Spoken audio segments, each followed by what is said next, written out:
All right, hello, you guys. Hello, welcome, everybody. Welcome. Live on YouTube and Twitch now. The YouTube stream was scheduled for 4, but I saw you guys were already in the chat room, like Vortex and Freddy, so I was like, well, if you guys are already over there, we might as well get things kicked off here. Okay. So, before we get started, I usually check out, we just review what the challenge states. So again, this week's challenge is called Crafted with Care. The opening sentence tells you a big part of the puzzle here. This challenge is all about craftsmanship. Craftsmanship. Create a scene with woodwork, metal, stitching, and handmade details. For your outfit, choose natural textures and artisan accents. Yo, Jingle Bells, thank you, my friend, thank you. Jen coming in with the big 400 bits. Very nice of you, very nice of you. And thank you as well. Bell with the 200. Thank you, my friend. Bobbity Boo with the 100 there. And we got a little hype train coming in. Much appreciated, much appreciated. LOTR says, have you thought more? Oh, no. LOTR, aside from what we've already talked about, no. Like I said, as more people join the review process, then it'll be something we'll have to consider then. But, before going live, I spend a lot of that time editing, and Sunday is my one day off. Saturday is an editing day, and yeah, before I go live, I dedicate my time to my socials and editing for YouTube videos. So I would rather not change my stream times if I don't have to, but as we've already discussed, if more people keep joining for the reviews, I'll have no choice but to do so. But we're not at that point yet to where I don't necessarily have to. Bobbity Boo, baking is not on theme. If it's pretty enough, you might get 4K, but a baker is not a craftsman. A baker is an artisan. I saw you said, don't kill me, but I did baking. That's unfortunately not the theme. So, I mean, if you want to go with baking, that's fine. But personally, I wouldn't vote for a baking snap. We've had several snaps about cooking in the past. But this challenge is called Crafted with Care, and it's about craftsmanship. Baking is not craftsmanship. Now, baking is an artisan trait, and it does mention artisan accents for your outfit. But yeah, it's not on theme if you do baking. So it even tells you create a scene with woodwork, metal, stitching, and handmade details. I won't get into all that again today because we covered plenty yesterday. We broke down the actual definitions of the words in this challenge. But yeah, if it's pretty enough, you might still get a good rank. And also, if you get fortunate, you can pop up against a lot of random selfies that didn't even try. So you can still get 4K with anything, assuming you pop up against the right stuff. And at least you made a photo where you were making something, but it doesn't really qualify as a craftsman. So, I think we had a couple of people that did baking and cooking. While those can be considered artisan professions, they're not craftsmanship professions. And before I was a streamer, I was a full-time chef. That's what I did for most of my professional career. Never once in my career as a chef did I consider myself a craftsman. An artisan, yes, but a craftsman, no. And it even tells you, create a scene with woodwork, metal, stitching, and handmade details. So it's telling you specifically, I think like pottery and stuff like that works as well. But yeah, we covered that enough yesterday. Well, what everyone else did, Bobbity Boo, to be clear, is the theme. So I guess what you're saying is you didn't want to do this theme, you wanted to do something else. Which, it might work out for you, But you don't have to do, like every challenge, people are going to be doing similar things because every challenge has a description, right? So, that's like doing Wild West Wonders and being like, well, I didn't want to make a Wild West scene because that's what everybody was doing. Oh, yeah, of course that's what everybody's doing. It's a Wild West challenge. Or in, Vibrant Jungle Fiesta, you're like, I don't know, everyone's making vibrant jungles. I don't really want to do what everyone else is doing. Yes, that's the theme. That's why everybody's doing it. But there's still a lot of diversity this week, so I'm not really sure what you mean by that. We had really nice statue crafting submissions. We had really nice pottery crafting submissions. We had really nice like glass creation, we had blacksmithing, we had seamstress, and, you know, stitching. Like, there's so many different routes you could take this week. So there's no way you're going to be doing what everyone else is doing because the submissions are all over the place this week. At the end of the day, you just need to be a craftsman. That's what the challenge is asking of you. It's saying, you know, it tells you in the opening sentence, you know, this challenge is all about craftsmanship. You know, it tells you right there in the first sentence. But again, you know, if your picture is pretty enough, if it's beautiful enough, you could still potentially get 4K. It just really depends on what you pop up against. But yeah, when it comes down to it, you know, you always want to do the theme. That's the safest route to 4K, is just do what the theme says. And, you know, every theme, you're going to have people doing, you know, the same theme. Like, everybody that's participating in the challenge, like for Topsy-Turvy Tea Party, everyone's going to be making a tea party because that's what the challenge is. For Farmer's Market, everyone's going to be making a Farmer's Market because, again, that's what the challenge is. So, you don't have to do the theme if you don't want to. Like, if you just want to do your own thing, you know, just make a pretty photo, and hopefully you can still get 4K. It just depends, you know, on what kind of voters you get. Like I said, for me, there's two things I look for when I vote, and everybody's a little bit different. But what I prioritize whenever I vote is theme and beauty. If I don't think a photo did the theme, I don't give it a vote. I just skip or vote for the other one. And beauty. So if they both did the theme, I choose based on which one is more inspiring, which one has more of a beauty element, which one really captivates me, and that's it. Like, those are the two things I consider when voting. So, you know, that's where my head is when I vote anyway. And I know a lot of people are similar for that. Horizontal, hello, welcome. But yeah, you know, every week there's a theme, and but this is one of those themes where there's a lot of different options, so you can do the theme and still be different. Like, I didn't see very many, like, some people did clocks. So, yeah, we had so many good submissions yesterday. We had craftsmen making clocks, we had craftsmen making statues, we had craftsmen making pottery, we had blacksmiths making swords, we had craftsmen making dresses, we had craftsmen making, like, woodwork materials and designs. We even had people making yarn and fiber with spindles. Like, there were so many good ideas that were unique that counted as craftsmen. So you can be different and you can be on theme. So that's what I would recommend doing.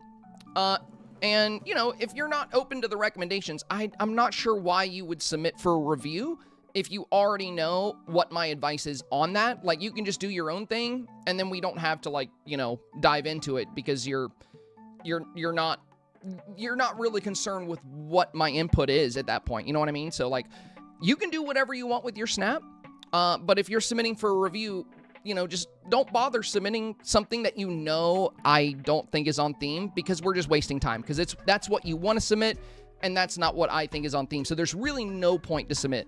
You know, the submissions are for people that are looking for ways to improve their snap, or making sure they're on theme, making sure they're on concept. You know, that are interested in the advice and adapting that advice to their snap. Like, that's the whole purpose. So if you already know my advice is to do the theme and you choose not to, well, that just tells me that you're not really too worried about my input on this particular theme, which is fine. It's your snap. You should be able to do whatever you want to do with it. And at the end of the day, Dreamlight Valley is a game, and you should be having fun when you play the game. So if a theme feels boring to you, or if it's not your cup of tea, you can just kind of do your own thing. And when that happens, you know, like, you don't have to submit for a review. You absolutely don't. Absolutely don't. It's totally optional. All right, let's get into our first timers that we did not get yesterday. So a few of you guys submitted snaps yesterday that came in after 3.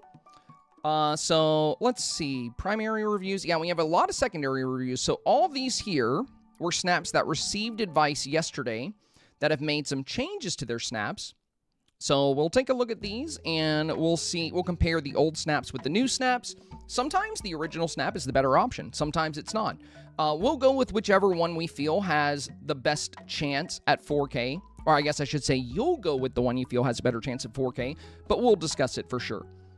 So primary reviews, it looks like we have 1, 2, 3, 4, 5, 6, 7, 8, 9, 10, 11, 12, about 13 of you guys that submitted a little later yesterday. So first up, Happy Fairy.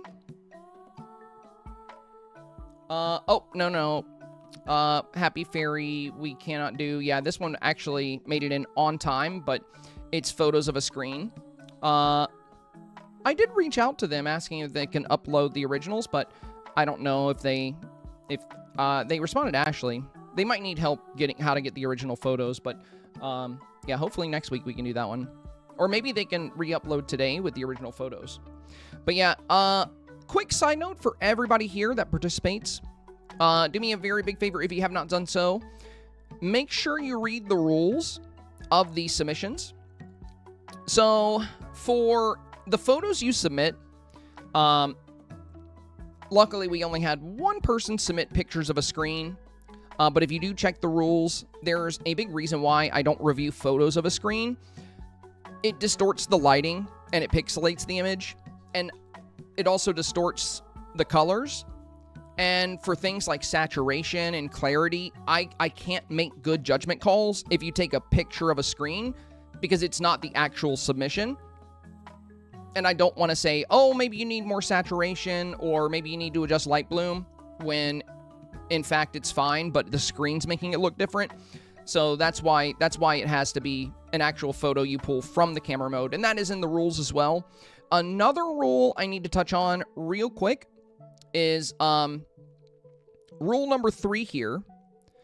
Says, do not comment on posts in the review forms that are not your own. Doing so resets that submission's place in the order queue.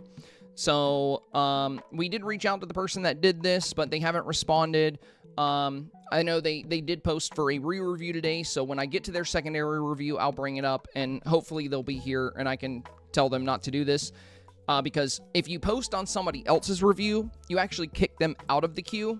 And not only did this person post on somebody's review, but they also were telling the person to upload it somewhere else when it was, in fact, in the right space. So, you know, I really hope I can address that with them. But yeah, we tried reaching out privately in a DM, but no response. So we'll address it when we get to it. All right. Now that we covered the rules a little bit, let's get into these new snaps here. Primary reviews first. So, M's first up today.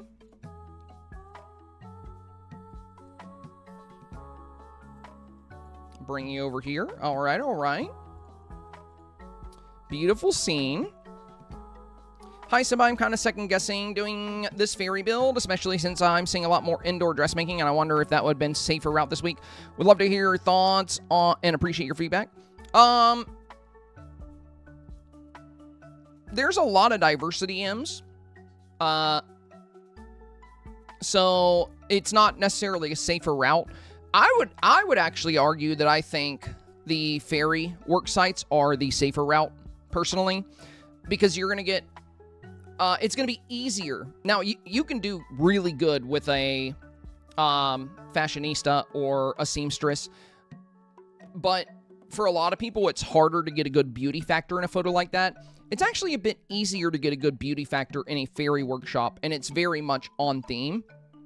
So, and realistically, I think the reason we saw more... I didn't finish mine in time, so I am lurking and working on it.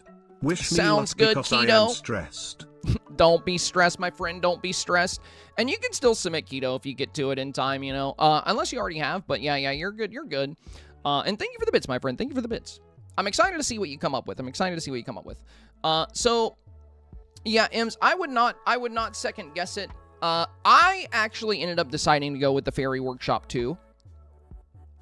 I'm kind of torn. I have two really good options. One is my Fairy Workshop, and one is a Seamstress build. But I really like the way the Fairy Workshop one came together. and I have like really beautiful lighting and pixie dust, and it turned out really pretty. So I'm kind of leaning towards that one myself. But there isn't really a better option. The safe route, if you want to do what's safest, it's the same every week. It never changes. When it comes to being safe in a Dreamsnap challenge, doing the theme, like specifically showcasing the theme and making your snap beautiful, those two things together are the safe route. So making the theme very obvious and then making your picture very beautiful. The theme needs to be obvious because that's the number one thing people need to vote for you. If photos pop up that don't do the theme at all, most people will not vote for them.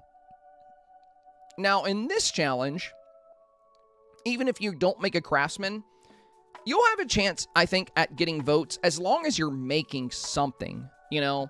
Like, I think potion brewers will still get votes. I even think bakers will still get votes. I think chefs could still get votes. But, you know, it just depends on your voters. When it comes... But none of those roles are really craftsmen. They're more artisan. But I think people will still vote for them because people are still making them. So that shows that some people think they apply. But that's not what most people are making. Like 90% of what I've seen has been actual craftsmen. And I think that's why it's important to showcase yourself as an actual craftsman. So since that's what 90% are doing, you know, if you get that 10% voter base, or, you know, it could even be a 50% voter base, like most random selfie submitters would probably vote for anybody that has a pretty picture that's making something. So as long as you get those voters, you'll probably be okay. But for the more particular voters, you know, if you get those, it can be a bit tricky if you don't have an actual craftsman. Like I'm those voters. That's me. Like when I vote, I will not vote for anybody that does not deliver specifically on what the theme says, because to me, in my mind, that's the bare minimum. You know, the bare minimum is to do what the theme is asking you to do. It's so much easier every challenge to just ignore parts of the theme or disregard parts of the theme you don't feel like doing. That's the easy route.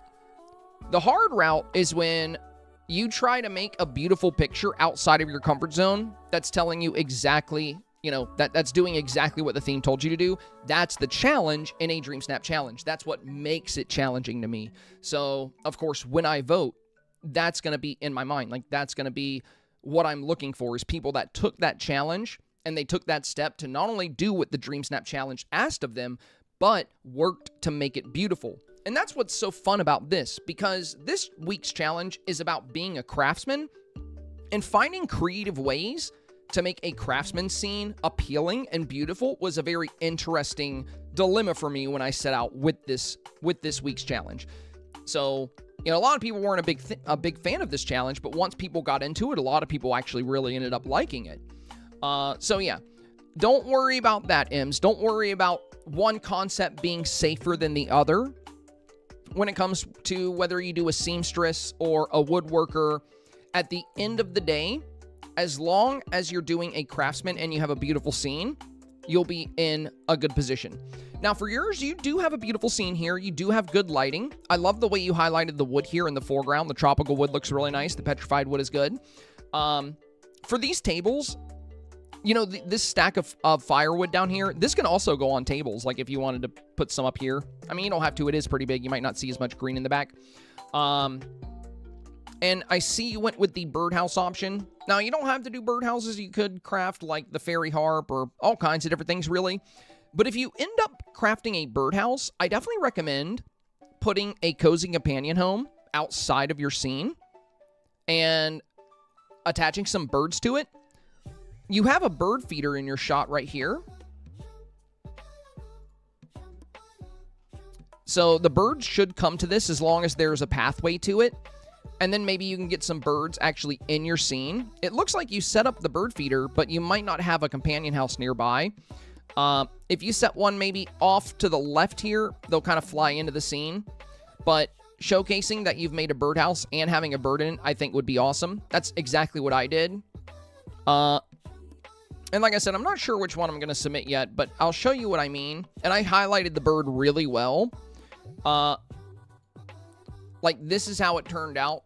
So I have this bird. I even changed the building behind me because at first the bird was over a building and I wanted him to be super visible. So I ended up putting him over the aurora instead.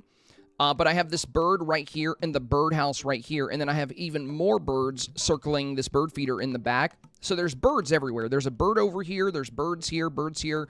And you can really, really easily tell that, you know, the avatar is crafting and designing birdhouses for her bird friends. You know, the theme is super obvious. It's a craftsman. It has a high beauty factor. But, you know, I also really like this one. This one I need to retake after 6 p.m. when this light starts to cast because it looks a lot better. We'll get a nice glow behind the avatar too. But I like both of these. You know, I'm not really sure which one I'll go with.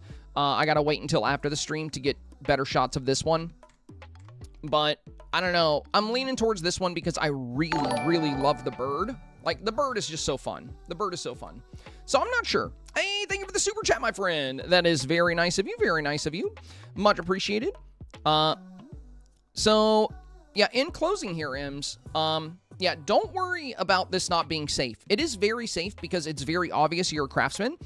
You're highlighting what you're building, and you have a good beauty factor, you know, with the buildings here. Now, if you have the aurora, even in the daytime, I think that would be a really pretty thing to have in your skyline if you want to add anything else to your sky. It looks like you have some Mickey Cloud action here.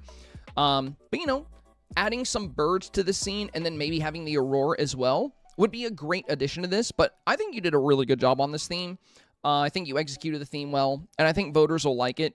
Ultimately, performance will come down to what you pop up against and, you know, what kind of photos you're matched with. And if you both do the theme, it'll come down to which one is more beautiful. So this has a good beauty factor, so it has a great shot at 4K. It just really depends, you know. What are you going to pop up against? That's the big question. And let me head over to chat real quick to say thank you. It was Vortex. Thank you, my friend. Thank you. Greatly appreciate that, Vortex. And since I admit I had no idea what snaps really were until about a month ago. I'm sorry for all the quest selfies. You're good, dude. You're good. A lot of people complain. And Vortex, thank you so much for the dono, my friend. I'll add that to the goal. A lot of people out there complain about the random selfies and quest photos. I don't.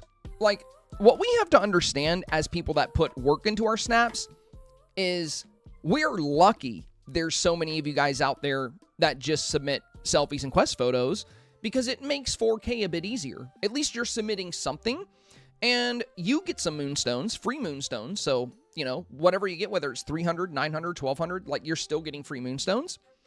And the more random quest photos and selfies out there, the more likely it is for photos like this where people, you know, put a little bit of time and effort in, will get, you know, good results. Imagine, if you will, what if every Dreamsnap submission was like this? What if there were no random selfies? What if there were no random quest photos? What if every submission was like this? Dreamsnaps would be roughly, I don't know, 40 times more competitive. It would be a lot more difficult to get into 4K than it is right now. So I don't know about you guys, but I love the selfie submitters and I love the quest photo submitters, and they're getting some moonstones. We're getting some moonstones. Everybody wins. Everybody wins. So, you know, it's not a bad thing. It's not a bad thing. So never feel bad about submitting the random selfies and quest photos because, you know, you win, we win, everybody wins when that happens. The only occasion where people don't win in that situation is all the people that complain about voting. They're like, I don't ever see good snaps when voting, which I know that can be annoying. But hey, at least we have a higher chance at getting good moonstone rewards. And yes, it would make voting more fun, but I think that falls more on Gameloft. I think Gameloft should tweak the algorithm to where once photos start getting a good amount of votes, they can become more common. And maybe they're already doing that, because when I voted this weekend, when I made the member exclusive video, I got pretty lucky. I found a lot of good snaps pretty fast, a little bit faster than normal. So, you know, Is this the Pluto pose? Yes, but there's a certain way you have to do it if you want to do this with Pluto. You have to turn. I can show you. I can show you real quick. So if you want to use this same pose, it's a very good and powerful pose for this challenge. But you have to set it up a certain way. I'll show you how to set it up. So, you know, of course, you're going to push your camera up as always. And you're actually going to get way closer than normal. Hang on, let me throw on Pluto real quick. You're actually going to get so close that you're, like, out of frame a little. Let's get... Because, well, you'll see. Okay, so we're going to get right here. So, my forehead is out of the shot. Now what we're going to do is we're going to go into selfie mode. We're going to turn left, and then we're going to open portrait mode. Then we're going to pose with Pluto. And there we go. And now the reason we did that, as you can see, it pushed me back. It pushed me back. And I'll explain why we turned left as well. But, you know, I was way too close to the camera, but now that we activated the pose, I'm not. So this is where I would be normally, and this is where I am with Pluto. Now we have to adjust focus for this. Now, there is another problem with the Pluto pose. If you just pause it right away, you get this really weird gummy smile where the gums are showing and the upper lip goes too high. Gameloft should fix this. I don't know why it looks that way. It looks really weird, but it's okay. There is a fix for it for now. Just keep pausing and unpausing. Eventually, she will close her mouth a bit. There we go. Now we don't have the weird gummy smile. And now we just have a beautiful pose where she's kind of to the right. We hide Pluto, and bam. And then you can have whatever item you're crafting right here. You can use this with a mannequin, like the shorter Cinderella dress mannequin. There's one in the Cinderella tab. It comes up about to your chest in height, but you can have that right here. You can have resources right here. You can have whatever you know, pottery, whatever you're making, you can have right here. And you get this beautiful shot of the avatar looking at it. So, yes, this is the Pluto pose. And again, the reason we turned, if we want to use the pose this way, is because if we do it dead on like this, it's going to look like that, right? So in order to get it to look the way I have it in that shot, you know, you're going to need to get right up on your item pushing the camera, turn left about 45 degrees or so. You can do a little less or a little more if you want. Then once you're facing away, activate the Pluto pose, adjust your focus, and then you're going to pause and unpause once you get the smile. Wait for the mouth to close a bit, and then you'll have it. I actually went a little too far. Hang on, let me cancel. There we go. And yeah, just like that, just like that. It's a beautiful pose. It's a beautiful pose to use. I really like it. I think it's got good utility.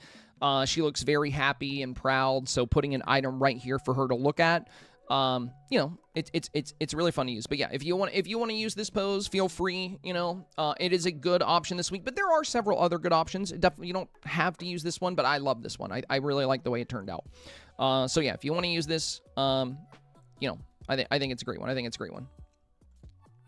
Oh, and let me add Vortex's super chat to the goal here. Thank you again, Vortex. That was very kind of you, my friend. Very kind. We are at 11:49. All right. Quick update. I wonder if there's a way to set my goal up to where it counts super chats and, well, there's probably no way to set it up to count super chats and bits since they're different platforms. I'll still have to add them manually. But thank you for the super chat. Very nice of you. All right. So we finished with Ems here. And yeah, Ems, I think you had a very strong snap. I think you did go with it. Cyber Lucy is next. So we have... Let me open back up the window with Ems' submission. There we go. And we're going to move Cyber Lucy over here. So we have one. And it looks like you have a second option for us as well. An alternate version. And two. Okay.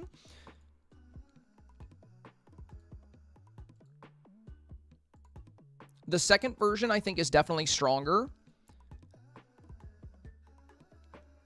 I like the addition of the fabric shelf here. And the way you position the sewing machine right behind you. I love the way you're interacting with your project here. Now, as far as performance goes, you know, getting 4K...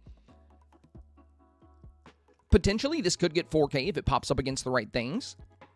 But it's going to be an uphill battle for this submission. Not because there's necessarily anything wrong here or, you know, like, I don't think you've made any mistakes with your build. But for the beauty factor, first off, a lot of white, like the white walls. I've seen a lot of submissions circulating with a very high beauty factor. And it's tough to beat those types of submissions when you have a lot of white or gray within your snap. So, for example, you know, this is a indoor build I have for this week as well. You'll see I've really, you know, avoided white. Now, you can use white. I've seen a lot of good submissions that use white walls. But when doing so, you want to be very careful with how you build it. Maybe show more of the room and put a little bit of space between you and the white walls. And then you can have like windows bringing more light in to give it a little bit of dimension. But since beauty is such a big factor when it comes to getting votes, so again, there's two things you really have to consider for every Dreamsnap challenge, regardless of what challenge it is: theme and beauty. Even a villainous challenge needs to have a beauty element. It needs to be an impressive photo. Because at the end of the day, that's what Dreamsnaps is. It is a photo challenge. You're not just being challenged with showing us the theme.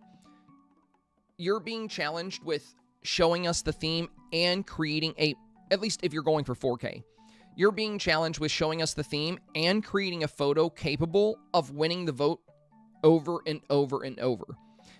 And that's where it gets tricky. Because regardless of what the theme is, you need a very appealing photo. And with this, the very bright white, and with you being as close to the wall as you are, there are going to be a lot of submissions out there, especially on the indoor side. You know, you don't have to show the entire room. For this one, I'm in the middle of the room. But there's a lot more for the voter to take in. It's still a very simple snap. The avatar is featured very close to the screen. And then we have details very close to, you know, the camera as well. But when we look on the backdrop, you know, we see chandeliers, we see items on the ceiling.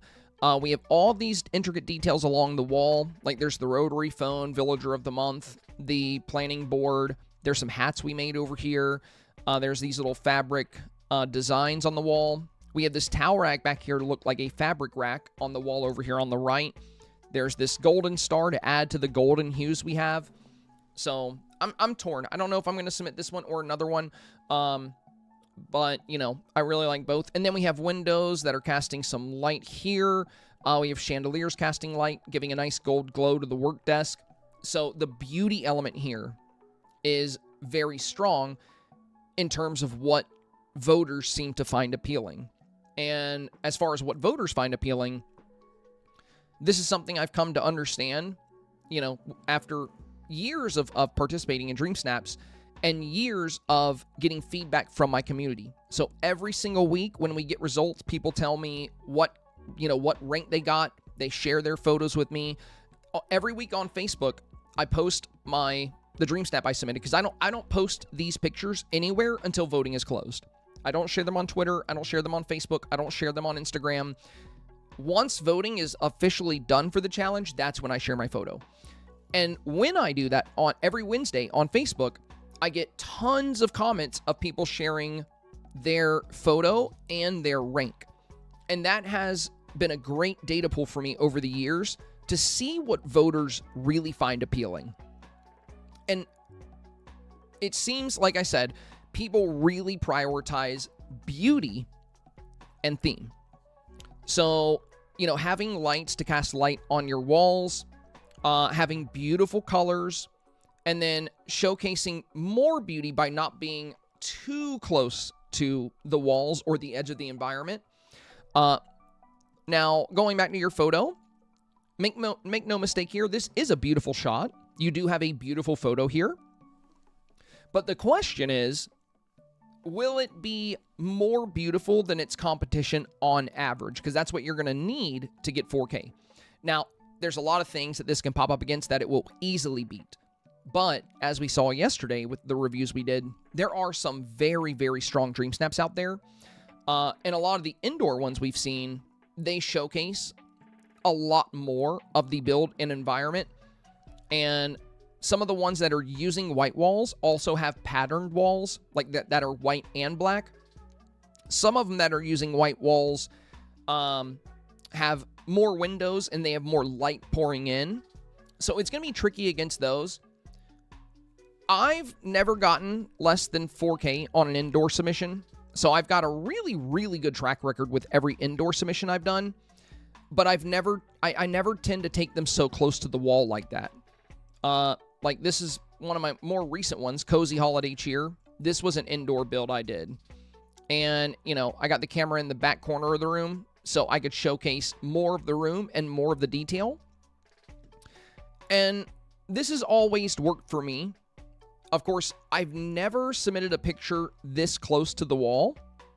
So I'm not sure if it's, you know, I'm not going to say it's not going to get 4K. You know, like I said, it really depends on what you pop up against. But I do think, generally speaking, it's best to not be quite this close to the edge of the room, because we're not going to see as much detail in the environment as we do in other snaps. And I'm not saying you have to show the entire room, you know, like we did with Cozy Holiday Cheer. Like this was a top 100 submission.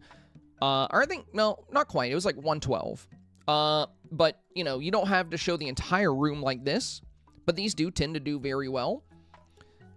You could just show half the room like this, you know, like we did with this one, you know, where we're about in the middle of the room, and we're showcasing a bit more. But I do think this would be a safer route, because then you can, you know, you can see a lot more detail within the build. Now, of course, you might not want to, you know, rework your entire snap on Tuesday. So if you want to stick with this one, like I said, it is beautiful. I think you did a great job with the concept. It's very clear you're on theme here. You know, I love the fiber here, the sewing machine. You even got the sewing machine table here, the stitching table. I love the mannequin in the front. And one thing I really like about this Cyber Lucy is how well you position the avatar and how you're interacting with your work.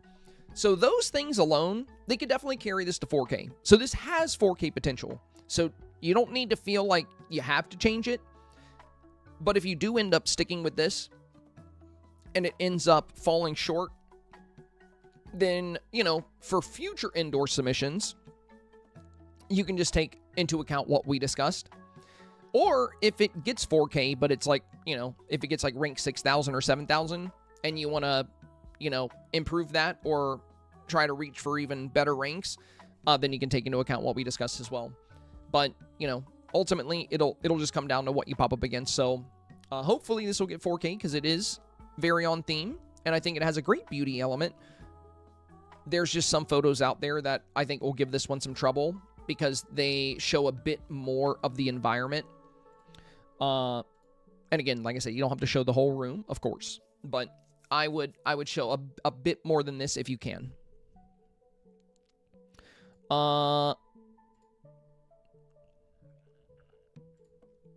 So we talked about this one yesterday at near the end of the stream. You know, this challenge, they said it's all about craftsmanship, and a baker is not a craftsman. It is a pretty photo, though. So if it pops up against the right things, then it could potentially get 4K. Snow White looks really pretty here. But yeah, bakers are not craftsmen. They are artisans, but they aren't craftsmen. Now, Miss Joe. Oh, we already reviewed Miss Joe's. I don't think Ashley commented on this one, so it didn't get cleared. But yeah, we got Miss Joe's yesterday.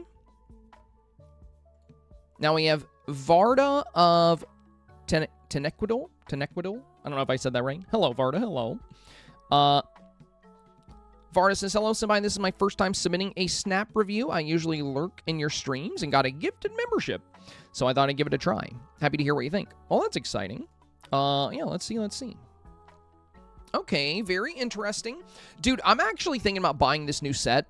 I saw in one of the snaps yesterday, I saw people use the new building sides as walls for a workshop, and it looks so good that I think it's convinced me to get this set. I wasn't gonna get it, but after seeing that, I'm like, dude, I kind of want it now. Okay, so Varda. Oh, are you boat building? That's cool. Very clever. Very clever. I have not seen a single submission of somebody making boats yet, but you communicated this really well. You're showing your work. The hey pose is very clever here. Very clever. That way you're kneeling down right next to the boat you're working on. You put all these canoes and little boats on the side of the scene here, which is also a very good idea, you know, just highlighting more of your work and making, you know, what you're building very clear, very direct, and very easy to understand. So a good simplicity factor as far as the theme is considered. And then using the wood planks here, like the tropical wood corners, as lumber on the ground. And then the barn rope, this rope here, the firewood. You have all this different wood around. You have some gears back here. There's like a ship in a bottle. And even the bow staves here, just to, you know, more wood to work with. Very clever, very clever. Lighting is very good here as well, Varda. You have the sun behind the camera, light beaming into the shot. And then I think the inclusion of Moana and Pocahontas is also very good, considering, you know, like these boats are definitely their kind of style here. Minnie is just kind of an extra, but she does work well with the buildings you have here. I like the blossom tree. And you got nice and close to the avatar with the shot here. So good job doing the eyeshadow and the lip, making sure you put that extra attention to detail in. And I like the overalls for, you know, your woodworking profession. Overall, very solid.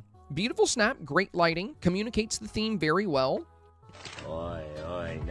Yo, Lilo, thank you for the resub, my friend. Welcome back, welcome back. But yeah, this is super clever. I really like what you did here. And, you know, this is what I was talking about earlier when, you know, I think, you know, we were talking about wanting to be different with your submission, you know, wanting to do something different. What a great example of a way to do something different that is on theme as a craftsman. Because I haven't seen a single boat maker.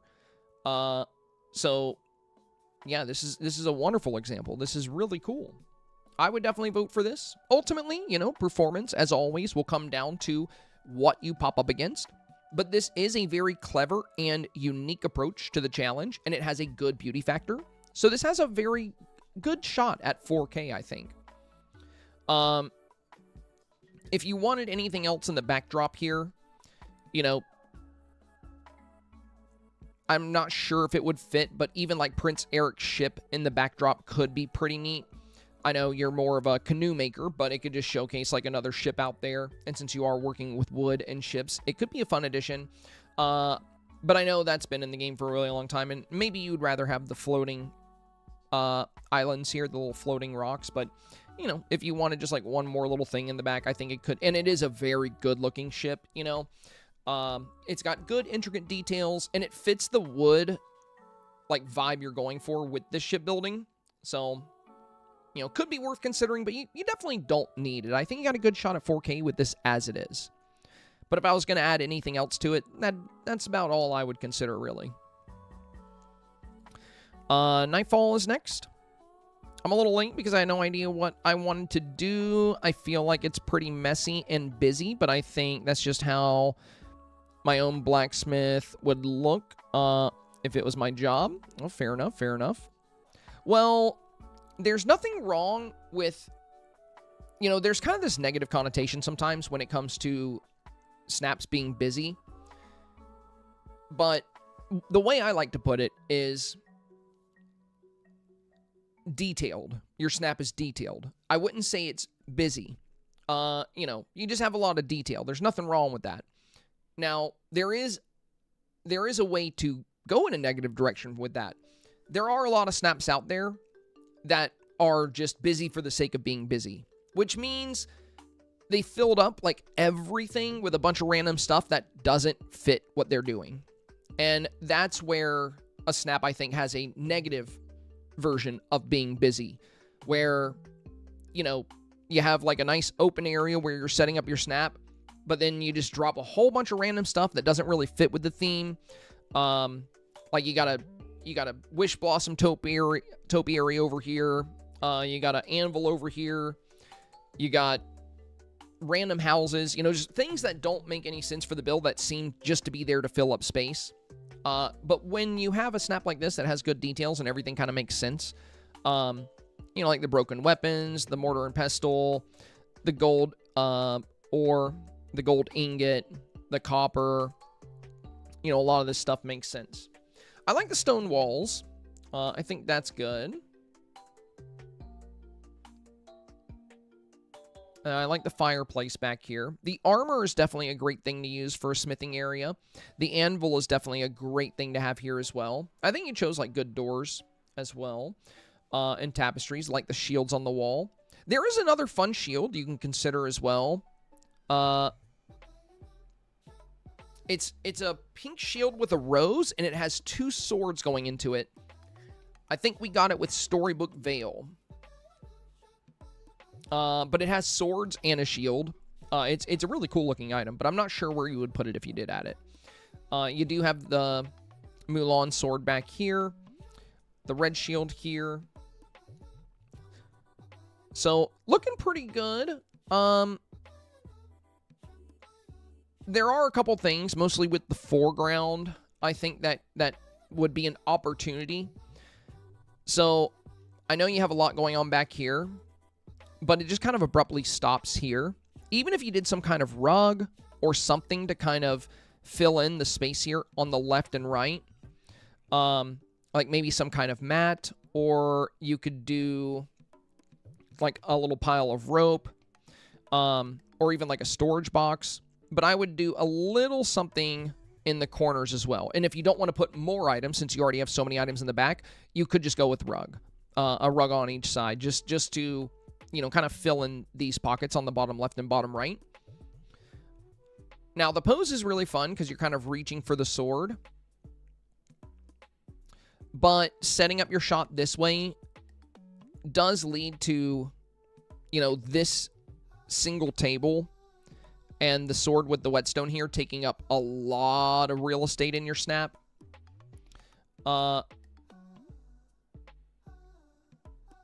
Which, this is what you're working on, so that's not the worst thing in the world.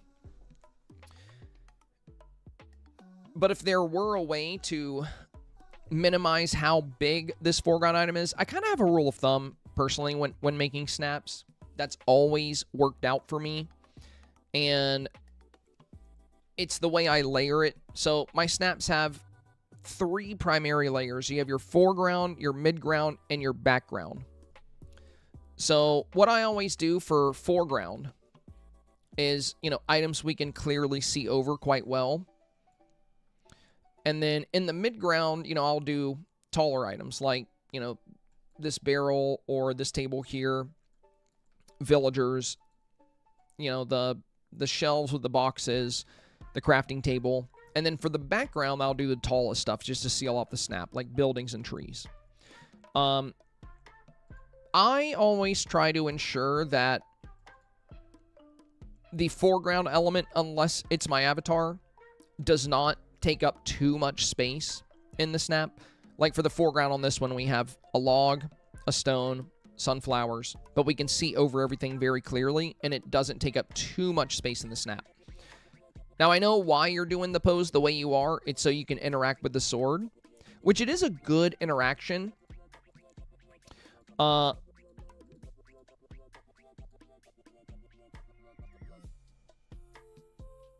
But it limits the beauty factor at the front of your scene here. We have good light casting and a good beauty factor, with your backdrop. But thanks to this whetstone being so big and this gray table being so big and these left and right bottom corners being empty, the bottom 20% or so of the snap just feels kind of gray and empty. And because of that, it is not going to have a good beauty factor, whereas the back does. Ultimately, whether or not that matters will just come down to what you pop up against, of course.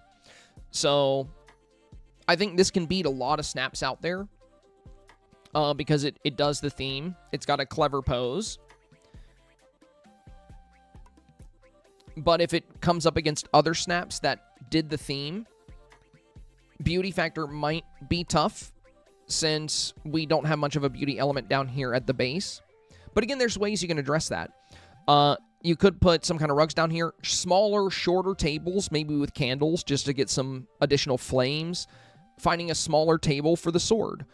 You know, minimizing how much real estate this gray slab is taking up could be a good way to make space to beautify your foreground as well. But I would definitely try to find a way to beautify the foreground because the backdrop looks really nice. And I think, you know, the only challenge for this photo would be if it pops up against other snaps that have put, you know, a good beauty element into the foreground. Like when we look at this one, of course, you know, we have these beautiful tulips all along the right-hand side. And then we have the avatar right at the front because there's not anything, you know, directly in front of them, which I know you're reaching for the sword, so it's okay for you to be a little bit further back. And then we have the boat coming in with the sunlight hitting it. So a lot of beauty elements in that one. You know, in this one, we have like the sewing machine with the pink spindle here. There's like a gold pair of scissors. We have the red and white fabric, the yardstick, you know, all coming up in the foreground. So you don't have to restructure the whole snap or anything. My advice would be to reconsider the foreground just a little bit. You know, you can still do this pose if you would like, but maybe find a smaller option for the table and do something here on the right and left. Again, you know, fire would be really nice because you already have some fire here. And since you are smithing, you know, flame is a great thing to work with. And it has a good beauty element too. But again, as it is, it does have a shot at 4K as you've made it. So, you know, you could just stick with it and see how it does. It's not a bad snap by any stretch.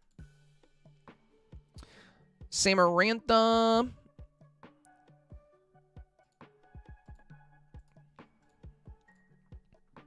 So we have another potion one.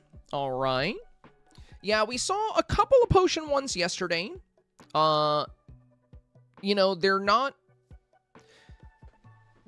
necessarily craftsman roles. But again, as long as you're making something, you'll have a chance at 4K, I think, with the average voter. A potion brewer is more of an artisan. A craftsman makes... They don't make items for consumption. That's the thing.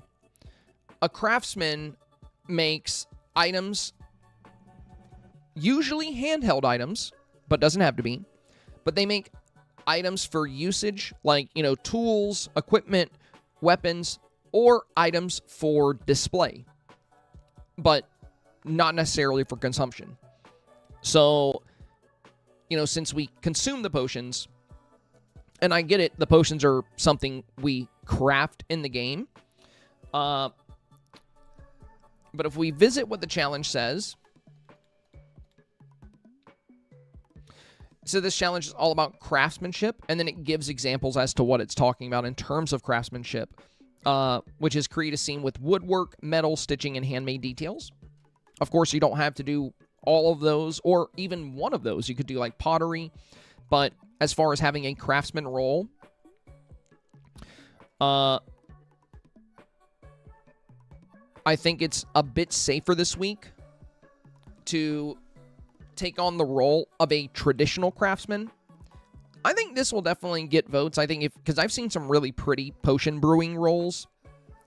But again, a potion brewer is more of an artisan and an alchemist, not necessarily a craftsman, unless you're making the glass bottles the potions go in, which you could argue that you are, in which case you would be a craftsman.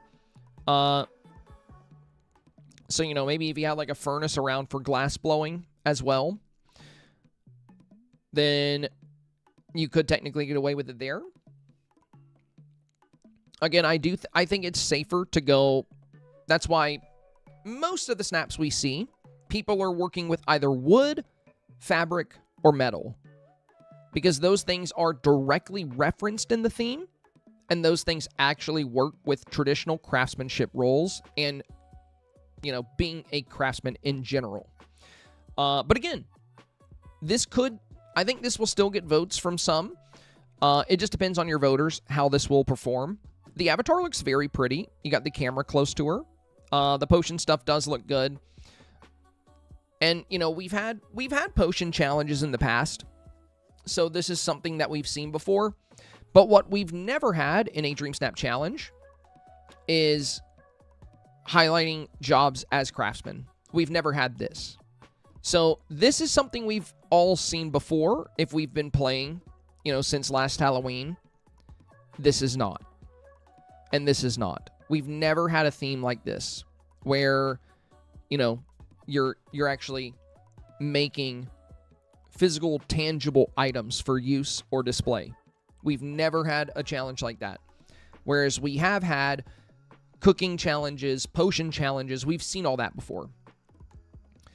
So I personally am going to be way more inclined to vote for stuff like this. That's very fresh, very, very on theme, and also has a good beauty element. But I'm not saying this can't get 4K. I'm just saying there are much safer options. You know, if this popped up against a photo that didn't do the theme at all, I may find myself voting for it, but, you know, as a voter, I'm more looking for traditional craftsman roles and things that, you know, are distinctly craftsman trades instead of artisan or brewing or baking. So I think it's a, you know, it's a bit more challenging too to like actually showcase your work as a craftsman working with wood, metal, and fabric. And that's why so many people did fabric, because we actually have a lot of good items for that. But I think it's a lot trickier when you're going to do wood or metal, because we don't have like a lot of physical tools in the game. There's you know, there's no saw, there's no I mean, there's a table saw on the basic crafting station, but you get what I'm saying. There's, you know, you have to get really creative for something like this. Whereas, you know, for potion brewing with the wishful thinking STARPATH, we got all this potion stuff, so it's pretty easy to place and roll with. And again, we already had this challenge. You know, we had Potion Master's Lair. And that's what this feels like, is Potion Master's Lair, because you got the house, you got the potion stuff. So I've seen snaps like this before, but I've never seen snaps like this before. So that's why I feel like these are safer. I feel like people are going to be very impressed with the way people get creative with this one. So yeah, you know, closing out here, I think it has a shot at 4K depending on what it pops up against, and most importantly, what kind of voters you get. But I think there are definitely much safer options. And one of my rules of thumb when creating Dream Snaps, one of the big reasons I've been super consistent with getting 4K is because I always honor exactly what the theme is saying and make it incredibly obvious that I've delivered on the specifications of a theme. If a theme references something, I usually go with one of the references, just because it's a safer option. And it can be very tricky to do exactly what the theme is referencing as well. Sometimes it's easier to do something the theme didn't mention because you'll have better items for it.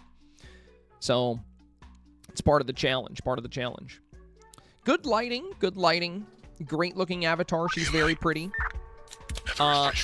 Fun motif. So overall, you know, it's a pretty snap. It could do well. It has a shot at 4K, but ultimately it'll come down to, like, you know, what you pop up against, and there are a lot of really good traditional craftsman shots out there. Jesse Joints is next. Thank you so much for taking the time to review. This is my first time, so I'm excited to see what you say. Oh, okay.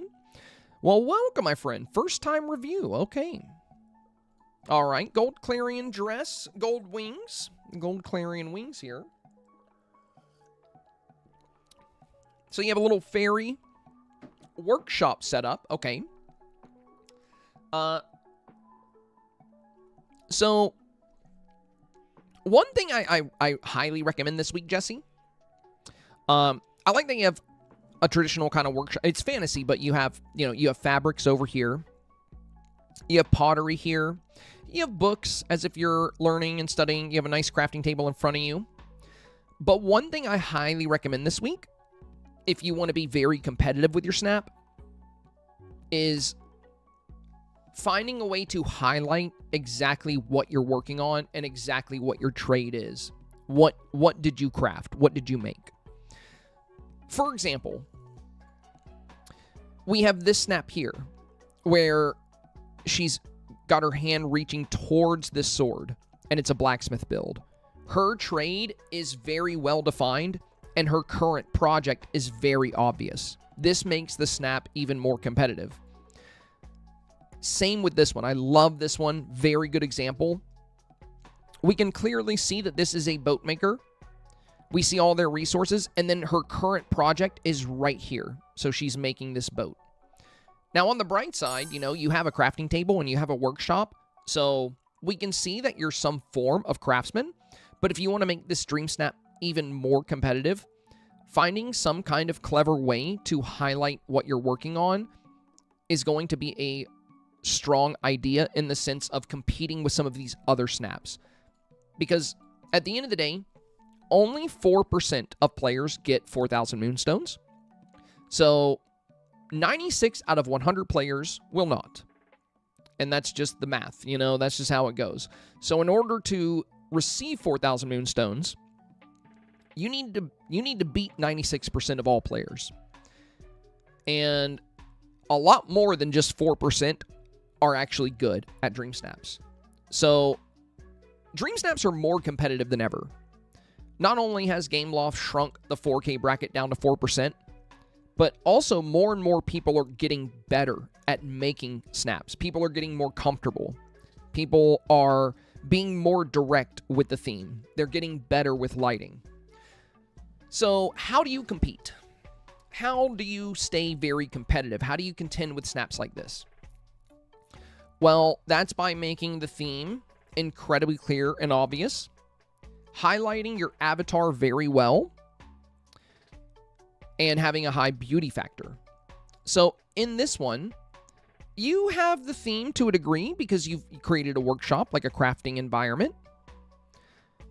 But in the more competitive snaps, we can clearly see that they're actively crafting. Not only are they showing us their workshop as craftsmen, they are showing us their products. They're taking that extra step, and they're interacting with these projects to do storytelling. These storytelling elements really impress voters. So if you build a scene and you strike a pose, it can be beautiful, and it can beat other snaps, but it's going to have a really hard time against snaps that have that storytelling element that really share what's being done. And that's every challenge. So, for example, in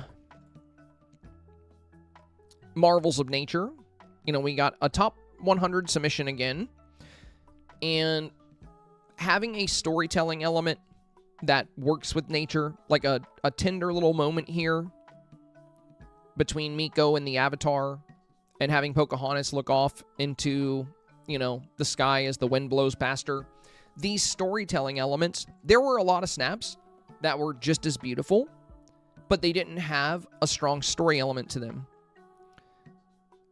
And when it comes to making your snaps, one thing I always promote is try to make it look like a movie scene of some kind.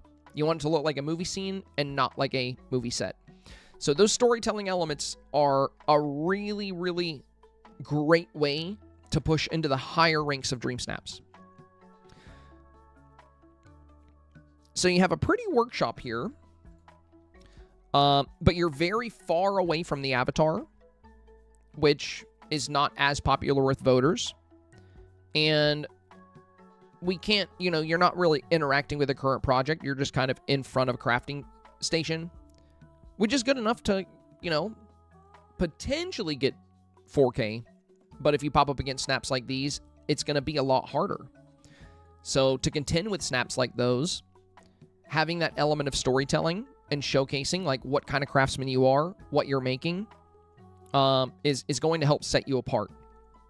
Now, the last thing is you want to avoid gaps like this.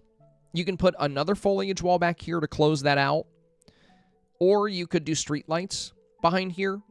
But you know what I was saying about making your snap feel like a movie scene and not like a movie set? Well, this feels a bit more like a movie set and not like a movie scene. Because we can see right through it. And it's totally empty back there. You know, there's nothing there. Now, if you seal that off, then it'll feel a lot more cohesive. And if you look at my snaps, you'll notice you can't see through any of them. I always seal my snaps off in a way to where your imagination has to fill in what's behind them, what else is going on.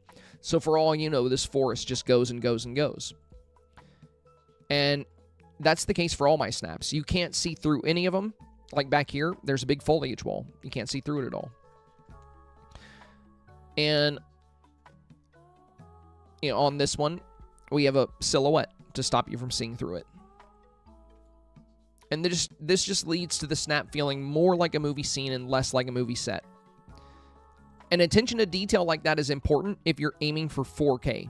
Because again, for this to get 4K, it has to beat 96% of players. So if you ignore details like this, then, and those other players do not ignore details like that, it's going to be much harder to be competitive against them.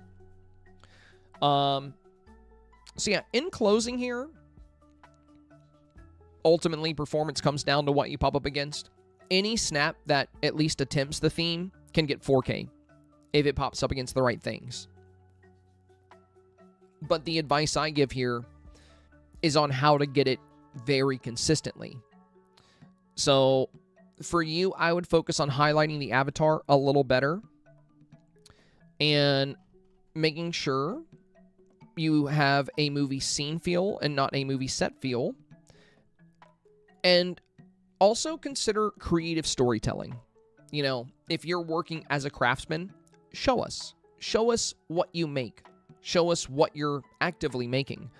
Don't just show us the workshop. Take that extra step and showcase your talents. And that's going to impress voters even further. Like I said, Dreamsnaps is more competitive than it ever has been. So, you know, if you want to stay in the 4K range consistently, you know, putting in that extra time, effort, and thought is going to be necessary. Johnny is next. Back to submit for a review after a long while. Yeah, good to have you back, brother. With this, went for a blacksmith route, adding some fun details. I felt like adding fires and lots of materials was appropriate. Hades Jafar blending well in the scene. Let me know if it's too much and what I should change. Okay. Oh, I love the outfit. Very cool, very cool. Also, the pickaxe works really well for a blacksmith, considering you'll be gathering ore. So it looks like this one, you've increased the saturation a lot. Okay, very cool. So this one... Yeah, I definitely like the one with the increased saturation here. And I like the wall you chose, going with like the cave walls with the crystals on the side. Very cool. Hades is fun for a blacksmith build for sure, especially since you got him doing the fire animation. I don't think you necessarily need Jafar, but, you know, his outfit works with the red and black. I like the sword. You have the quelching station over here. There's a minecart. Yeah, I think the pickaxe is clever. The safety goggles are very good. Yeah, the fit is very nice here. We have the broken sword here. So I think you've made it quite clear what your profession is.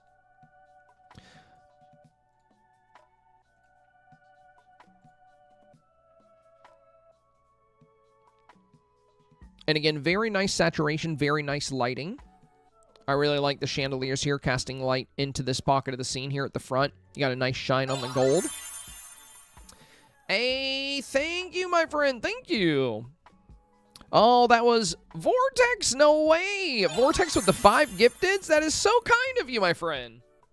Vortex gifting 5 channel memberships over here on YouTube. So we got Willow, Unenthusiastic Guy, Delta, Squirtle, and Cameron all catching subs from Vortex. Thank you, Vortex. Thank you. That is so sweet of you. Much appreciated, my friend. Much appreciated. And, you know, Willow was just asking. They said for a review, you need to be a paid member, question mark. Well, you got a gifted membership, so yeah, you can get a review, Willow. And yes, you do have to be either a paid channel member or a Twitch supporter. I used to do reviews for everybody. I used to do followers and supporters alike. But you got to keep in mind, I'm not only live on YouTube, I am also live on Twitch. And we have a very big community. So, I tried doing reviews for everybody. And I couldn't do them all. It got so busy, it was literally impossible for me to do all the reviews.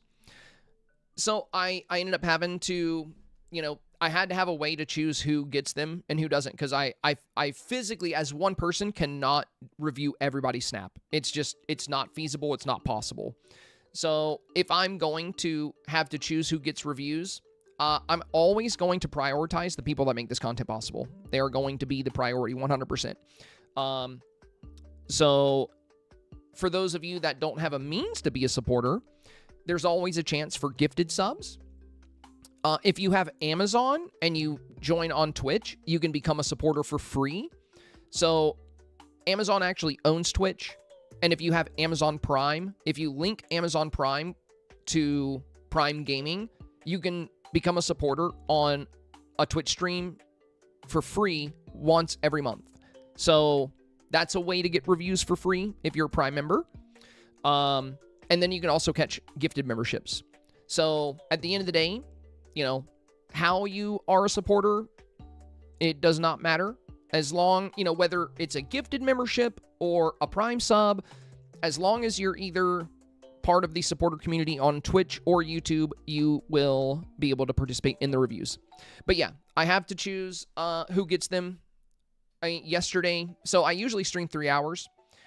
Yesterday, I streamed from about 3 until about 10 p.m. just to finish my supporter reviews. So imagine if I was doing supporters and followers. I would literally be here until like 4 a.m.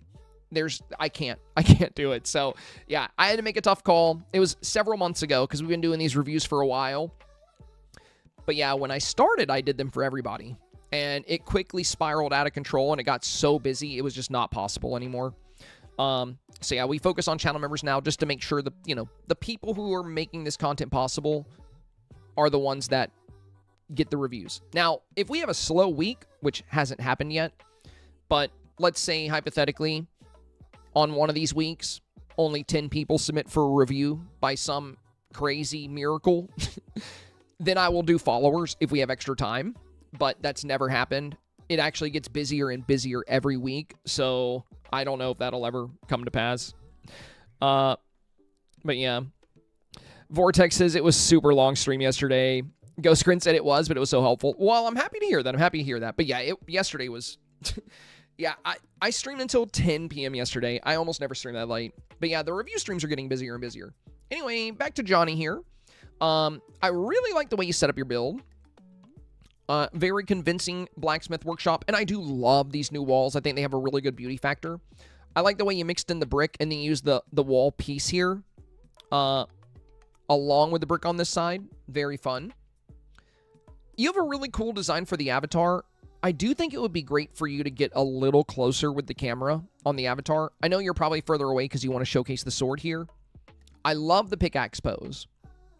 But let's say, you know, you push the camera up closer to the avatar and you put the sword next to you or on a table, like right in the foreground. I do think that would make this even stronger. But as it stands right now, it's a great blacksmith submission. It communicates the theme well. You got a great build for the avatar. You have good lighting, good color diversity, fun villagers. So overall, very solid snap here, Johnny. But, you know, if and between the two, definitely go with the better saturation here. But I would try to highlight the avatar even more or get a bit closer because you have a really good look for the avatar here, and they feel like a very convincing blacksmith. So if you're able to get that camera closer while still keeping things like this flame, and, you know, you can always move those back a little bit if you had to.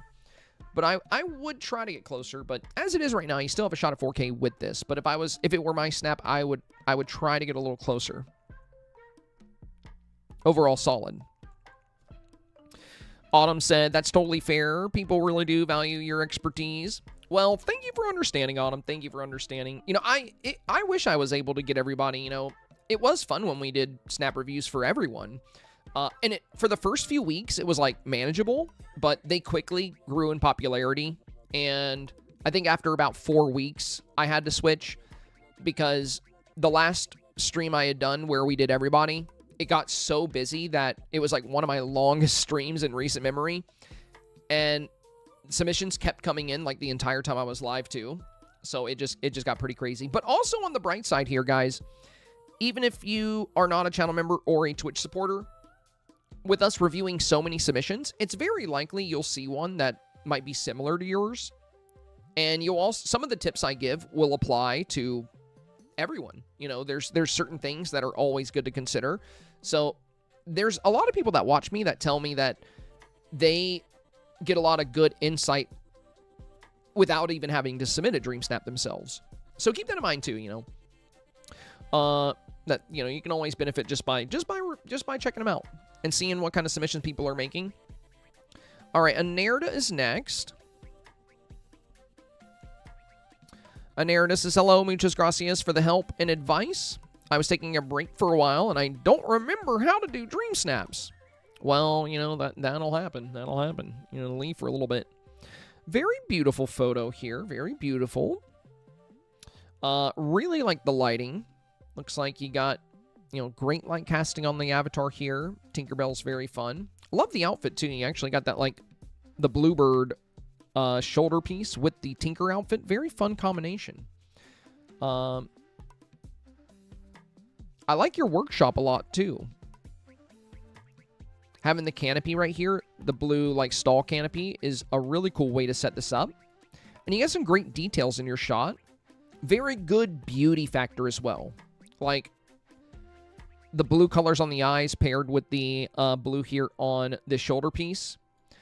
The soft smile, the flowers in the hair fading from like a dark brown into a white or, you know, a light blonde. The outfit. So a lot of beauty factor here in the avatar. You know, this is one of the reasons it's good to have the camera closer to the avatar. They're really, really strong to feature like this.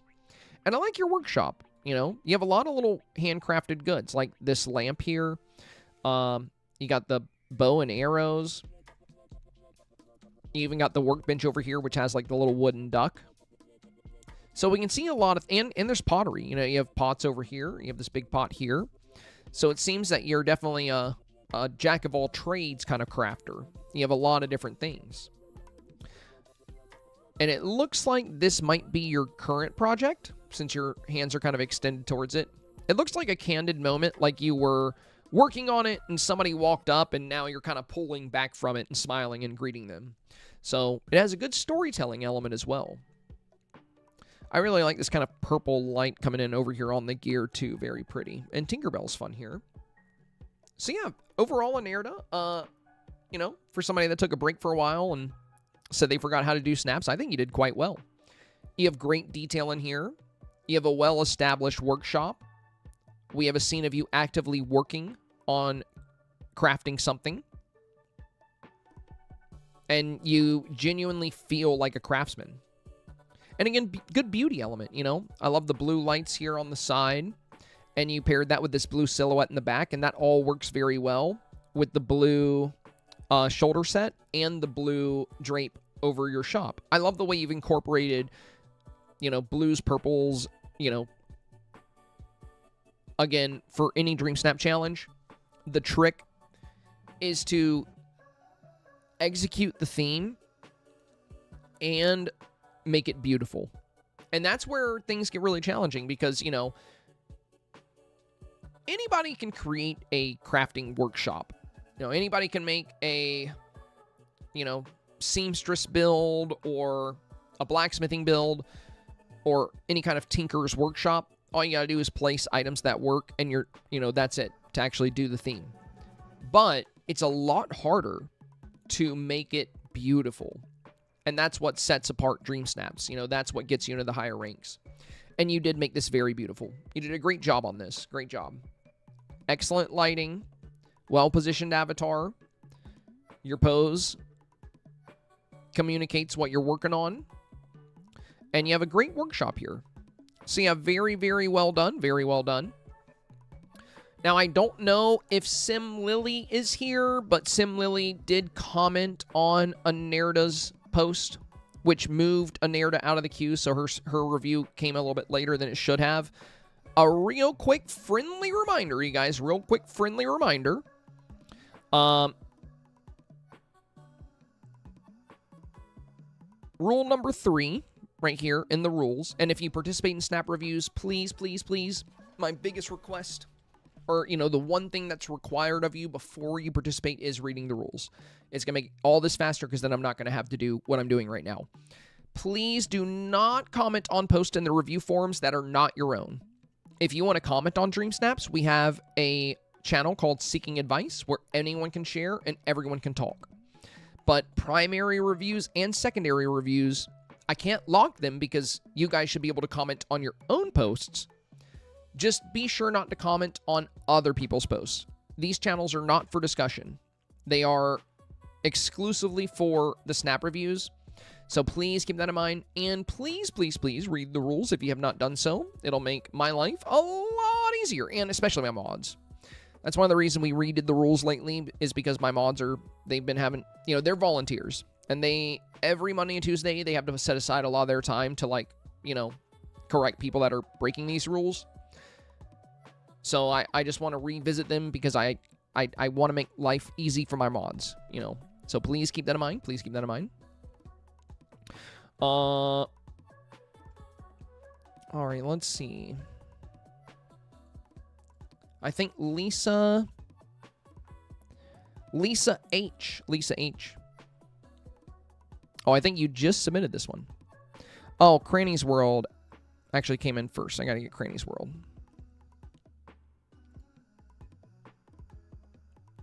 Lisa H., did you check out the rules yet?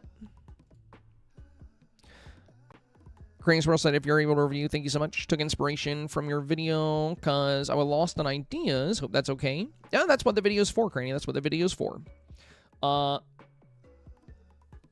right. So we got a Tinker set here. You're working on a birdhouse, and we have a bit of a fairy work area. So a couple things here, Cranny. A couple things I would recommend. If you're going to showcase this outfit, I would not do this side profile angle you're doing. The Tinker goggles you're wearing are not strong from this angle, and the outfit you're wearing also isn't the best from this angle.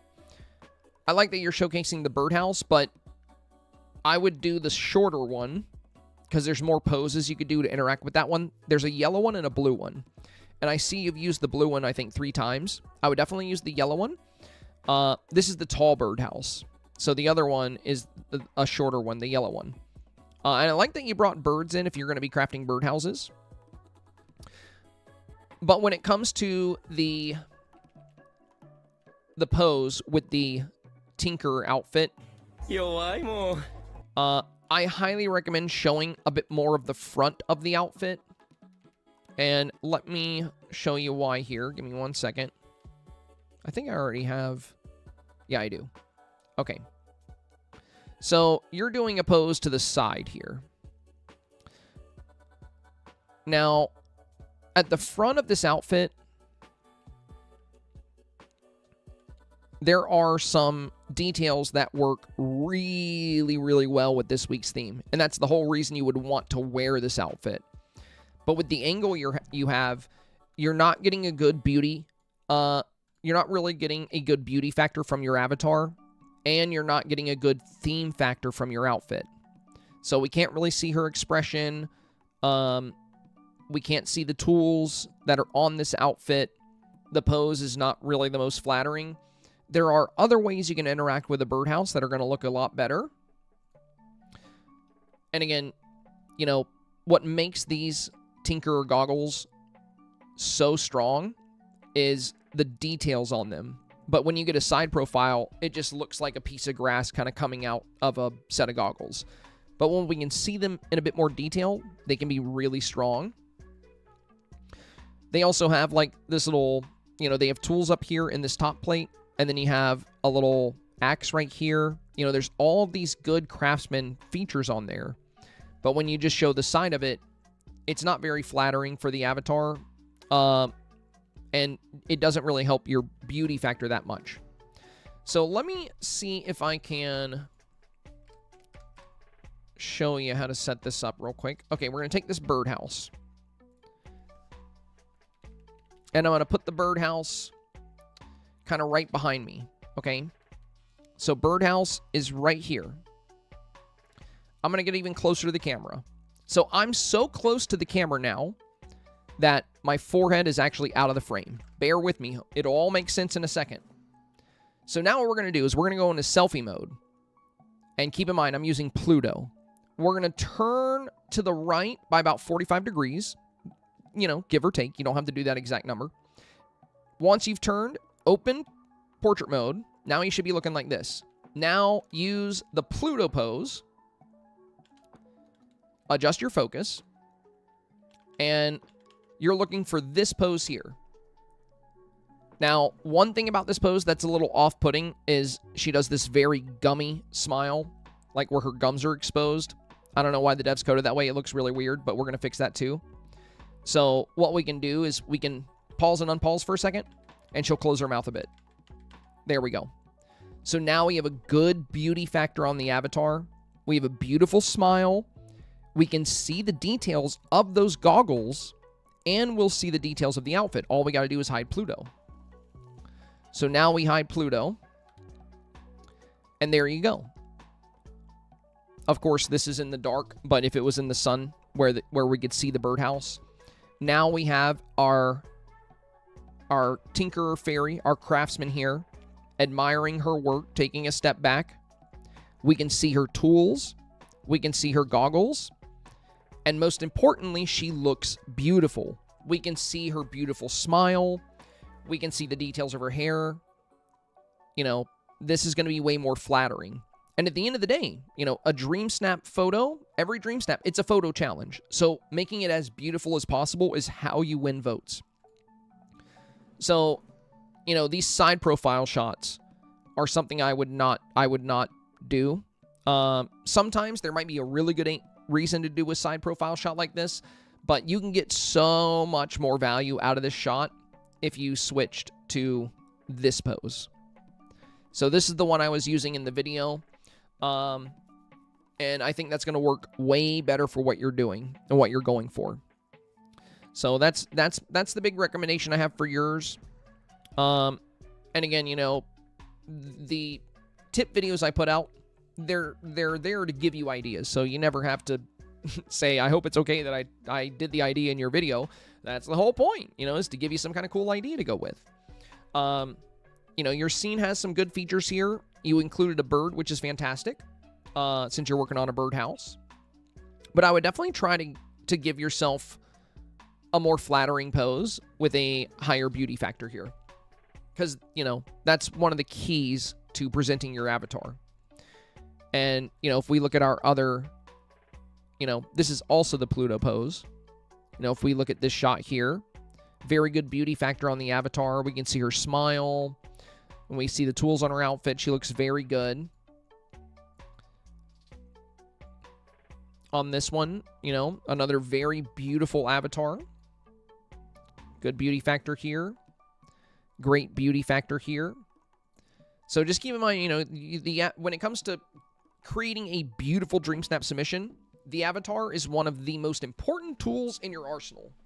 You got a good beauty factor throughout the scene here. I would just consider changing the pose and the angle here, just to show a bit more expression, highlight these goggles a bit better, and showcase the tools on the front of your outfit. All right.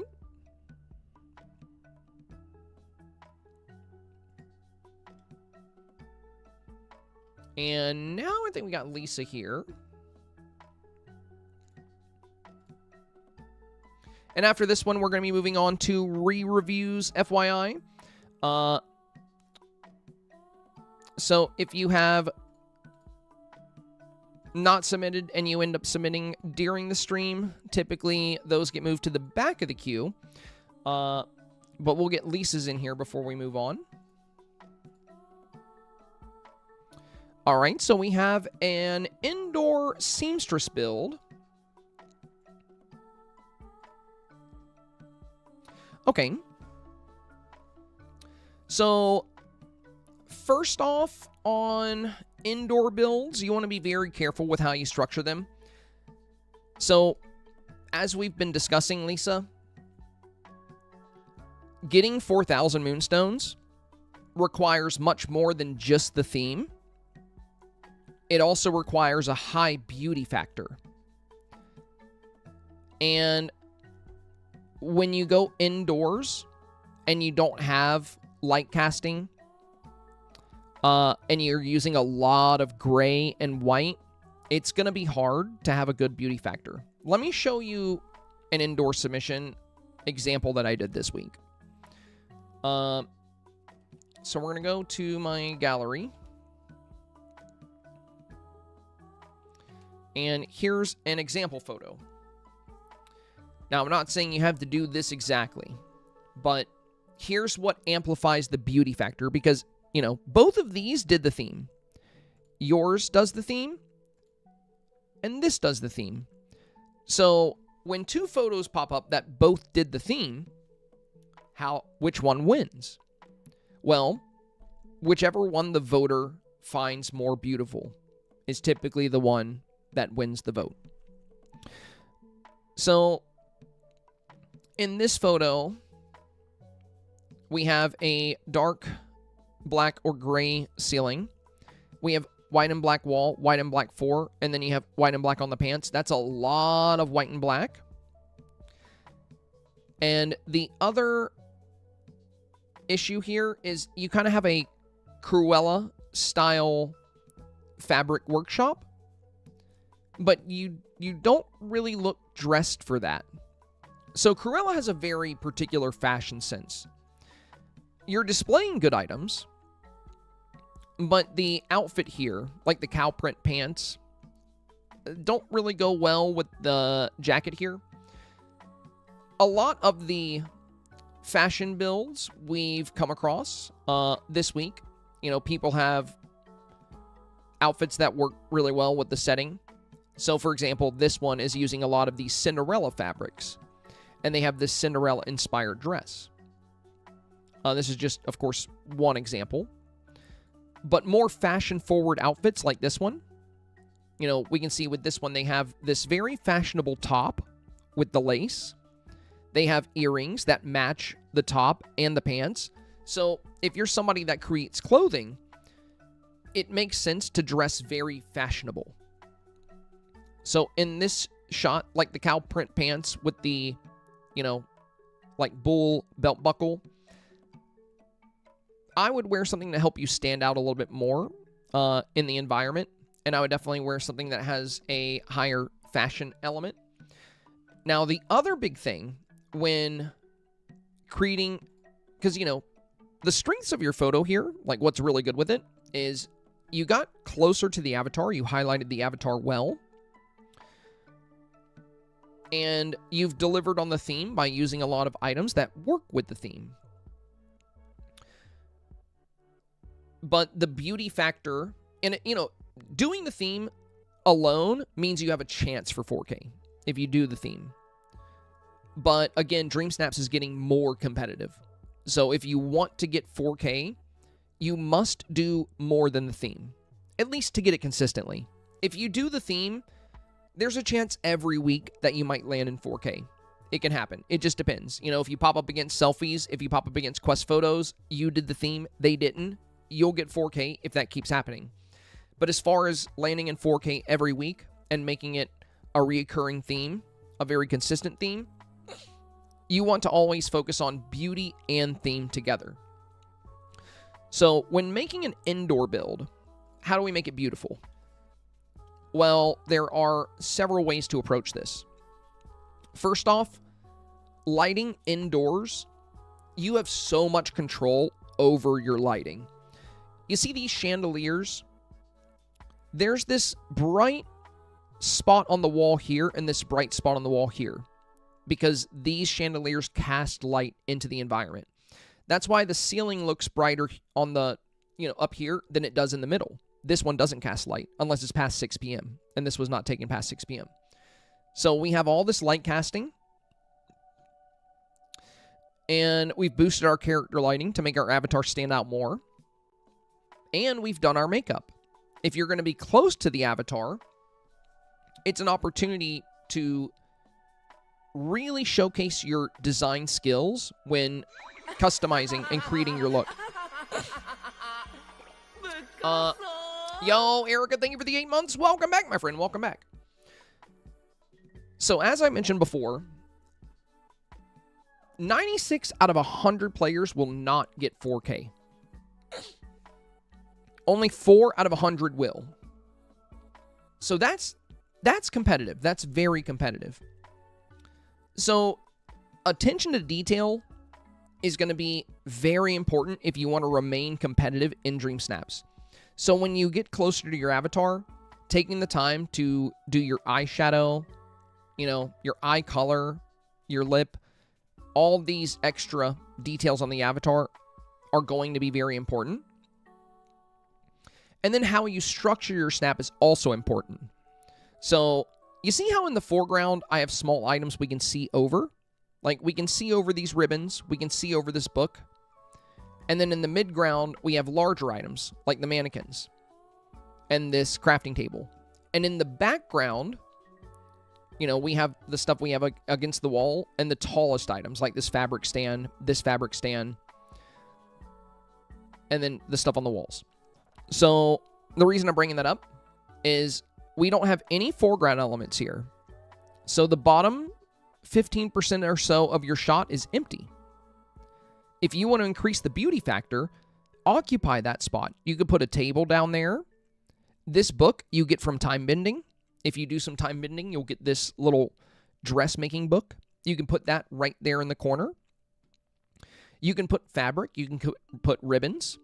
And then on the foreground here on the right-hand side, we have a crafting bench. So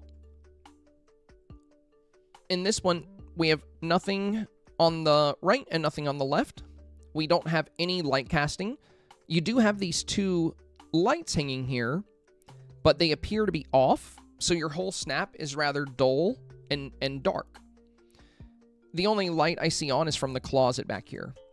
So if you brought some lights in, especially things that cast light, you would get a much better beauty element. And then you also want to structure your snaps the same way I was just describing. Smaller items in the foreground, medium items in the midground, and taller items in the back. For you, you have, empty foreground. And then before we get to the background, you have these tall fabric rolls, which make it to where we can't really see what we have going on behind them. So it's kind of out of order, if that makes sense. So those tall fabric rolls, you can put those on the back wall. And then you could put mannequins in front of them. You could put a sewing machine in front of them. But you really want to work on filling out your snap. So again, getting 4K is very competitive. Any Dreamsnap that does the theme can get 4K. But as far as getting it consistently, you really want to master composition. How you structure the photo, how you layer the photo. If you look through my collection of submissions, you'll notice they all have exactly what I'm discussing here, because this applies to all snaps. Foreground elements, like things that pop up at the bottom, right? And I always fill the corners. So the bottom left corner and the bottom right corner will always be occupied. We see the same thing here. There's like the giant gooseberry in this corner, giant snail in this corner. In this one, we have a gold bar in this corner and a water trough in this corner. In this one, we have these beautiful flowers in each corner. In the superhero one, we have this computer desk in one corner and the Superbike over here in this corner. You get the idea. Structuring your snap to include a foreground, midground, and background is very important. And playing up the beauty factor in addition to the theme is very important. So final thoughts on your snap here, and something I would highly recommend. If you're already in the Discord, so above where you submitted this, there is a channel called Dreamsnap Tools. In that channel, you're going to find a lighting tips video. I highly recommend watching that because it's going to cover my indoor lighting tips and exactly which items cast light indoors, because that's going to allow you to make a much more beautiful indoor submission once you understand how to play with lighting in an indoor build. That's what sets a lot of 4K snaps out amongst the competition, is their ability to use light to their advantage. It's just photography at the end of the day. Like, if you think about professional photographers, and that's what Dreamsnap challenges are. These are photo challenges. So it's all about doing the theme and making the most beautiful photo. So how do photographers make their photos beautiful? Well, they bring lights. They have all these different lights that they set up. They get the proper lighting in the right areas. They use the right time of day. There's so many different ways to get good lighting in a photo. And that is going to be essential to consistently getting 4K. So having a good grasp and a good understanding of lighting is a huge component when it comes to making successful snaps. So going back to your snap here, like I said, things are doing very well. Getting close to the avatar, highlighting her well, and following the theme by utilizing the right items. Things we can be doing better would be composition, focusing on filling out your foreground, very important. And if you're going to show this much of the ceiling, detailing your ceiling as well with lights, chandeliers, even hanging plants can be good, or you can tilt the camera to show less of the ceiling.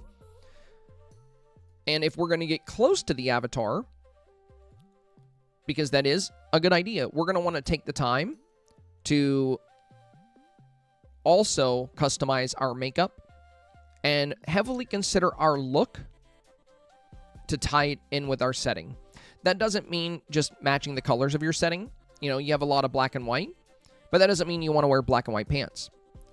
Oftentimes, it's better for your look to stand out from the environment. You don't want it to necessarily blend into the environment. So yeah, when you get a chance, I highly recommend checking out the lighting tips video, because that alone could help you greatly amplify the beauty factor for this snap before the challenge closes.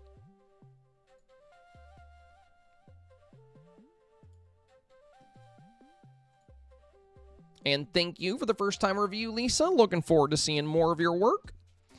It is now time to move on to secondary reviews.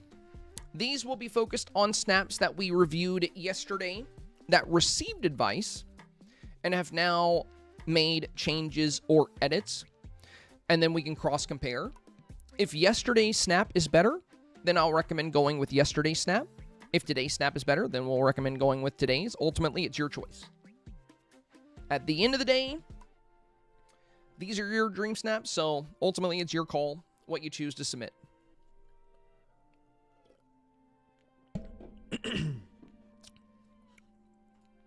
All right, Dreamer is up first. So this was yesterday's. Hey, Dekai, thank you, my friend. Dekai coming in with the 400 bits. Very nice of you, Dekai. 1,500 bits on the board. If you guys are enjoying the stream today, consider supporting the content. We have hit our previous 155 stream goals in a row, so we are on a generational run right now. Today is number 156, and we are almost halfway there. So if you get good value out of these streams and you enjoy what we do, you can always support the content with bits, donations, super chats, whatever you may want to do. If you type !tip or !donate, you'll get a link to our direct donation sites if you'd rather not do super chats or rather not do bits. But whatever way you want to support, it's, you know, do whatever's convenient for you if you want to support. And it's worth mentioning, if we don't hit the goal, guys, it's not the end of the world. The fact that we've hit this many consecutive goals is pretty insane. So one of these days, our streak is going to come to an end. So, you know, don't feel like pressured to where you feel like we got to go to 200 or 300 or something. Every day is a new record right now. So yeah, you know, being here is more than enough support as is. So thank you, thank you. Sarah Lilies, thank you for the 200 bits as well. Very nice of you, my friend. Very nice. All right, so this is Dreamer shot yesterday. And this is today's. Let me move this back over.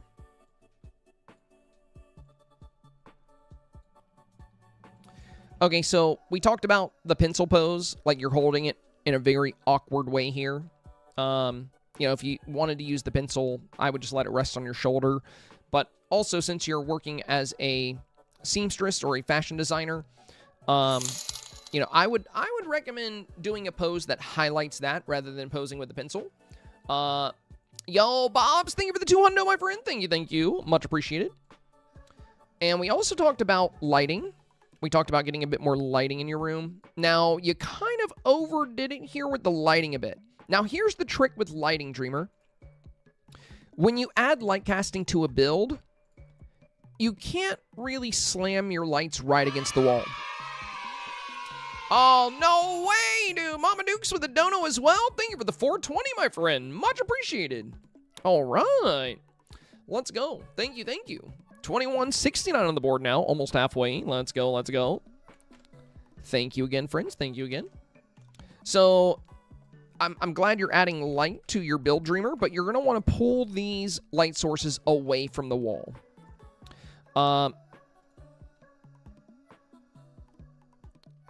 Like this one and this one. Like, you got to honestly ask yourself, Dreamer, when you put these lights like this, did you really think that this looked good? Is this beautiful? Do you think this is what we were recommending? Maybe you did find it beautiful.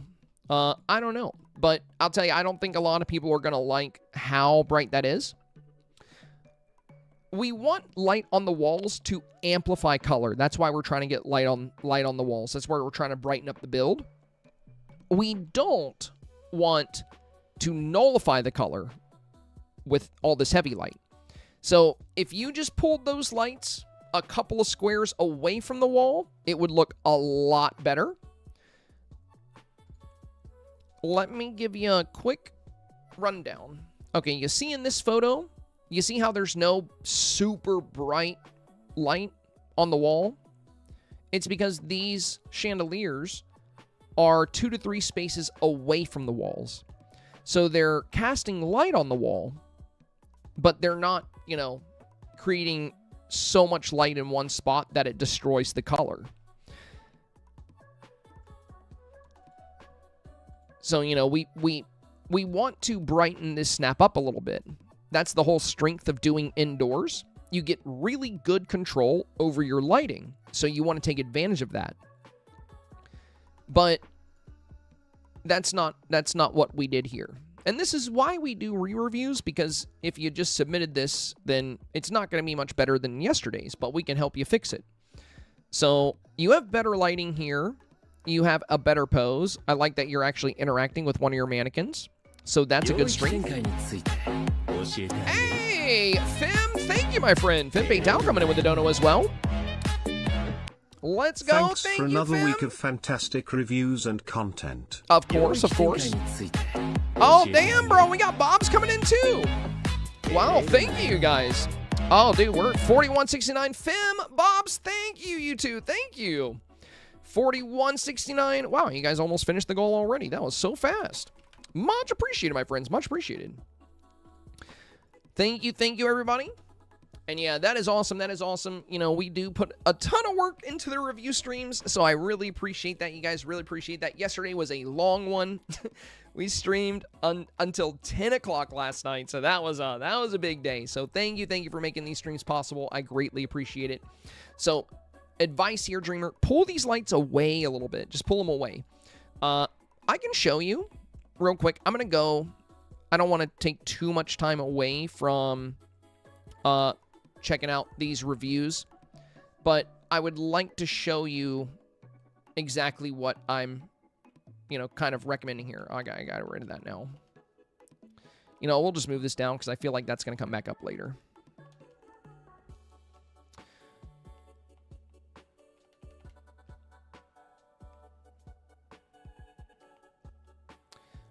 Yeah, actually, I can just do it in here. So here's the thing, Dreamer. When you're casting light in a room, if you put a light right up against the wall, you see how bright that is?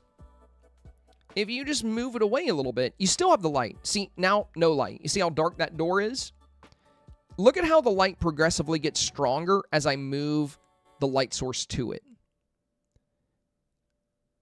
So if you put the light source right on top of it, it's going to be ultra bright. If you put the light source really far away, it's going to have no light. A good space for your lighting is to just go 2 to 4 squares away, and then you get beautiful lighting casting onto, you know, your walls or your decor, and you'll be able to avoid these like super harsh, super bright pockets. This is not what you want. Again, the whole idea here is to elevate the beauty of the snap. When you think of a beautiful photo, is it usually so bright that you can't see the details? No. It usually has just enough light to make the colors and the scenery pop, right? That's what you're going for. That's what you're aiming for. Now, as far as the positive changes, really good job on switching up the pose. This is way better than yesterday. Yesterday, you weren't really interacting with an active project. You had this giant pencil in your hand. And the hat felt a little awkward with the dress. Now, you know, I like that we can see more of your hair. You're looking directly towards this dress. I would take this motif off, though. This motif is fun on certain things, but the whole idea of putting the dress here is to show your handiwork. You're showing your craft. You don't want to obstruct that with like a giant ball of light. There will be good times to use this motif, but this is not one of those times. So I would lose the motif, keep this pose where you're looking at the dress. That's great. And just pull these lights away from the wall.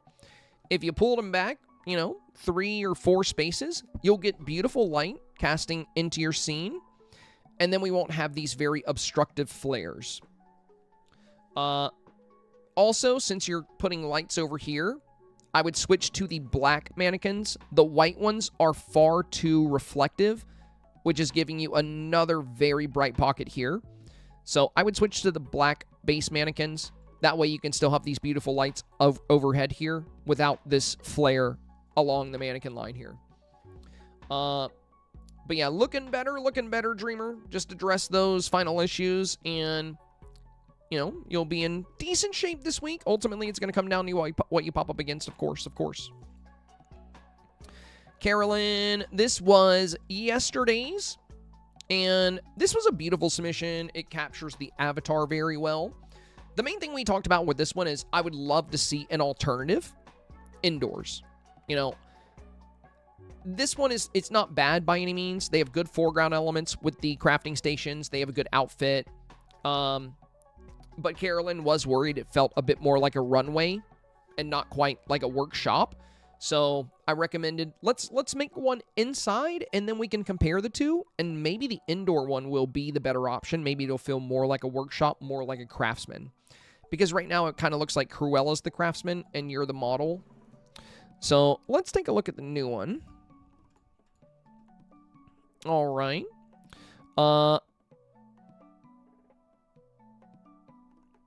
Carolyn, yeah, if you have the Pluto shot, you can add that too. I saw you mention that.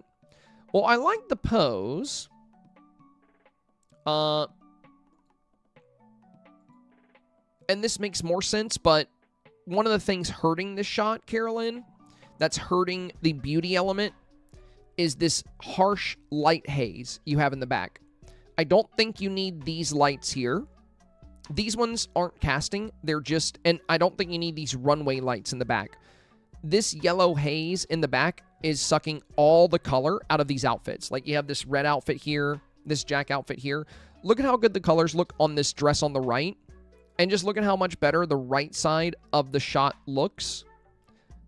Like, look at how good the colors look over here. And now look over here. See how foggy and hazy it is? That's because you have these lights overhead and you have these lights down below. So you doubled up on all this harsh yellow haze in the back. You really don't want that.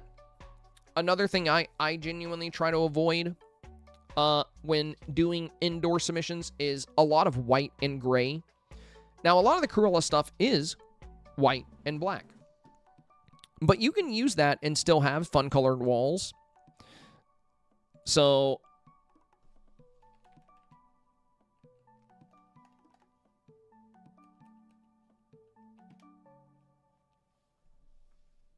give it a second. So, you know, here's an example, right? We have the Naboo floor. We have this kind of cream-colored wall with the wood panels. We have a reddish-brown roof texture, and then we have this gold fan wall with windows. And we still have the white Cruella crafting table here. We still have the white, black, and red furniture here. We still have the crafting or like blueprint bench, or I guess desk over here. So we're still using a lot of those items that we get from Cruella.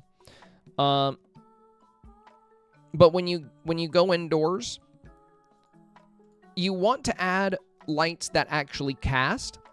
Like, notice how these chandeliers, they don't have that yellow haze that you have in your photo. They don't have that foggy yellowness. So certain lights in the game will have a foggy element, like this light right here on the crafting bench. You see that white fog coming off of the light? That's the light haze. But notice how these don't have that. Instead, they just make everything around them glow. We call that light casting. Those are the lights you really want to focus on when you're indoors. You really want to avoid the light haze unless you're making silhouettes or other things. And let's see, this is the one you did with the Pluto pose. Yeah, I like this pose a lot better. This one's really fun. And then the other thing is you have these chandeliers, but they're not really close enough to the walls to give you, you know, the good light casting. I know a lot of people aren't too experienced with indoor builds, so they avoid them. And I get that. You know, I've had a lot of luck with indoor builds, though. I've never, ever gotten less than 4,000 moonstones on an indoor build. Not even once. And I've done every Dreamsnap challenge there's ever been. I've got an excellent track record with indoor. And I think the reason that is because I've learned to make the most of the indoor lighting. I avoid light haze, right? Like, we don't want this yellow haze because now we can't see the good colors of this corkboard. We can't see the good colors of your outfits. If you want to hang items here so it doesn't look so empty, there's plants you can hang. You know, you can hang some of the, you know, like these planters we have here. You can hang these. You can hang other things like chandeliers that don't drop yellow light down.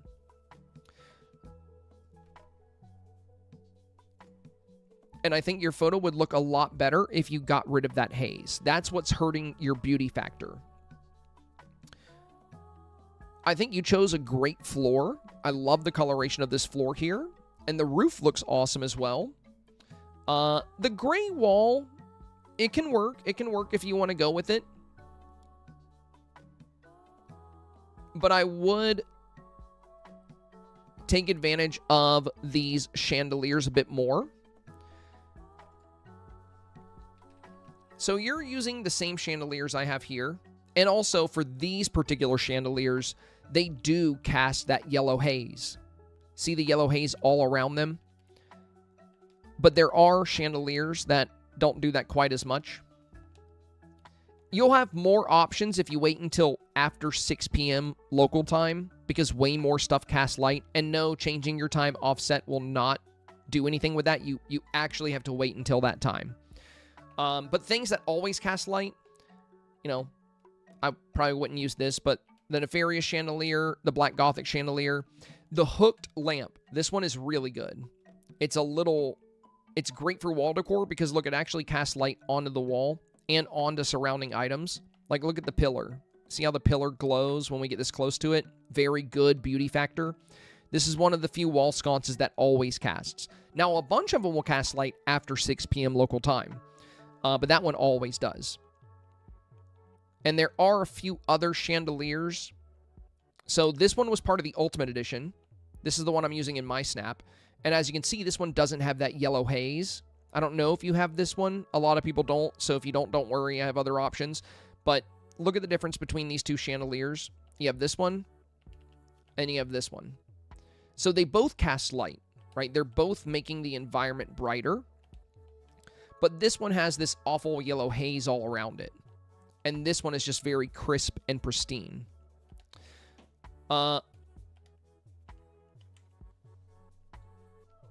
Hopefully I have them. I might be out of them. Yeah, I'm out of them. There's another chandelier. It's literally just called Chandelier. And it's got candles, kind of like this one. And it's a better option than this one because you won't have that yellow orb that casts all that extra light. But if you want to make your indoor snap a bit more beautiful, I highly recommend avoiding... I don't know why the ceiling is pink. I think we were messing around with it the other day. I highly recommend avoiding that yellow haze. You know, it's just like when you put street lights outside. You really only want to use street lights that way if you're trying to get a silhouette off of them. Now, if I go into our little, fabric workshop build here, I'm kind of set up right here. And you'll notice I have several chandeliers around the scene that you can't even see when I take the photo, just to brighten up different parts of the room. But just look at the wall over here. Like, look at this wall, and now look at it. Look at the difference that makes. Same with the window. Look at the... Let me move it over so you can see it better. But look at the beauty factor you get from that. So to get that factor, you need these chandeliers towards the corner where they can cast against both of these walls simultaneously. So if you put your chandeliers like here, like out here, you're not going to get any of that beauty factor on the back wall, and you're only going to get a little bit here. As far as where you want to place them, I typically do 3 to 4 spaces away from one wall and 3 to 4 spaces away from the other.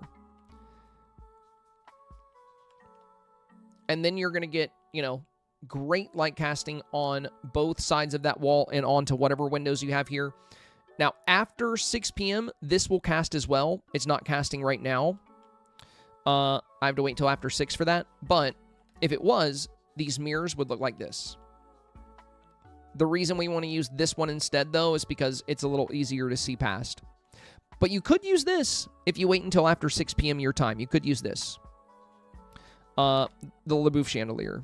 You can always experiment, but what I'm getting at is I think you can greatly amplify the beauty factor of this. This is a great pose, by the way, and it feels far more natural than this. This one is a great shot of the avatar, and it's got a decent beauty factor, but you definitely feel more like a runway model, and I keep saying Ursula, and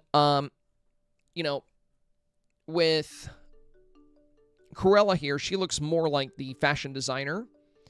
We don't get to see too much of a workshop or anything. We see a lot of runway. This is far more on theme, and it is looking quite beautiful. It's looking better than a lot of the crafting indoor builds I've seen. But if you tweak this a little bit and you master the lighting here, this could be way, way better. So get rid of anything that's casting this harsh haze, this yellow haze in the back. It's sucking all the beauty and color out of the backdrop. Try to do a bit more with the background as well. This entire wall here, you have 3 items.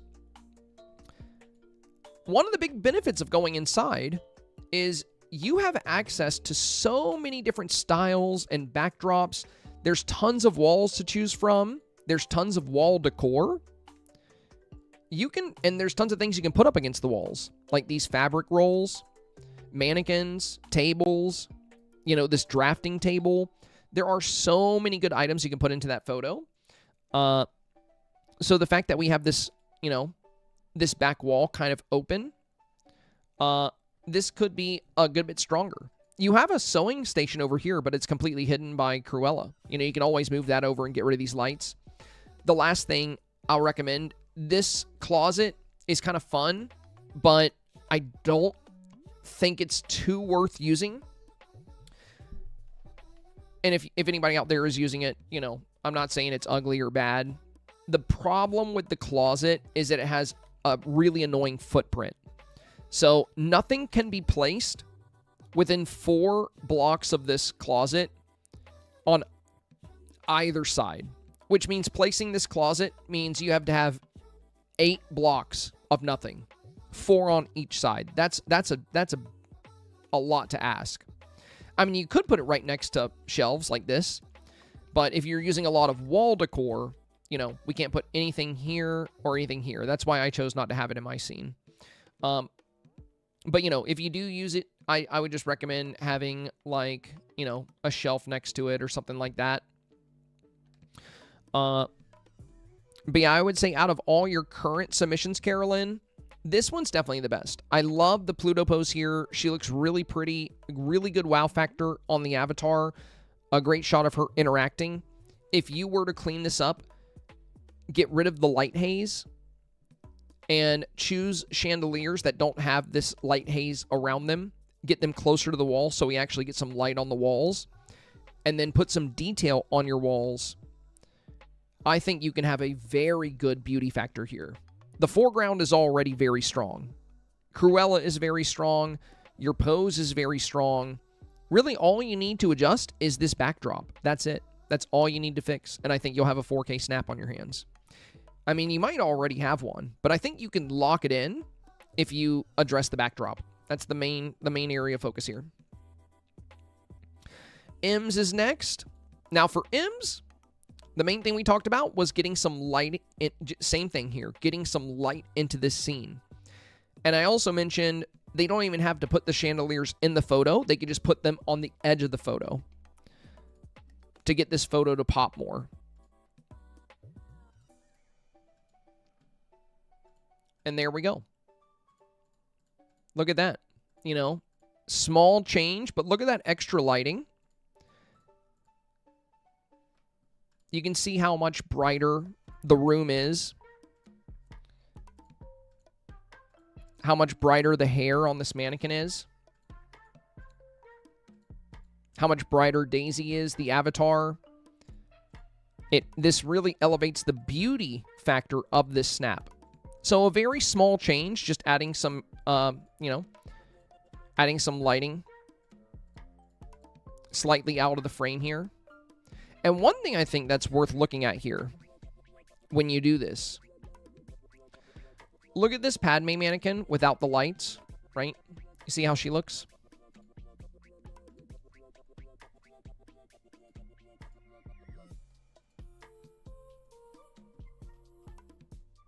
And now we have the same mannequin here.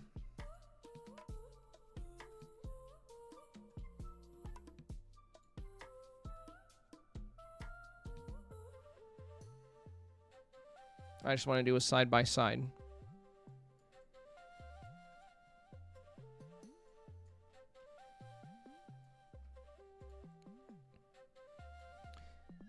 So all they changed was adding light casting. That's it. They added light casting to the shot. Look at all the extra detail we get.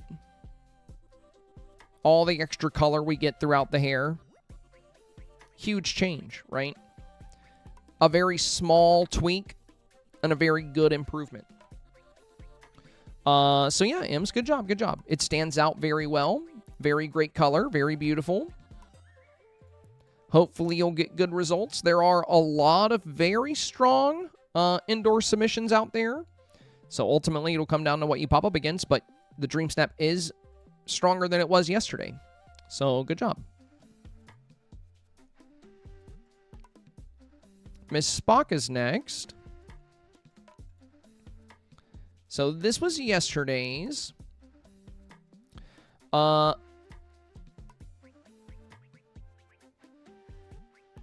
about changing the floor. Yeah, we were talking about breaking up this red here mostly. Because we have this red table with the red phone and the red floor. And it all kind of blends on top of each other. I went with dark wood as to not contrast too much with the busy wall colors. Yeah, you definitely don't want a busy floor or bright floor because it'll feel way too crazy with this particular wallpaper for sure. Also mentioned the balance of the mannequin. Add more lighting. I added one on both sides. Talked about the sewing machine. Okay, let's look at the new shot here.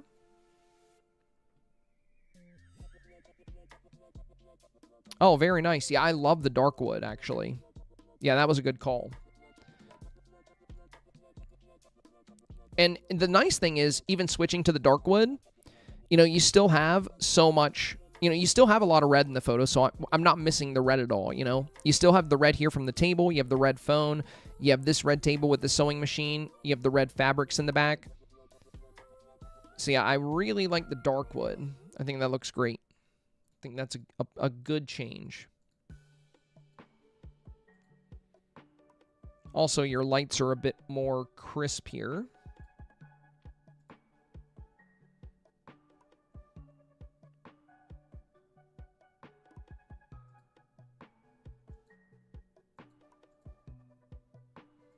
Looks like your lights are off in the new one. Like we don't have the lights on the table, which I don't mind because the light haze they were putting out, like it looks really hazy right here when these are on. So I think you went to daytime. This one on the crafting table is still on, but I kind of like that these are off. Or maybe you turned them off yourself because this light's still operating. Yeah, I like the mannequins here. And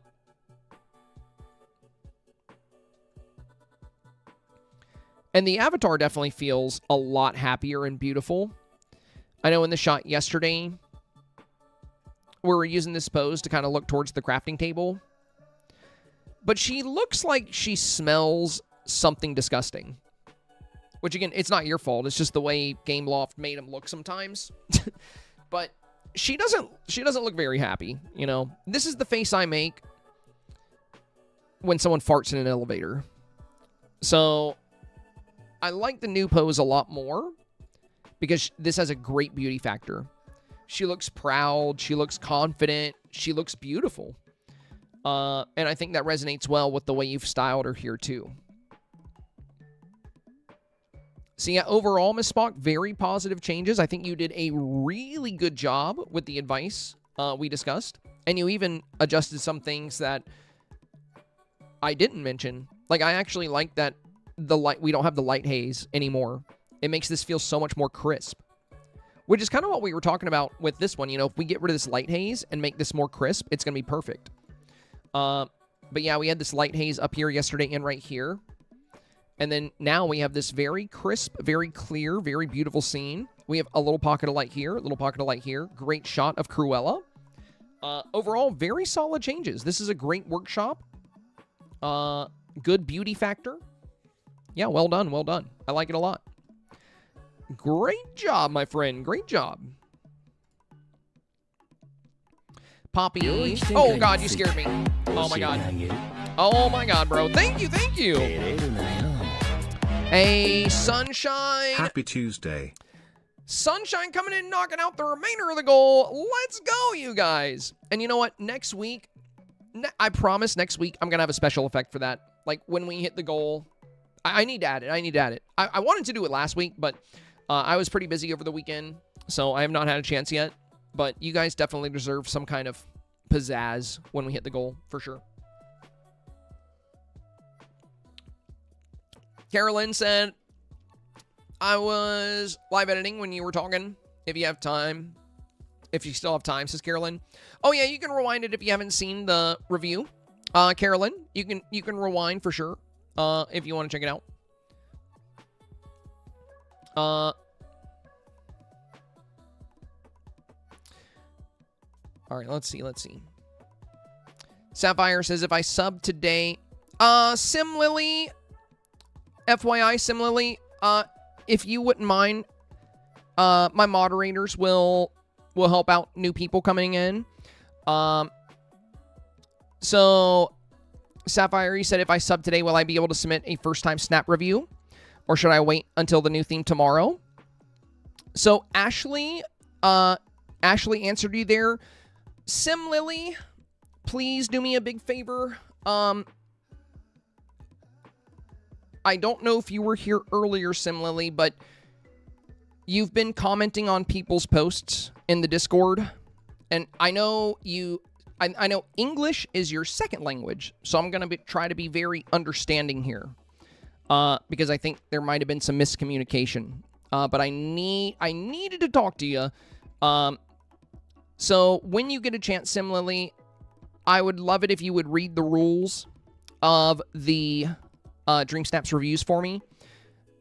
You broke rule number 3, which is do not comment on posts in the review forum that are not your own. Doing so resets that submission's place in the queue. So what I was talking about there was Anerda. Anerda posted her snap, and you commented to put it in the secondary review channel, which was incorrect. Anerda put it in the right spot, so you kind of caused confusion, and you kicked Anerda out of the queue. And now I see you in the chat misinforming some new friends. We have a new friend in the chat that was asking if they could get a review today. And you took it upon yourself to answer and say you should wait for the new theme tomorrow, but you can take some tips.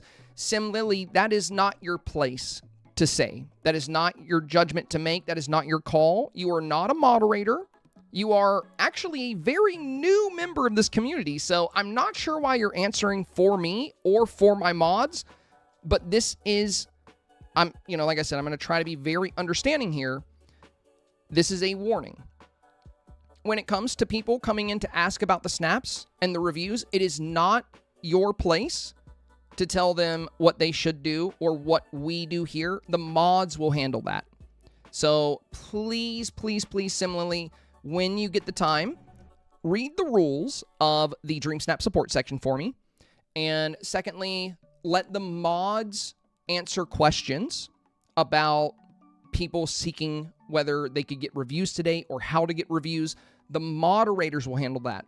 You're welcome to chat about what you see on the stream. You're welcome to chat about the snaps we're looking at. But, it is not your place to, tell new people that they should wait. The mods will walk them through it. The mods will answer that. So you're very, very new here. So please, please, please, allow the mods to take that responsibility. All right. Let's go on to our next one.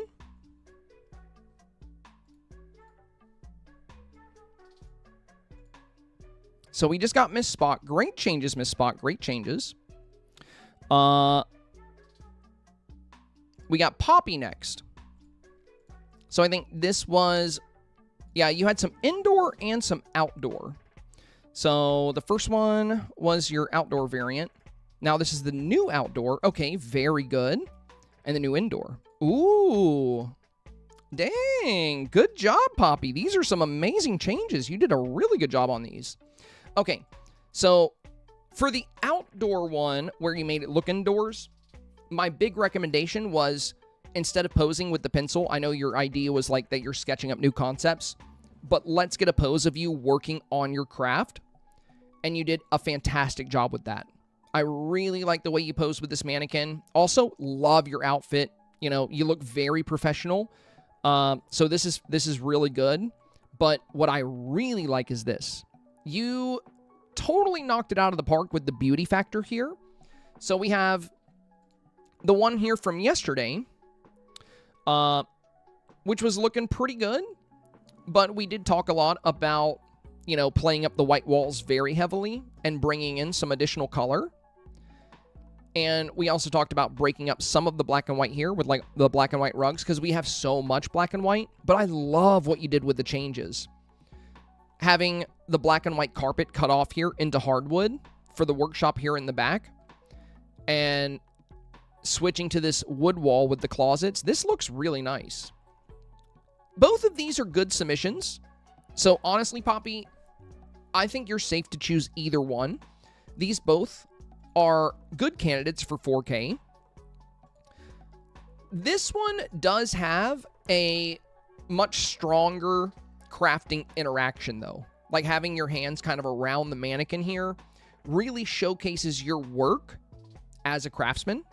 So this one has a great factor there. Whereas this one is a bit more fun and playful. The workshop environment is a bit busier, and with the environment being indoors, it's enabled you to use some extra items on the backdrop. And I do think you've done a good job with the design here. So I think these are both good candidates for you, Poppy. They're definitely both improvements from yesterday. So from this to this, I love it. I love how much better it communicates the theme and how well it showcases you in your trade. And from this one to this one, I love that it breaks up a lot of that harsh white. It makes the environment have a lot higher of a beauty factor and brings in Cruella. So these are both good options, Poppy. Really well done on the transitions here. At the end of the day, I think they're about even. So choose whichever one you feel more confident with, whichever one you feel more comfortable with. Very good job. Well done, my friend. Well done. Great changes. Mama Dukes is next. So this was yesterday's. Mama Duke says, you were concerned that my theme was not fully translating. I was going for Geppetto influence, who was a clock/toy maker, but went a bit overboard the clocks. Oh! Okay, I see. Well, it makes sense now. Yeah.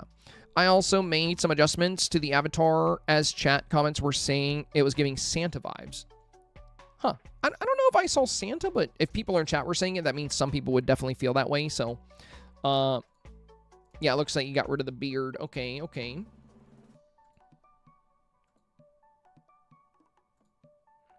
Okay, yeah, I think the theme definitely translates stronger in this one, especially with the additional toys.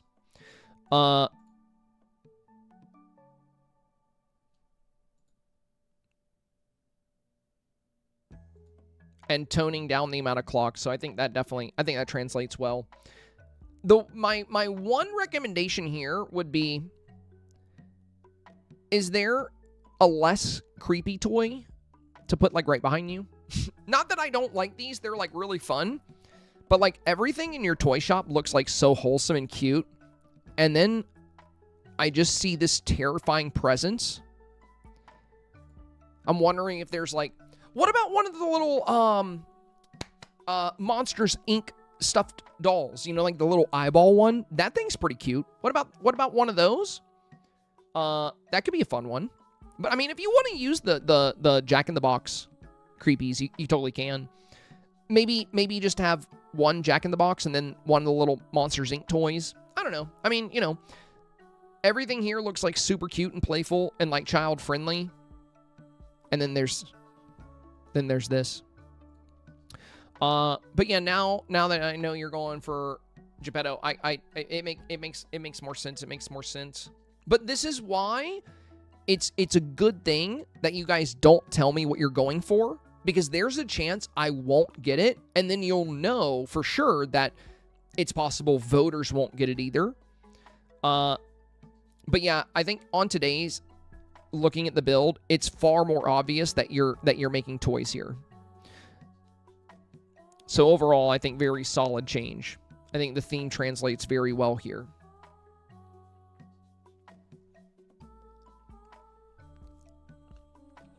And I did hear that apparently the the clip of the theme tomorrow, when it tells you the when you vote, and it tells you the definition of the challenge, apparently it mentions woodworking, so I think it's good you have so much wood in the shot. I don't know why it doesn't mention the other things, but yeah, apparently it mentions woodworking.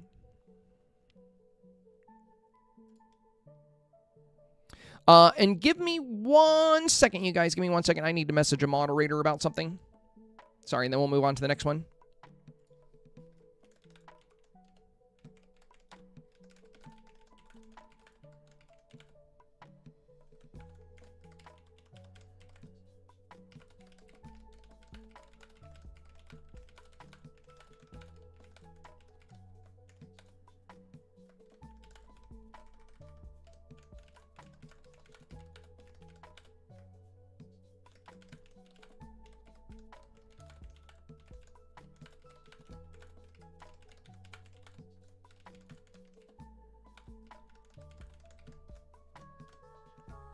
Okay.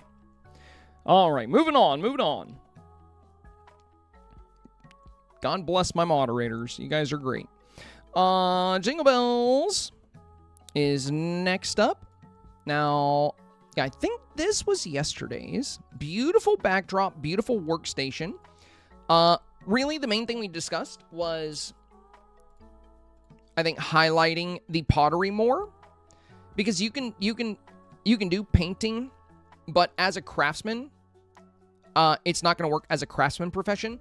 But you can be a craftsman who also paints. So showing physical crafted items is a good way to get away with the painting idea.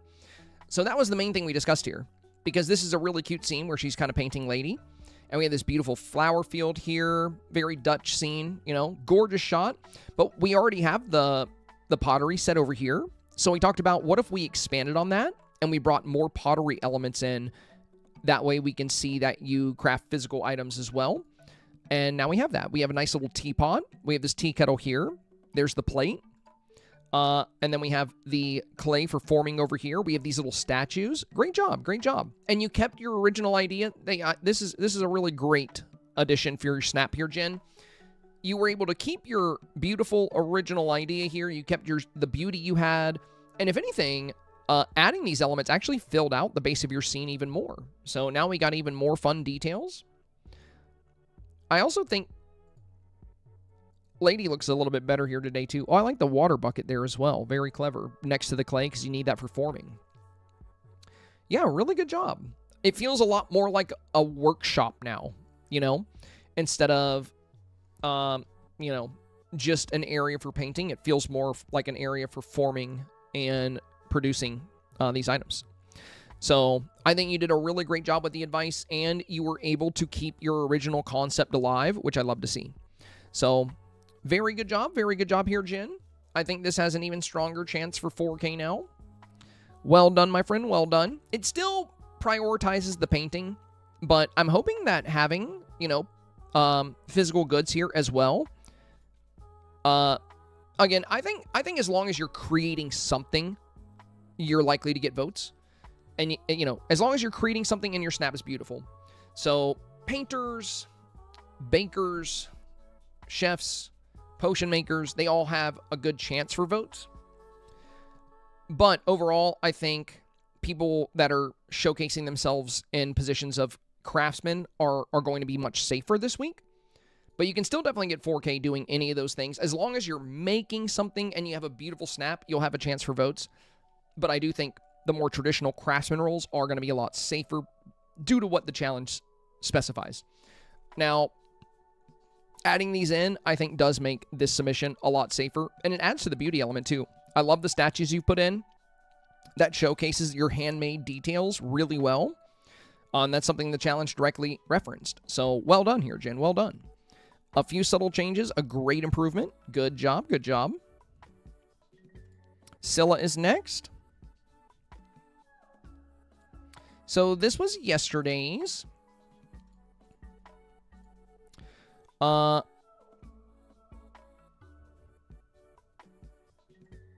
this is today's. Yeah, we had a lot of light haze yesterday. Now you have much less light haze, but I would still try to get some light casting. If you take this same photo, Scylla, after 6 p.m. your time, you should get these casting some light onto the ceiling. And we did want to go with a a darker ceiling, but you don't necessarily have to go this dark with it. You could go with like, there's lots of good wood ceilings you could choose. I don't know if I would do a stone ceiling with like a carpeted room and like a wallpaper wall. I think I would definitely go with a darker color since your floor is darker and your wall is lighter. Balancing that with a darker ceiling texture, I think would be good. But I don't think you necessarily have to go this dark. I mean, you can if you want to. But I do think the lighting is a bit more crisp in today's. Now, you could also still keep a window if you wanted to as well. I see you got rid of the window here. And you have good lighting at the front. You have good light casting coming in here. The last thing I'll recommend for you here, Scylla, is finding a way to interact with your projects or what you're working on. You know, like this, where we have like this great interaction. This is a good mannequin to use because it's a bit shorter than the avatar. You can pose well with it. This is with the Pluto pose here. And, there's other shots where people are engaging with their work. You're kind of looking towards the items here, which does work. You're kind of interacting with the environment a bit. But if you're able to showcase a current project somehow, I would definitely consider it because I think that's going to make the Dreamsnap more competitive. So this was Danielle's yesterday, and the big issue with this one was I don't really see the theme. I don't see a workshop. You don't come off as a craftsman. I don't see what you're crafting, so it just looks like you kind of use the new items from the shop to make a pretty scene, and that's it. So you've corrected that today by making a workshop, but now we have some new issues. So, first off, when you take a picture of your avatar, you can push the camera up inside as well. You might not have good items for that inside. It looks like you were using the Icy Tree, which is an outdoor item. So if you don't have the Vizier's Alchemy Table, you might be limited. So if you have to be far away from the avatar, that's fine. But one thing you really need to do, Danielle, is get comfortable with your camera settings. See how there's no light on your avatar at all? You see how hard it is to kind of see her and see how beautiful her dress is? You can easily fix that with just a couple of seconds of work. And this is why, if you want to get 4K consistently, you really, really need to learn your camera tool. It's nearly impossible to get 4K consistently if you don't learn this tool. So here's how you look right now. And here's how you would look if you boosted character lighting. Huge difference, right? Look at how much more I stand out. So normal, character lighting. Now you don't need to turn it all the way up, but going to like 42%, you're going to get great lighting on the avatar.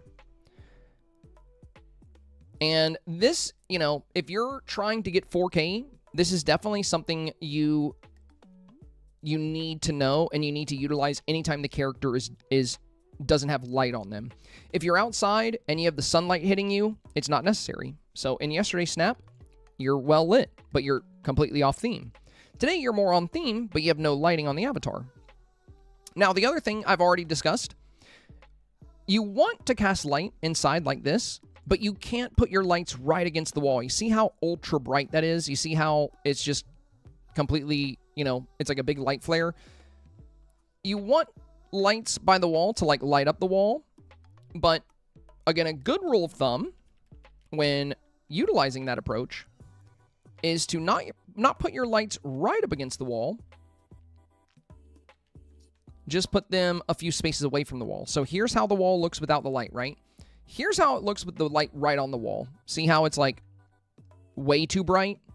That doesn't look good. That should be a red flag in your mind immediately. When you put the light right on the wall like that and it's like so bright that you can't see the details, ask yourself, is that beautiful? No, not really, So what we're going to do is we're going to place the light, 3 to 4 spaces away from the wall. Now we don't have that horrible light flare, and we have all this beautiful light cascading onto the wall. That's what you need to do with your lights. So you're never really going to want to just throw your lights right up against the wall like this. You want to put them a few spaces away. That way you get the best of both worlds. You get good lighting on the wall, and you don't get the light flare. Now that it's past 6 p.m. in my game, I want you guys to notice something. You remember this one wasn't casting light earlier? Well, now that it's 6 p.m., look at that. It is. And changing your time offset will not change that. This only works after 6 p.m. But now that it's past 6 p.m., way more things are going to start casting light. Like this lantern hanging here is going to cast. This one hanging here is going to cast. This chandelier is going to cast. So after 6 p.m. local time, you're going to get way better light casting. My character lighting is still on, so I look way too bright, but...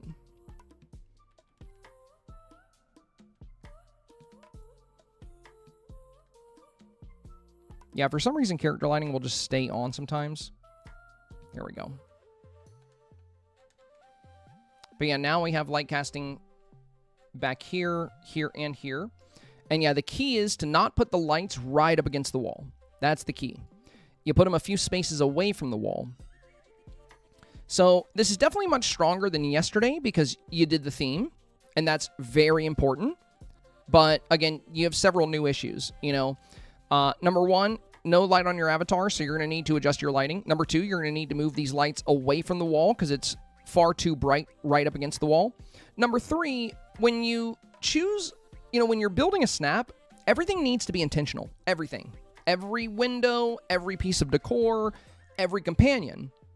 So why is R2-D2, you know, roaming around in your fabric shop? I mean, I get it, you're wearing the Padme dress, but this isn't really a Star Wars build. The Padme dress works good because it's a beautiful dress and you're a fashion designer. R2 doesn't really make any sense here. So I would definitely not use R2. And rather than doing a raccoon pose, it doesn't really make a lot of sense to have a raccoon in your fashion shop. I would do a pose that showcases your work, you know, with these dresses. And you also have no light at the front of your scene. You put lights in the back, but there's nothing lighting up these dresses we have here. So there's definitely a lot of adjustments you need to make this a stronger snap, but it's a lot better than yesterday. While this one had good beauty, there was absolutely no theme here. So this one has the theme, but now it lacks the beauty element. What you need really is a combination of these two. You want this level of beauty and this level of theme. That's what I want you to focus on for all your snaps. Ashley is next. So we got this one here with the clock motif. And the main thing we said, I love this scene. I think it showcases the theme very well. Showcases your trade working with these clocks. But the motif, I wanted to see if you can come up with a different pose. Working with something that's present in the environment. Oh my god, dude, that is so much better. Yeah. Yeah, perfect, perfect. This feels way more authentic. The problem with motif, you know, while it's a clever use of the motif, motifs can be tricky.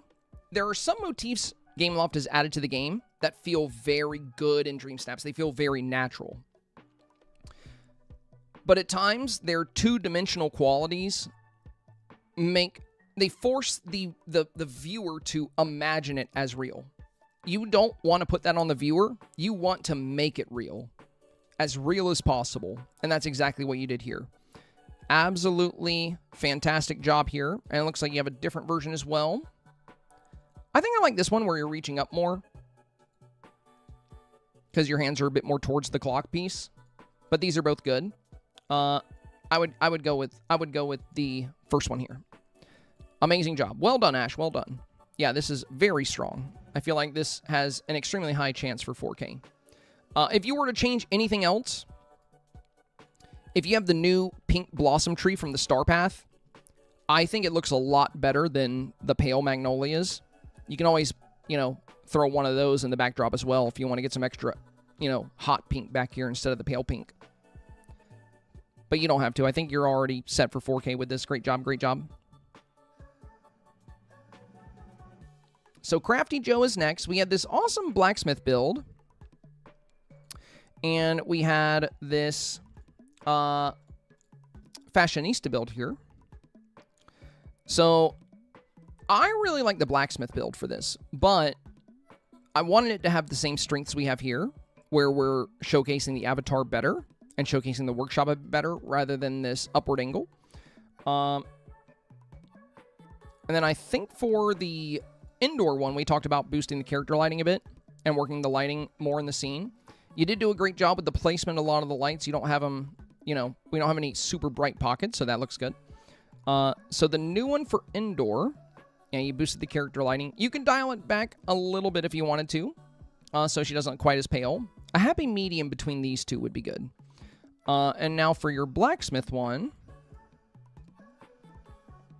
yeah, that's much better. That's much better.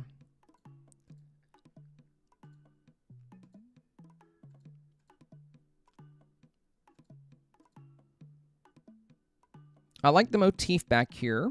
I like all the metal working.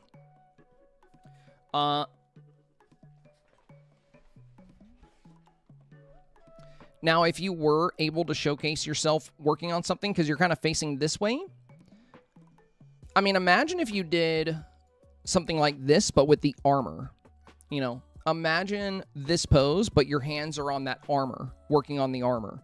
I think that would be a really cool thing to consider. It's a good pose. It showcases the way you styled the avatar well, and it showcases your blacksmithing area well.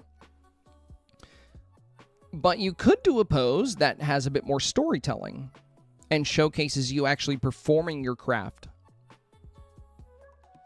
So I think that's worth considering, but I do really like this one. There aren't a lot of good blacksmithing builds out there, and this one is very strong.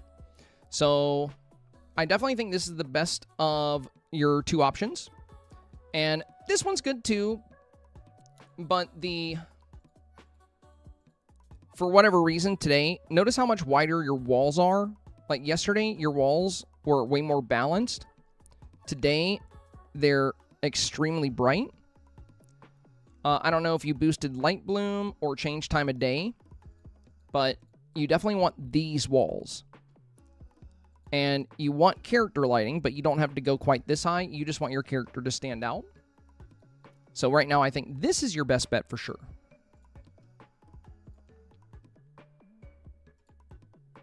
Miss Saint is next. So we had this fun build here. You suggested adding in more crafting items in the front instead of overusing the crafting table. I have one where I'm looking at the birdhouse and one where I'm still looking at the camera. My husband thinks he prefers looking at the birdhouse, but we aren't sure. Your thoughts are appreciated. Okay. So we have birdhouse and camera. Okay. Well, I like the additional crafting items in here.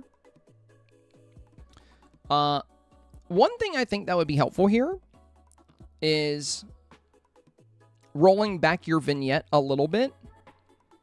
So this table pops a little bit more, and we can get a little bit more glow on the flower. Good character lighting. You're very visible. As far as which one of these to go with, I do like the interaction of you looking at the birdhouse. And in this one, your hand's still extended towards it, so it's like you're showing it to us. So really, they're both viable options. I wouldn't put too much weight into which one of these you choose. They're both good options, and they would both likely perform about the same. This one shows us more of your expressive nature, but we can still see that clearly here. But yeah, they're both good options. Now, as far as the vignette, it's on by default. So even in this photo here, if we don't touch the vignette, it's automatically on. And when you have darker items in your corners, it can be more obvious, especially if it's like a shot where the sun isn't beaming into your scene like you have there. So if we look at the vignette here, this is how it would look without vignette. This is how it looks with the default vignette. So vignette is always on. But if we roll the vignette back, you can increase it or you can reduce it. Now, turning it off completely often makes it a bit too bright. And in some cases, this is good. But since you have that light in the bottom right-hand corner from the crafting bench, I wouldn't do off because it'll make that light way too bright. So what I think you should try is about a -22 to a -26, somewhere in there, because it'll give you about half the vignette. as opposed to the default, which is this. So you'll still have a little bit of a vignette, but it won't be quite as strong. And the reason I recommend that here is because with this dark wood in your bottom corner, we can draw more attention to what you've done over here with the acorn teapot and the pencil if we slightly reduce this vignette a little bit. But yeah, overall, I think very positive changes from yesterday because your workshop space is more diverse. Like, you have more fun items in there. You've toned down, you know, you got rid of one of the crafting tables. You still kept this one here in the corner because the flower looks good, and you have one here. But now we have some items in play, like another item you crafted. You have the pencils here. There's the wood. So, you know, the workspace feels better. I would just slightly reduce the vignette. And then, you know, really just choose whichever of these two poses you're feeling better about. They're both good options. I think they would both perform about the same. This one is fun because we can see your smile very well, and voters do love to see the expression of the avatar. But this one is, I think, equally strong because it showcases you focusing on your work. But yeah, again, both are about equal, I think. LOTR, really like this pottery submission. The only minor suggestion we had was maybe a little rug over here, something to break up some of the gray for the floor, and that's about it. So here we go. Yep, small change, but I love that additional detail. It also looks like you changed the angle slightly to showcase more of this art over here, which I really like. I think that's a positive change too. Oh, and you added another art piece up here. More pottery that we have on the ceiling there. Nice. And the colors seem a bit, you know, the light is a bit more timid, which is good too. We had kind of a light flare on the bowls up here yesterday, and now they're a bit more calm. And yeah, I really like this here, and I love the rug placed here. Great addition. Very beautiful snap here, LOTR. I feel like this is going to do quite well. All right, Mama Bear Games is next. You talked about moving closer, use the mannequins that I can dress, and getting, and trading out the gaming chair for a different one. Yeah, we had the gaming chair here. You know, a lot of people are showcasing the avatar very well. So being this far away and kind of hidden behind the crafting table isn't going to resonate as well. And then you have all these mannequins, but you don't have the mannequins you can actually put clothing on. So we discussed that. So let's see the new one. Okay, yeah, very good, very good. I like the new chair. It looks like you changed the angle quite a bit, though. You kind of moved closer into the room. You can still show a lot of the room like you were yesterday. You would just, you know, kind of set up this same scene near the front. But this is a stronger shot than yesterday overall. It showcases the avatar much better. I love that you're interacting with your work, and you used those mannequins, which is great. But it looks like you used a smaller box to take the picture. I would definitely stick with the regular photo size if you can. And I would try to show more of the room like you did yesterday. So, you know, I wasn't recommending shrinking the room down because I liked how much you were showing. When it comes to incorporating the advice, it's always important to keep what's working and focus on what's not working. So, you know, if we don't have big issues with like the angle or some of the other items, then you might not want to get rid of them. This is a stronger snap, but I think it would have been even better if you incorporated the advice, you know, with this same angle. You could always have those mannequins around you here towards the front and swap out the chair.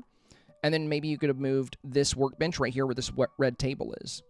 But still, you know, it's a positive change. And this does have a good shot at 4K. I like that it shows less of the ceiling.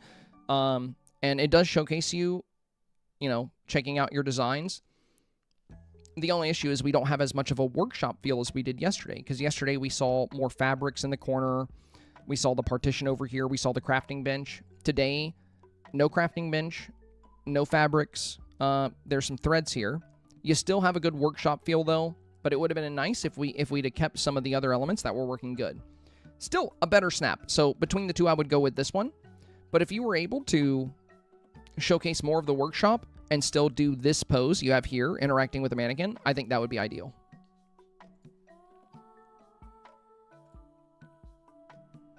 Dekai is next. So this was yesterday's. You suggested trying the Pluto pose with the birdhouse, like in the example. Move the crafting table to the other side just to show the saw. Had to change my hair because with the new pose, the left eye was shaded. Okay, well, let's see the new one here. Okay, very nice, very nice. I like the wood cutting saw here on the side. And we do have you interacting with your project, which is really good.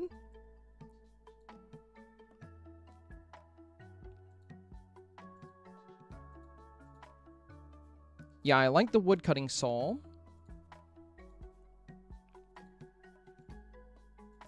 I did like seeing this awesome like canopy you made yesterday. So if I would move the foreground and the build up a little bit more. I do like this pretty Mickey cloud though. Overall, it's a stronger submission because it shows you highlighting your work.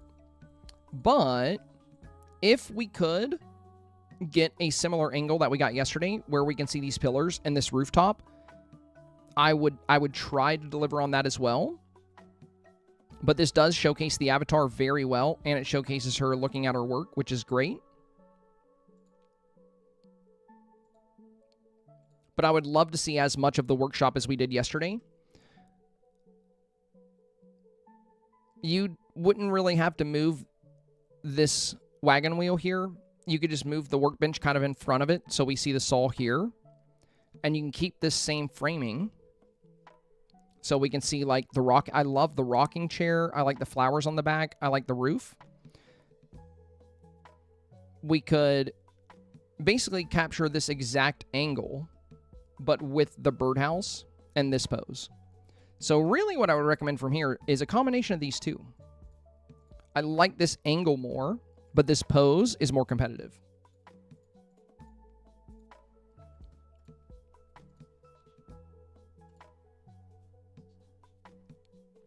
Breezy. We have the chef one from yesterday. Breezy said, I took your advice and switched it up completely. Went with blacksmith, goldsmith instead of the previous one as a chef.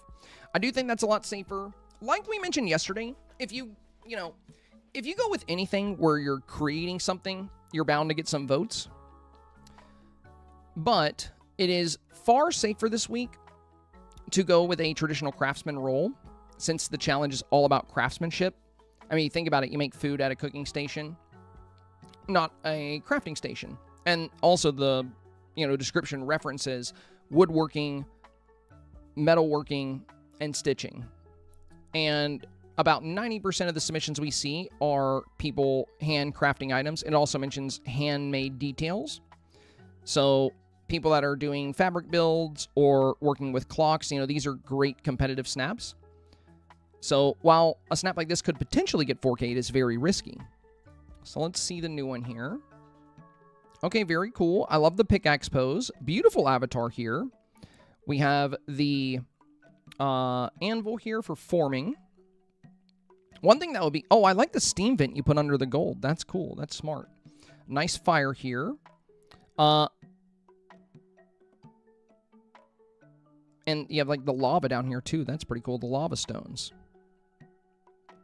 If we had a bit more space, like I know you're pretty close to the wall here, and you kind of have to be, or you'll see over it. I almost think something like this would have been better inside. I know a lot of people get scared of going inside because they're not used to it. And that's fine, I would definitely recommend trying to get accustomed to indoor snaps, because every once in a while we do have a challenge that's made for indoors. And some of these workshops are going to be really good inside. I think this one would have been really good indoors. And then you wouldn't have had to been quite this close to the wall. But it still turned out great, It's very clear what your profession is. And I do like the pose with the pickaxe.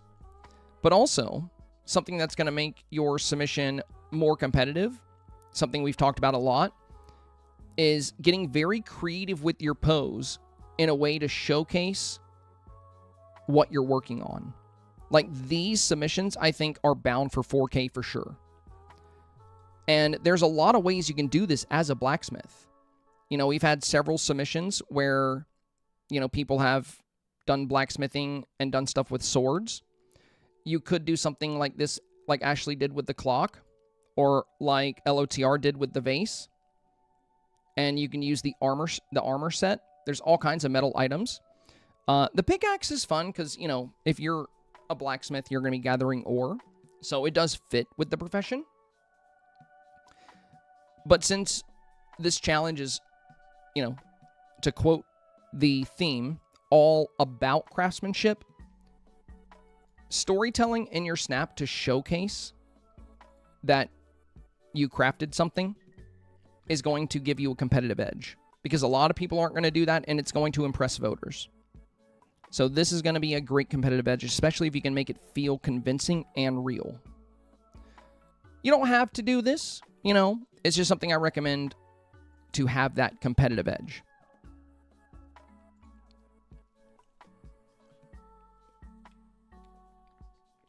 I like the blacksmith build. I think it's a great direction for the theme. And there aren't too many of the blacksmith builds out there. So I think it's a good and unique choice. And we have some great items for it that you have showcased here. But if you do have time remaining to work on this, you can always keep this one saved to your gallery, keep it submitted. And you could go indoors, make a very similar build, and try to execute a pose where you're actively making something, or showing off something you made, or contemplating something you've made. But that is totally up to you. Not a lot of time left. Kimberly, this was yesterday's. You mentioned trying a few different options for the wall. Hopefully one of these will be a better direction. Yeah, we'll see. You know, maybe we'll like the white the most, but we'll check out some other options here. Okay, I do like the brick. Then we have a gold. And then we have this green and gold. Okay.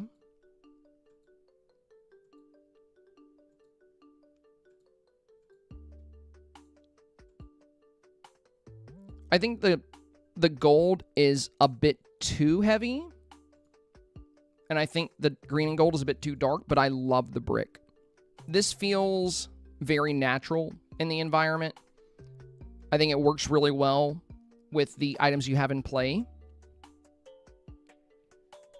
And I do like it a lot more than the white.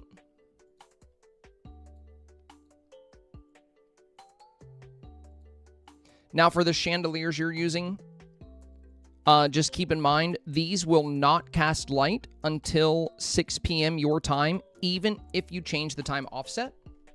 I have the same chandelier here. And since it is 6:40 for me, it is actively casting light.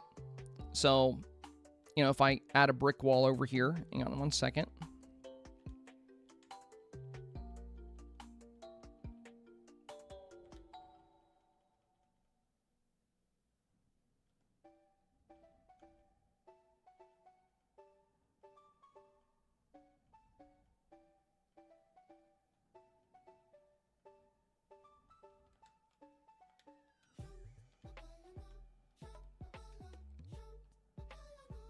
You'll see we can get some light against the wall. You just don't want it to be too close.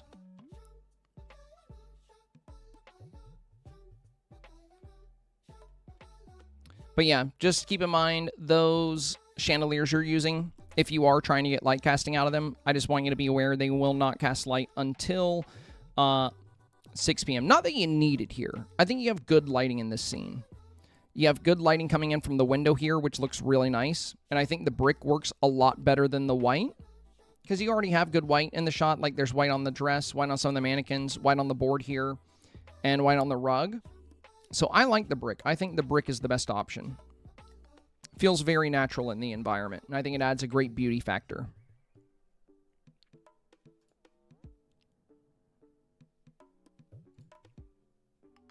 Okay, Gryffindor Panda is next. I didn't have the Cinderella sewing machine. I also don't have the Cruella de Vil seamstress stuff. So I used what stuff I could find /craft. I've not done all the quests for the expansion yet. Okay. Yeah, main thing we discussed was you want everything in your build to be intentional. Since we're making a workshop here, we really want to add items that play up that concept. So things like the TV and the entertainment stand, the harp and the piano. It's best not to utilize those, but to embrace items that play up your workshop and your scene. Oh, very good job. Yeah, this is much better. You did really good with what you had, Gryffindor. You did really good with what you had. I love that you got away from the white. Not that, you know, and you do have the Ultimate Edition too, I see, because you have that Ultimate Edition. A lot of people don't have this chandelier, but you have good light coming into the room, and this feels much more like a magical workshop. Even without those other items, you did a really great job on the changes here. You got closer to the avatar. You featured the avatar much better. You have better details on the avatar. You styled her makeup. This is 4K worthy for sure. Now, whether it gets 4K ultimately comes down to what you pop up against, but this is a massive improvement from yesterday. Yesterday, the beauty factor was rather low. You have some beautiful items here, but in comparison to other snaps, it was going to be tough because, you know, we have the white marble floor, the white pillars, the white wall, and then we have more white coming from items like the piano and the harp, and these didn't really play up the theme or the build you had going on back here. Whereas today, so much stronger. Everything in the photo feels intentional. Everything in the photo feels like it's there specifically to sell you the theme, and that's how you get 4K. Theme and beauty meshed together. Sell the theme to the voter and give them a beautiful photo to look at. Now, if you don't have a lot of items, you know, it's going to be harder to push your camera up indoors and get right up on the avatar like we see a lot of people doing with some of these other shots like this. Like, this is kind of the ideal approach when showcasing your avatar. But since you haven't done a lot of the expansion quest, I would definitely prioritize Jafar so you can get the Vizier Alchemy table. That's one of the few items you can put indoors that'll push your camera up. So when you get a chance, grind out Jafar and get that Vizier's Alchemy table, because for indoor submissions, it is a blessing for sure. But yeah, really good job with the improvements here, Gryffindor. Absolute 180. This snap yesterday, like I said before, any snap that does the theme can potentially get 4K, because there's a lot of selfies out there. There's a lot of quest photos out there. If you pop up against those and you did the theme, you're bound for 4K, but that requires luck. A picture like this needs far less luck. Now, you could still get unlucky and pop up against a lot of really good snaps, and it could end up costing you 4K. So the real goal is to get to the point to where you can be competitive against anything. There's always a chance for you to win the vote, no matter how good the photo you pop up against is. And that's really hard to do every week. You know, there's a lot of good Dreamsnaps out there. But it is a place you can reach. And this is much closer to that place. This is so much stronger. I'm actually really impressed with how much you improved this snap. I love the light coming in here, hitting the walls. Beautiful lighting. I love how you restyled the avatar. I like the lip, the light eyeshadow, the highlights in the hair. And the way you reworked the entire environment. You're showing no ceiling here. You swapped out the floor, and this really increased the beauty factor. And you even have these like magical petals floating around your shop. This has a really good beauty factor. You really did a good job here, Panda. You know, I love to see this when I do these reviews. I love to see these transitions from before and after. It's like seeing you guys, you know, really embrace the talking points we have here and not only execute them, but execute them this well. Makes me happy. Very good job. Black Knight is next.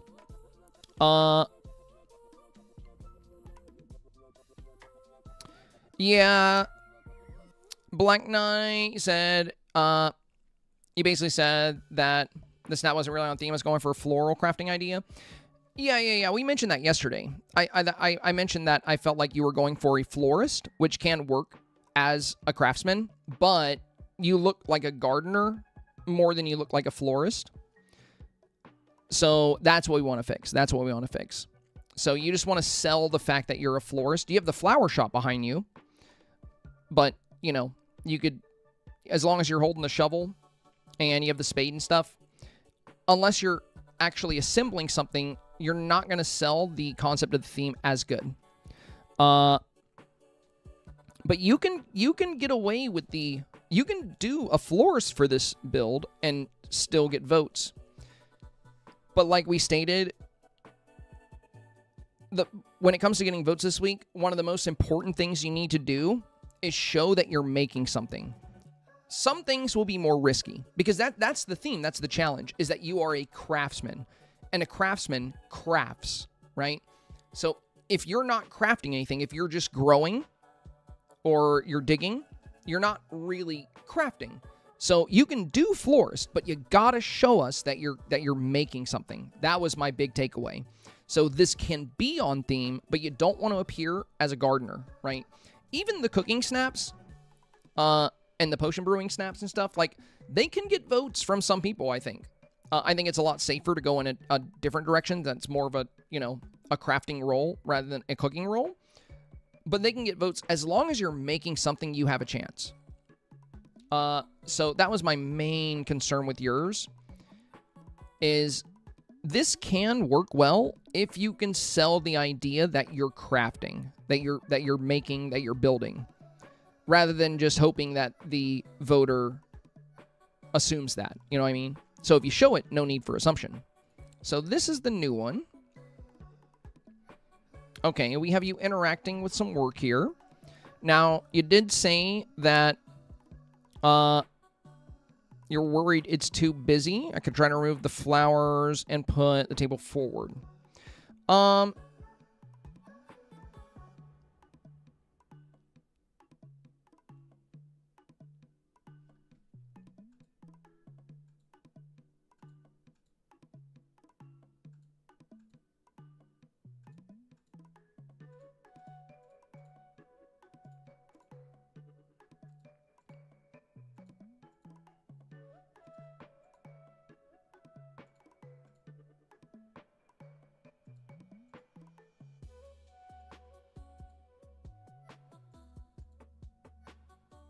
When it comes to busy, it's okay for a snap to be very detailed and have lots of things going on as long as everything makes sense. But swapping out the painting, I mean, this definitely makes it a lot busier here with the table and the items on the table. But these are at least bouquets, so they're necessary. But one of the things that makes that feel so busy is we have these vines behind them and flowers behind them, so they do kind of blend with it a lot. I think this pose is definitely going to be very useful because it shows you assembling something, or at least kind of alludes to it. Like if there was a way you could interact with it and have your hands on it somehow, then I think that would be even better. But again, the key this week to performing well is to show that you're crafting something. That's extremely important. And I think you can get away with it even if you're crafting bouquets, as long as you can showcase that somehow.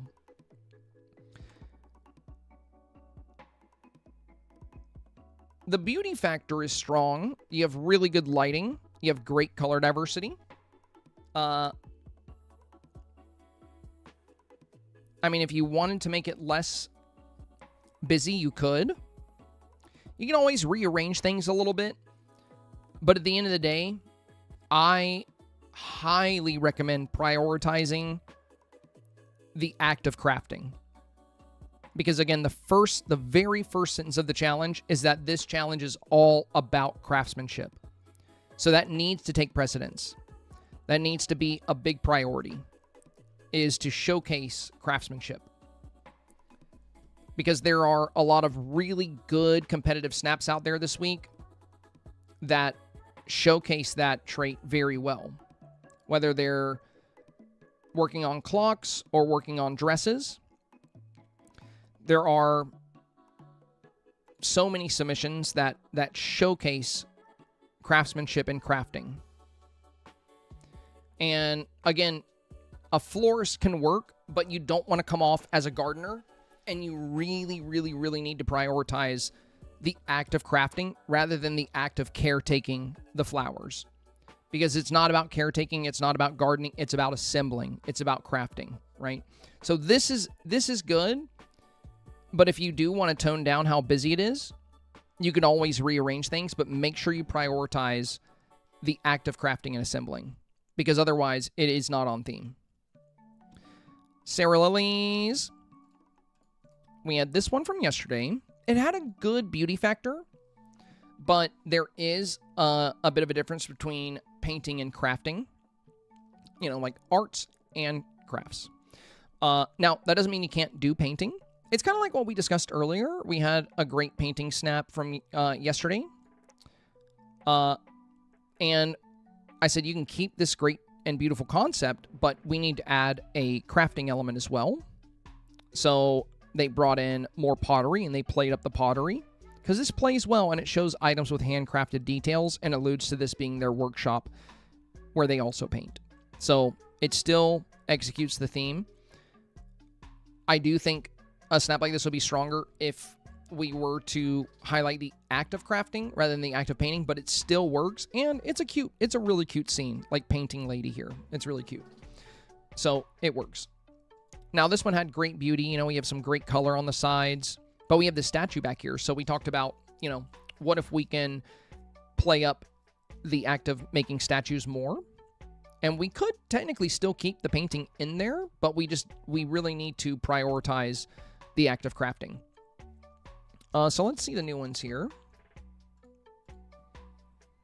Okay, looks like you pivoted more into pottery and statues here. The Eric statue looks good. I would almost recommend having the Eric statue face you, though. I do love the anvil here because it looks almost like you could be using it with a chisel. Like the hammer and chisel, you know, to like actually form the statues is really cool. Now, the Anna statue, since it's ice, it feels a little out of place next to, like, the sandstone. What if you pulled away from the corner just a little bit, enough to, like, fit the arm of the Maui statue coming in her place, just to where we could see it a little bit? Because his statue would pair with Eric's a bit better. And I do think using the Scramblecoin pieces is very clever here as well.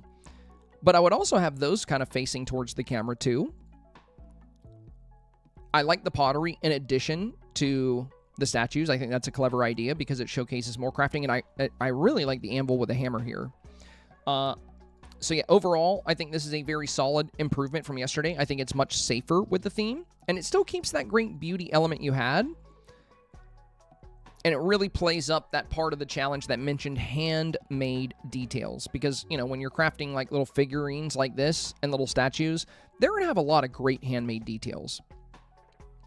Honestly, I'm kind of surprised we haven't seen more people make like a whole workshop out of the Scramblecoin pieces, because in hindsight, I feel like I should have done that. Because, man, they do have some great handmade details. Like, they're so finely detailed. They're really just tiny character models, and they look so good. But if somebody did a workshop with, like, a ton of these, like, on shelves and stuff, like, that would be... And, like, you know, setting it up with like, some tools and a little workstation, that could be awesome. But yeah, I think this is definitely a step in the right direction. I definitely like the act of like crafting the statues here. I would keep the anvil with the hammer. I think that's really good. I would keep the pottery baking station, and I would keep the pottery. I would just consider maybe having the Eric statue face you, and then maybe swapping out the Anna, since she's this like light blue kind of icy color, something that matches more with the rest of your aesthetic, because you have these earthen clay jars and you have this sandstone statue. Another statue that fits that vibe, or you can do away with Anna and bring in more Scramblecoin pieces if you wanted to. Yeah, the only thing I would likely change here is the Anna statue. But, I mean, you don't absolutely have to. Overall, it's definitely improvement over yesterday. And between these two, I like this one the most for sure. It's a beautiful scene. I love the purple light coming in from the disco ball here. I love the Eric statue. I love that you have the wall shelves here. I like the Evergem up here too. It looks like a really cool trinket that you made. That's fun. Overall, very positive changes, Sarah Lilies. Good job, good job. Snowdrop is next. So this was yesterday's. The main thing we talked about was I would love to see an indoor variant of this, where we had more of a workshop kind of situation. Because with where this is set up right now, it's kind of blocking the path to the house. And it doesn't feel like quite the best destination for a workshop. But, you know, we might like this one more. We'll just see what the new one is like, and then we'll pick between them. Ooh, very nice. Okay. Well, the indoor one is also very good. So we kept the same strengths here from yesterday. We have the chair. We have the fiber here. We have your hands working this spindle here. And we have more fiber in the back. You have the little cart with the fiber.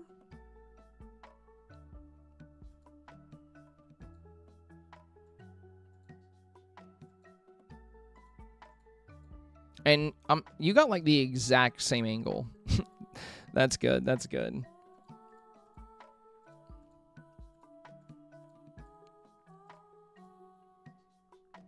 This one definitely feels more natural. The scene and workshop feels more appropriate. It makes a bit more sense, like with where it is.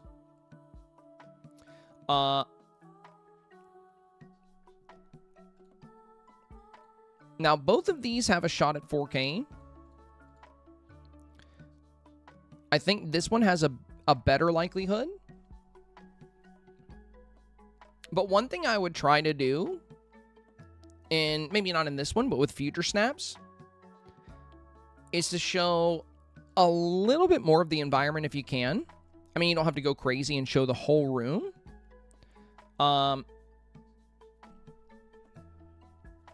Like for mine, I'm kind of standing in the middle of the room. And this way, like this, I'm not going to submit this one as my official snap, I don't think. But with this way, you know, we can see a lot more of the workshop elements. I know that's a bit trickier for the idea you're going for here, though. There's not like a lot of, like, you know, fiber spinning items. So that's probably why you're a bit closer to the wall here and you were close to the house yesterday, is just to focus on this craft in particular. And there's not a ton of items for that. But, you know, one thing we can make out of this fiber is rope. So that could be another thing to drop if you did have more space. You know, you could do a table with a few sections of rope on it, as if you take, you know... Oh, you do have some rope right here behind it. I see. Okay, yeah, there is a little bit there. But yeah, I do think this is a positive change.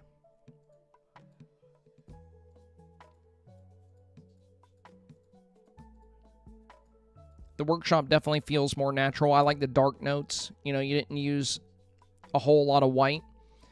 We got some light coming in from the windows. And it looks like you have a chandelier over you casting light onto the scene. So you got great lighting in the shot as well. You got great light on the spindle itself. Great light on the chair. So yeah, overall, very solid. Very solid. I would just choose whichever one you personally like more. I think this one feels a bit more natural. And it feels a bit more like what I would expect to see as a workshop. And it's, you know, the willows are very pretty, of course.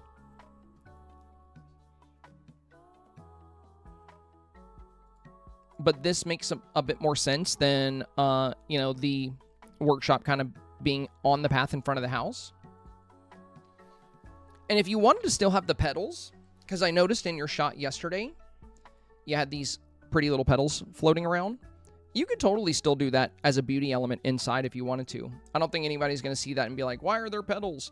You know, we had, like, this one turned out really pretty as an indoor build, and they have some floating petals in there. So if you still wanted the beauty element from the floating petals, you can totally get away with that indoors, just to highlight that, you know, maybe it's magical thread that you're making. But yeah, great job, great job. Sunshine is next. So this was yesterday's. Sunshine said, your suggestion was that the snap would be more competitive if it showed the craftsmanship of what I made and if I was interacting with it.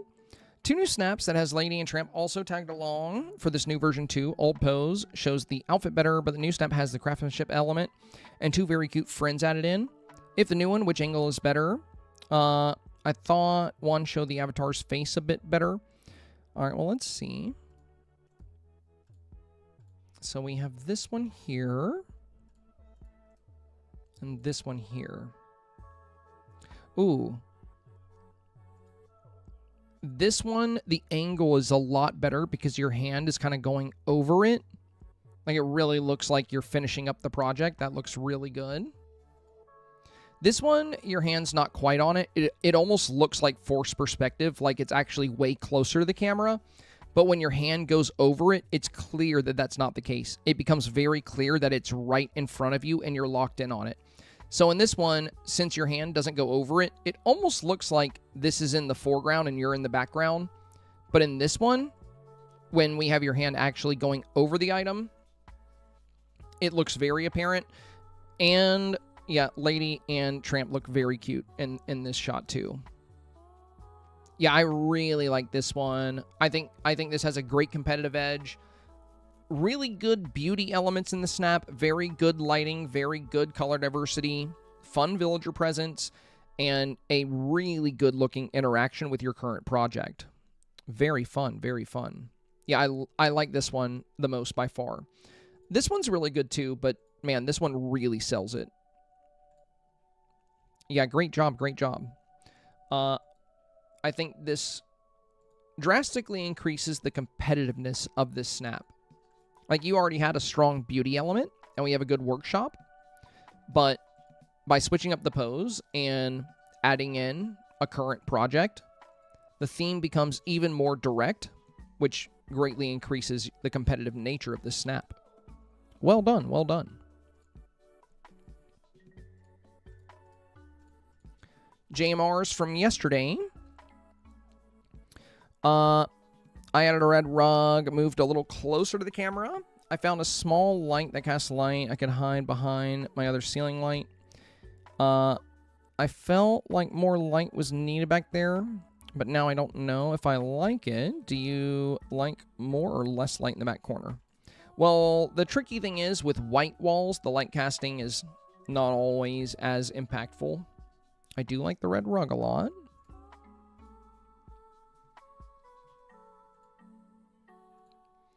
Because the thing about light casting that you want to keep in mind, JMR, the reason we want to cast light is to amplify color and beauty. But when we cast light onto white surfaces, it doesn't really do too much. It does make the corkboard look a lot better, but it's kind of a small feature. I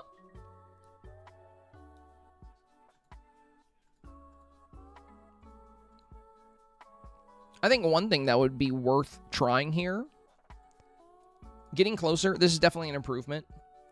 And getting the rug in there to break up some of the white of the base is also a good improvement. So this is much stronger than yesterday's, for sure. Though, like we discussed, if you can get a photo of you actually interacting with a project, it's going to make your snap more competitive. It's not something you have to do, but it is something I highly recommend this week. Now, the other thing here is, if you want to get good lighting indoors, you don't only have to rely on chandeliers and light casting. You can also use windows. You have these closets, but I'm not sure where your sun is going to be coming from. It's going to depend on your time of day. But having a window, if you move windows around your build, there are going to be points where you're going to get light pouring into the room from that window. And that could be a great way to add some fun lighting elements to your scene. It's something I do in most of my indoor submissions. We see it here. I think this is a good example.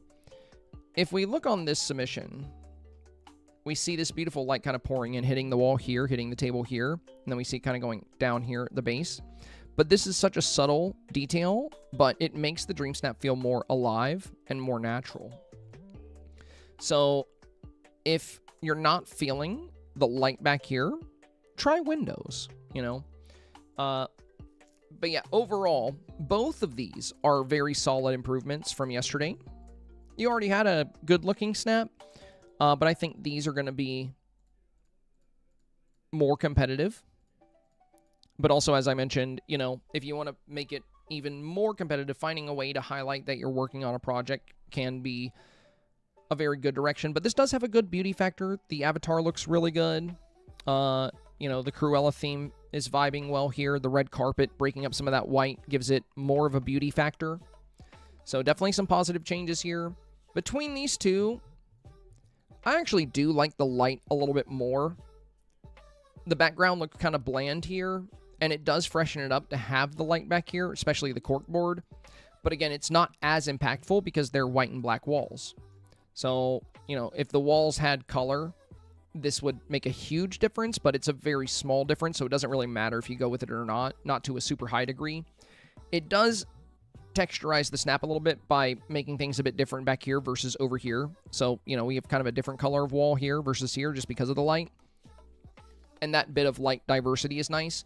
But again, another thing you can try is windows. They don't even have to be in your shot. You know, you can have the windows outside of your shot. You know, it depends on where the sun is. But if you move a window around the room, you know, you'll see what kind of light casting you can get. The size of the window matters too. Overall, solid improvements. Heathen Dove. So, yesterday's here. Hey, Senpai. You mentioned art wasn't always a craftsman or artisan and suggested that I add more of an emphasis on figures that I have in the background so it reads better as handcrafted.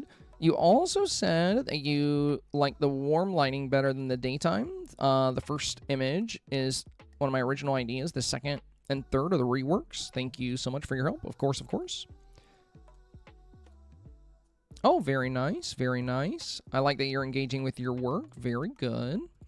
And then you have this one that's a bit closer up. Okay. Yeah, and this way you can still keep your art in the shot and still highlight your, you know, your work as an artist, but we can see your work as a craftsman. So overall, I think this is a more competitive snap, though you could still feature your avatar closer. If you choose a pose, you could always have the pottery set a little bit to the right and then have your avatar a little bit to the left, or vice versa, of course. Like a good one, again, I really like the Pluto one, but let's say, you know, hang on a second, let me come over here. We're going to try to set this up real quick. Quick little example.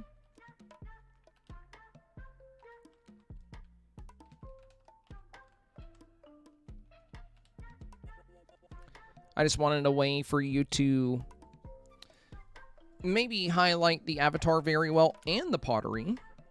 I do like that your hands are kind of on it, so, you know, that's fun. And if you want to go with that, that's great. I don't think it's bad by any stretch of the imagination. But if we were able to get you interacting with it and get you a bit closer to the camera, I think that would be ideal. I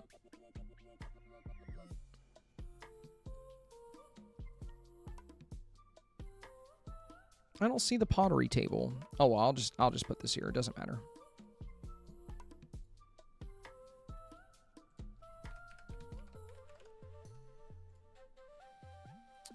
Do I have the Scramblecoin pieces? Or is it Scrabble? I thought it was Scramble. No. What if we just looked up Nala? What the heck? Oh, I think all my Scramblecoin pieces are actually in a room right now. That's why I don't have them. All right, never mind. Well, what I was gonna do was put one of those pieces on the table and showcase like the Pluto pose with it.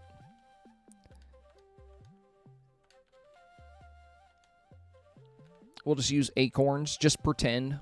We'll pretend that this is a Scramblecoin piece. So what you need to do for something like this is, when using the Pluto pose, Actually, I already have Pluto on, so let's go to presets. Fairy Tinker. There we go.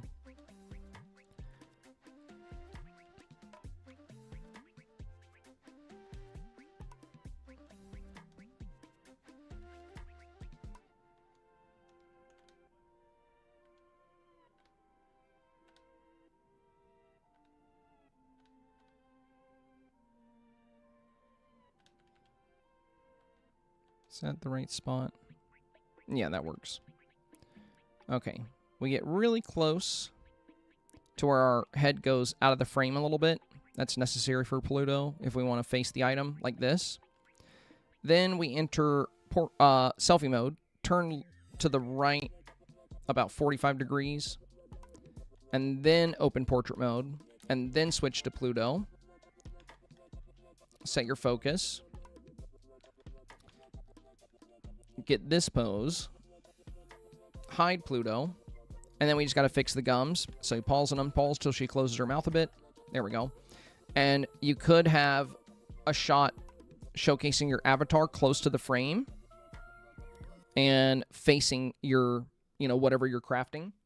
This is another good way to interact with the items in your environment. So you could have like the Nala statue or Scramblecoin piece here and the avatar here, like looking at it with pride. So something like this could work if you still wanted the avatar close and you didn't want to put her behind the item. But again, with that said, this is still stronger. It's still a really great shot. But if we were able to highlight both the avatar and her project equally, I think that would be more competitive. But yeah, definitely a step in the right direction for the snap. We didn't really see you crafting anything yesterday, and now we do. So a very positive change, definitely more competitive. But again, if you could highlight the avatar even better and still showcase your crafting skill, I would definitely consider it. Dreamy Dewdrop is next. First picture is the original snap. Okay, so that'd be this one here. I ended up leaning more towards my woodworking snap. I love the seamstress snap as well. Your recommendation was to make the item I was crafting more prominent and upfront. I made a sunset daylight version, still indecisive. I appreciate the advice and hope that one of them will be even stronger. I appreciate you taking the time to review these. Okay, so this seems to be the sunset option, and this is the daytime option.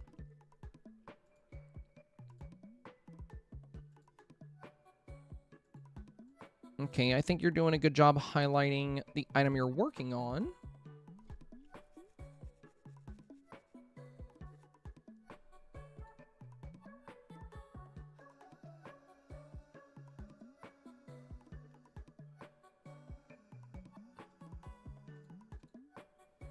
You do get better saturation with the night shot, but I do have a recommendation for that. Hey! Thanks as always for doing these reviews. Thank you, Greatly my friend. Thank you. appreciated. Sierra, greatly appreciate the super chat. That is very kind of you, my friend. Very kind indeed. Thank you so much. Thank you so much. And y'all, drop some love for Sierra coming in here. We've already hit the goal for the day and contributing even further to the stream. Thank you, thank you. I do put a lot of time and effort into the review stream, so the support is greatly appreciated. All right, let's see, let's see.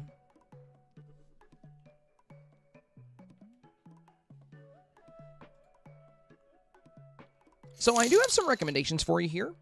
Hey, Keto! Keto, thank you for the bits, my friend. Welcome back, welcome back. He said, I think I finally figured something out. Hopefully it works. Nice. Looking forward to seeing it. Looking forward to seeing it. Okay. So I love the saturation you have here with the sunset shot, but I would make some little tweaks and adjustments to really get the beauty factor to pop here. Let me go to a somewhat similar scene that I have, and I'll show you how I set up how I did my settings on the camera to maximize the beauty and lighting, because sunset can be a little fickle sometimes for sure. So we're gonna go to my meadow real quick.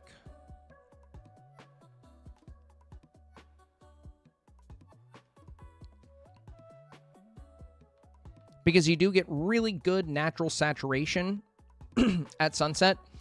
But sometimes it can be really helpful to boost your highlight as well. I actually have a new YouTube video coming out soon that is like, it's been a while since I did like a generic like Dreamsnap tutorial that covers everything in one video. The last one was, you know, how to become a Dreamsnaps Pro, and it's kind of outdated because it talks about tags and stuff, and there's kind of a new meta in Dreamsnaps. So I have a new video coming out that I've been working on the script for, and it's 5 ways to level up your Dreamsnaps. And it's going to cover, one of the things it's going to go over is the camera tool, because a lot of these things, a lot of these sliders are completely pointless and only hurt your submission. I know that sounds crazy, but Gameloft did not do a good job on some of these sliders, while other ones are incredibly important. So first we're going to get our little pose here. There we go. Let's hide Pluto. Okay. So this is our kind of natural lighting with sunset. This is how it just looks normally. I am kind of facing away from the sun. So one thing we're going to do to make the character pop is boost our character lighting. Actually, we won't do that yet. There's a reason we'll do that last, because we're going to have to bring it down if we do. The first thing we'll do is boost saturation. We're going to take it to 0.3 to really up the beauty factor, make the most of the aurora, bring out the greens behind the avatar, and turn that pixie dust into a bright shade of yellow. But we don't want to go much further than 0.3. After that, we're going to boost highlight, and we're going to take that to 0.3 as well. So that's going to, you know, we don't want to make it too bright. And the reason we use highlight instead of brightness is because when you use the brightness slider, it actually whitewashes everything. So highlight is much better because it highlights the colors in play rather than covering everything in white light. So we're going to boost highlight. And now we're going to boost character lighting, because highlight also makes the character brighter. So we don't want to adjust character lighting until we've adjusted highlight. And the last thing we're going to do is we're going to adjust vignette. So this is vignette off. So by default, this is how vignette looks. Even if you don't touch it, there's always a vignette border on. Now, we don't want it completely off because this is too bright with the settings we've changed. What we want is something in between these two. So we're going to go to a -26 vignette. And this is how it turns out. Like, this is the final product here. So when you take your photo at sunset in a setting like this, you still want, that good sunset saturation, but you still want everything to be vivid, bright, and easy to see. So we got, you know, this, you know, these details, this color, and this lighting by only boosting a handful of things. We adjusted focus, we adjusted saturation, we adjusted highlight, we adjusted character lighting, and we adjusted vignette. So 5 adjustments, and very minor too.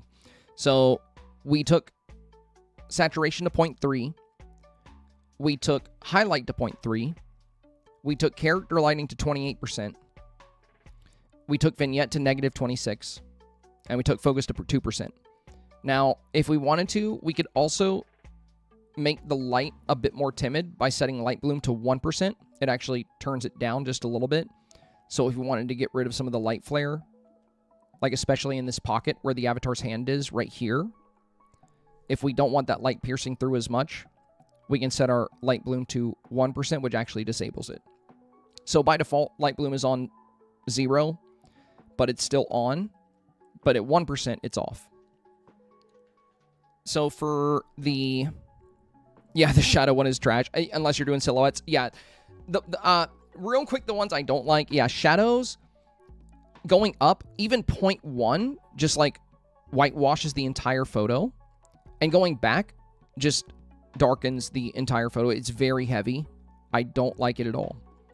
Shadows could be such a good slider if Gameloft set it up to where it actually detected shadows and strengthened shadows. But it doesn't do that. It doesn't do what it's supposed to do at all. Color tint is another one that's not worth messing with. Going in one direction, it just adds a green filter to your entire photo. Going in the other direction, it adds a purple filter. And the bad thing is, even if you have it on like a little, it doesn't change the color tint of everything in the photo. It just adds a screen in front of the photo. So it actually lowers the color levels of everything. It doesn't change the tint of anything individually. It basically just puts a sheet of transparent, green or purple, plaster over your photo. So color tint doesn't do quite what it's supposed to do here either. Brightness isn't worth doing because highlight's far superior. Contrast can be good at times, but I see a lot of people overwork contrast. It feels kind of uncanny. You can do some pretty artful stuff with it, but, ultimately, I think saturation is the better candidate when it comes to increasing your colors. But, contrast can be useful. Shadows, not so much. Character lighting is fantastic. Rotation is fantastic, if you're trying to add chaos or energy to your scene. But yeah, color tint, shadow, tint, a lot of these things are just not worth really messing with. But back to your photo here. For your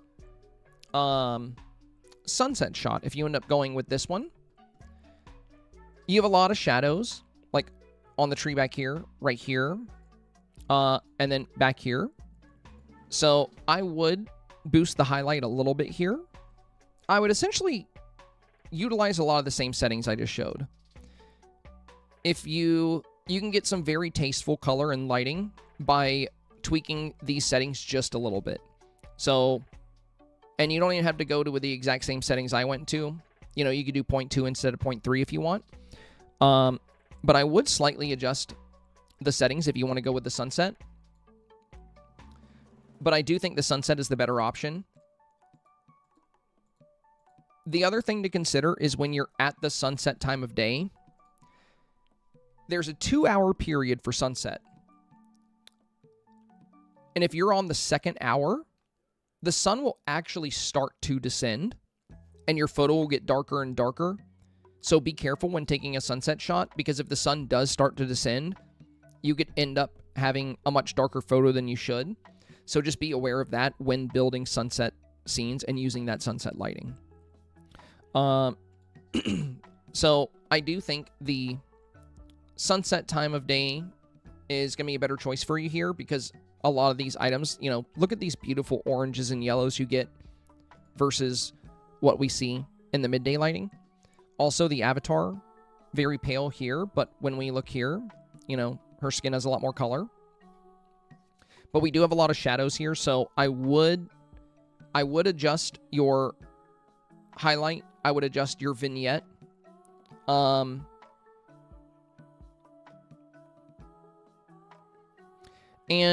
you don't necessarily have to do the birdhouse here. You could also, since you have the table right here to your right, you could put like one of the little acorn teapots on the table and face towards that if you wanted to. The birdhouse is fine, by the way. But if you are going to use the birdhouse, I think a great way to sell that idea is by including birds. So for the birdhouse idea, I went with this. So we have this pink lovebird at the top, and the reason he's positioned where he is because it makes him very noticeable. If he was down here with the other birds, he would be easy to miss. But since we have, and I intentionally removed the building behind him because I didn't want him blending in with anything. I wanted him to be like super noticeable. That way there's a clear distinction between what I'm working on and why I'm working on it. It's because I have all these feathered friends and I'm trying to build them homes. And we have like a little book here and tools. But, if you're going to go the birdhouse route, you can be more competitive with that idea if you add extra context. I mean, that works for pretty much any idea if you can add extra context. But, going birdhouses, it's great because we have so many birds. It's a really good choice. Something that we can easily build on. But, again, you don't have to go the birdhouse route. You could add the wooden fairy harp down here. You could go with the acorn teapot. It really just comes down to whatever you want to highlight, whatever you want to showcase that you're working on. But yeah, overall, I do think this is a strong submission. I would just adjust the camera settings a bit since we do have so much shade and shadow here, just to up the beauty factor a little bit.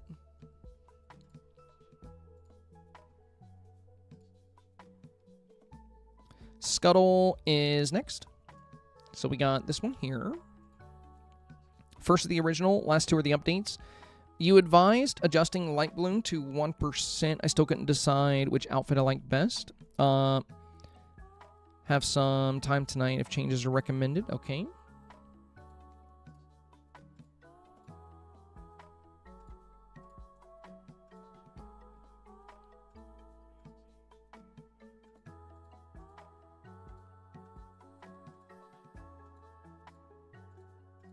I do really like this Padme dress a lot. And keep in mind, Scuttle, voters do tend to love new things that we haven't seen before in previous snaps.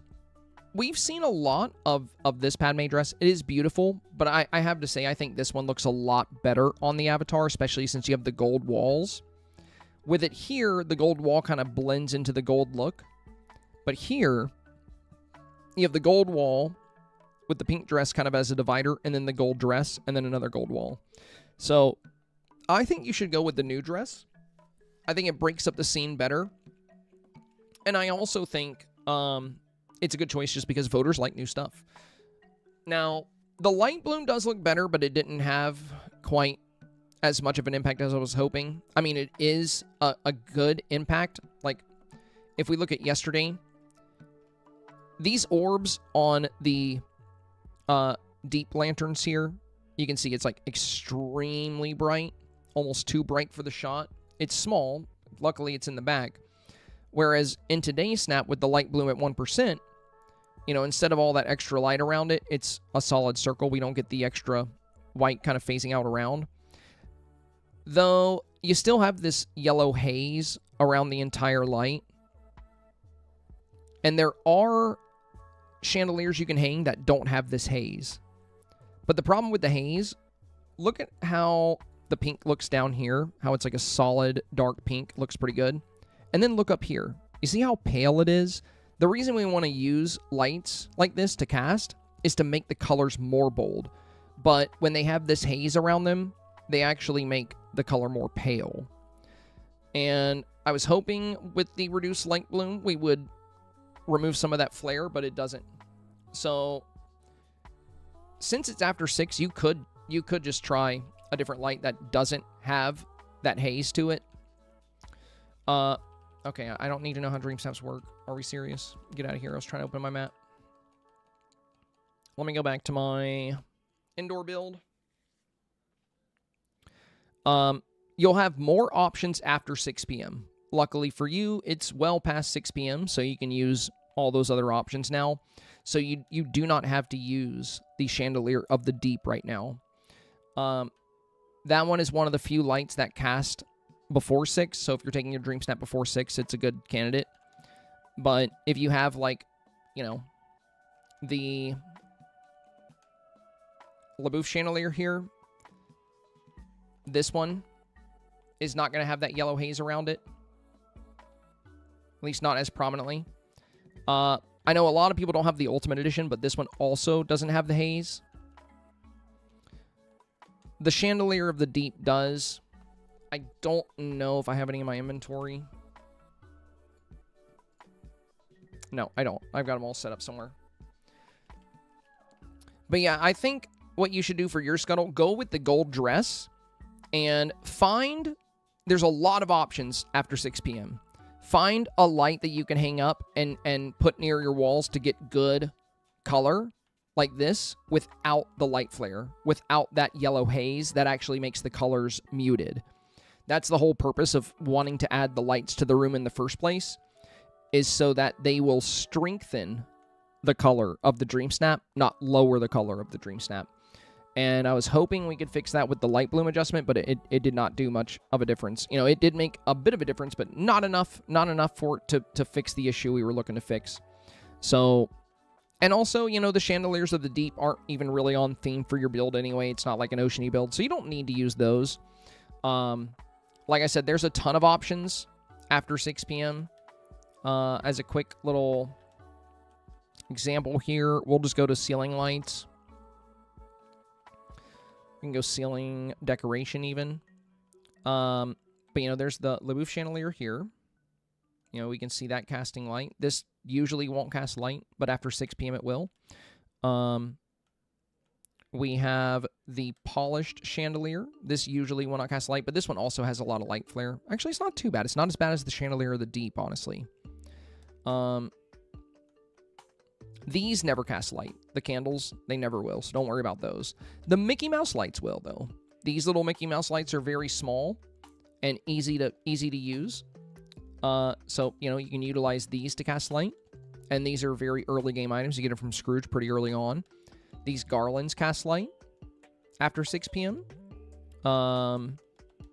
These industrial ceiling lamps here will cast light.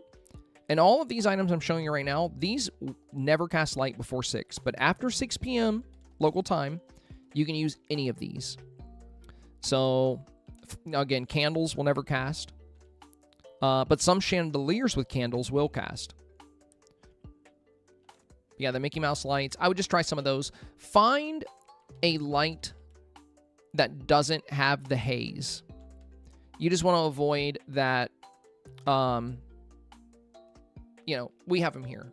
You see how this one, it casts light, but that yellow orb at the top it's like a big ball of misty yellow. That's what we want to stay away from, is that haziness. There are lights out there that will cast light and won't have the haze, and that's what you're going to want to use.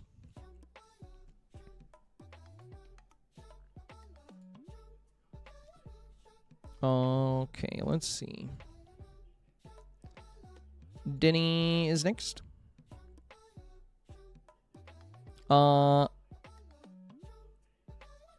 Denny said, you mentioned that set might not fit the theme properly because crafting part isn't obvious, so I added a vase next to my character, as you advised. I also tried to combine the haircut and both outfit, an outfit of both versions. What do you think? First two are old, third one is new. Okay, so this was OG, and then we had this one, and then this is the new one.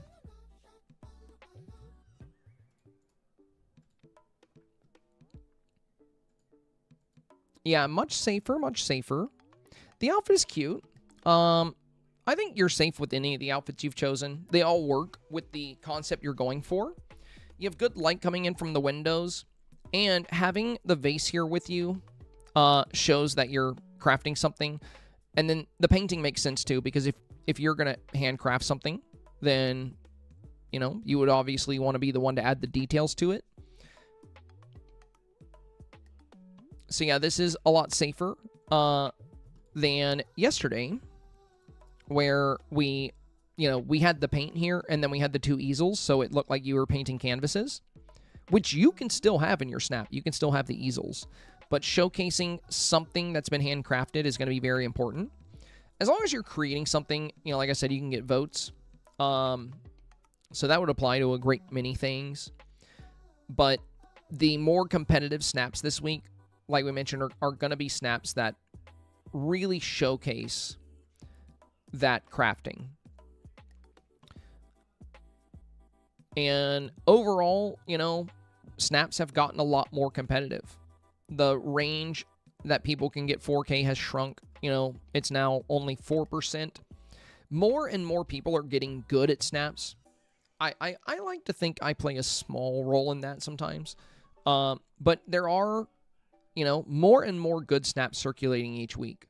So it's getting harder to, you know, consistently get that 4K reward, or just to get into 4K more consistently. You know, it can be tricky. So it's always going to be safer to very obviously sell the theme. As obvious as possible. The more obvious you can make the theme, the better. And then you just add a heavy beauty element on top of that, and that's the safest approach. Ultimately, how you perform is really going to be determined by what you pop up against. There are a lot of great snaps out there. I will say I do really like the bandana. The Padme hair is really pretty, But the bandana feels more natural with the, like, artist style. You know, that people would, like, tie their hair back and, like, cover their hair so they don't get paint in it. So, I like the idea of combining both looks. But I do think the bandana felt a bit more natural. I like the choice there. But, I mean, you know, you can go with either one. They both have good beauty factors, so just choose whichever one resonates with you more. You have good light coming into the room. It's good that you have a vase here now. You know, it's hard to say exactly how this will do because we don't know what it'll pop up against. And there's a lot of very crafting-centric snaps out there. But overall, I think it sells the theme, which is what it needs to do. And that's an improvement for sure. You already had a good beauty factor in yesterday's, and now you're a bit more on theme today. Horizontals next said, thank you for your advice. I hope I made the right changes. I tried a new pose to see if that helps, but I'm not sure if it looks right. But I still have the old pose too. I've had to use a switch today because I'm away for the week, so I'm not sure if the quality is different from normal. I hope it's all okay. I'm used to Xbox. I've also tried to link my YouTube account. Hope it works. Yeah, you got it. You got it. Your name is red, so you were able to link your account. Thank you, my friend. Appreciate you taking the time to do that. So, let's see. Which one was the older one? I think it was this yesterday's? This one here?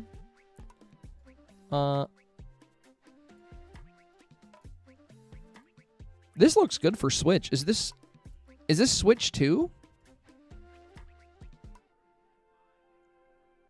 Or is this just regular Switch? Looks good for Switch. The quality is definitely a little bit different, but, you know, not enough to, like, hurt the snap. Okay, so, yeah, yesterday you were hemming the dress, which is a great way of interacting with your scene. But the only issue there is that there are going to be a lot of really good crafting snaps out there that not only show them interacting with their work like you are, but also showcase relatable expressions like joy, pride, contemplation. So being able to see the avatar's face, it's not something you always have to do. I mean, I got a rank 2 where I'm facing away from the camera, but I was actually interacting with the villagers, so it worked out. But on average, most of the time, you're going to want to try to feature the avatar, and you can get a lot of beauty out of their expression, and it does amplify that beauty aspect of snaps. So it looks like you were going for the Pluto pose here. But I wouldn't do the one where your hands are like this unless they're on the dress, and they're not going to be because Pluto's going to push you back. So if I were you, I would use the part of the Pluto pose where you're more contemplative. I've shown several times today how to do this, but you can do it with your build as well. So what you're going to want to do is turn in selfie mode, turn to the right about 45 degrees, then open portrait mode. And when you're facing away like this, that's when you open and add Pluto. Now we're facing towards the dress just like you are. But in yours, you pause the photo with your hands out like this.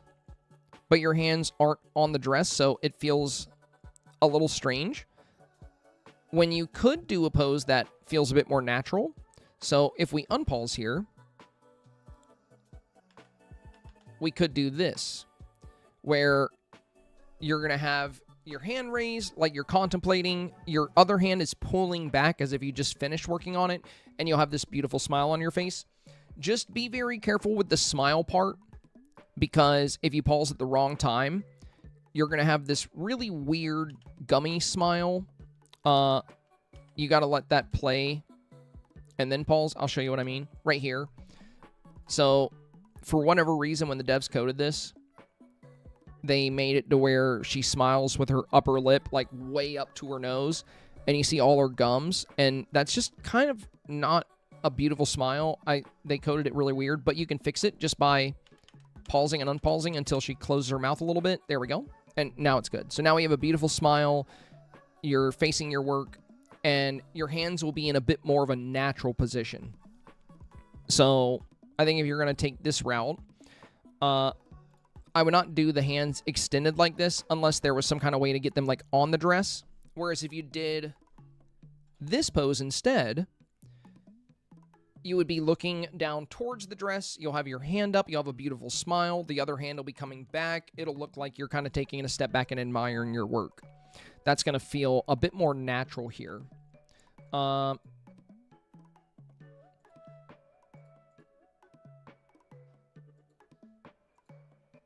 And for your lights, they don't always have to be visible in your shot. It's nice to get some light casting in, but you can always have them slightly out of frame to bring light into the scene. I would also use different chandeliers. Like for the setting you have, the candles, like there are really nice, elegant chandeliers in the game that you could be using. So we just discussed them a few minutes ago, so I won't go back into them. But after 6 p.m. your time, there's so many pretty lights you can be using. So I wouldn't use these large, harsh iron chandeliers with the candles. They do cast light, but there's way better looking lights that would look way more natural in your workshop. With so many fabrics around, I don't think you would want a bunch of open flame. So if you do take this route, I would definitely swap out the lights for something else. And if you can't figure out the Pluto pose or get it just right, your original submission is still very strong. Like I said, you can be more competitive if you can do a shot that showcases you working on your project while capturing the avatar a bit better. But this is far from a bad shot, so you don't need to feel like you have to get away from this. You have good light coming in through the window down here. And, you know, with other scenes that, you know, stray away from white, you can get some really pretty colors into your build, and the light casting is going to play a bigger role in a scene like that. So, you know, if we're using walls other than white, like, you know, this warm, like, dark red for the ceiling here, it's like a redwood, and then we have the Naboo floor, we have this gold fan wall, and then we have this kind of ranch wall here. We have a lot of fun colors in the textures, and the light casting looks really good on that. But on these walls that you have here, you know, we still have a white ceiling. You switched to brick, but you chose a brick wall that also has a lot of white, so you're not really getting the value out of the light casting. Now, if you chose a different wall and a different ceiling and different lights, because, you know, I wouldn't use the open flames here. Again, since it's after 6, there's so many good lights you can choose from. I mentioned these chandeliers for new players because you can get these very easily, very early. But there's definitely better options. But I still think your original's probably better. Now, if you were able to execute the Pluto pose a bit better here, you know, get the timing down to where you're taking a step back and admiring your work, and if you were able to swap out these lights for something that feels a bit more natural, that doesn't have this light haze at the top, and switch to a different ceiling texture, then I think this could potentially be the stronger one. But the downside there is we're not going to be able to do a third review. So as of right now, this one is the strongest. And if you do incorporate those changes, this one could become the strongest, but I'm not going to be able to see it again. So I would just, you know, if you do have time to work on it tonight, you can tweak it, but just be very critical of your own work. You know, if you do change it, if you swap out the lights and you go with a different ceiling and you get the pose right, ask yourself if it's truly better than this, and if it is, go with it. But if not, this is still a strong Dreamsnap, so you don't have to stray away from this. Just keep that in mind. It's very easy to spiral.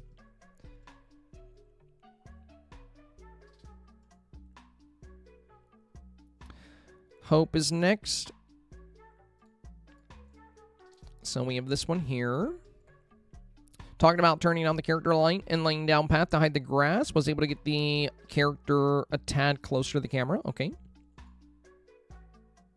All right, very nice.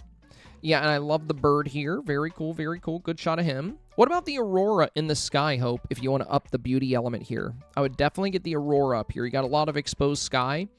So let's add the Aurora. Getting rid of that Forest of Valor grass. Great job, great job. That grass is hideous. Avoid using the Forest of Valor if the meadow is ever an option. The grass looks so much better there.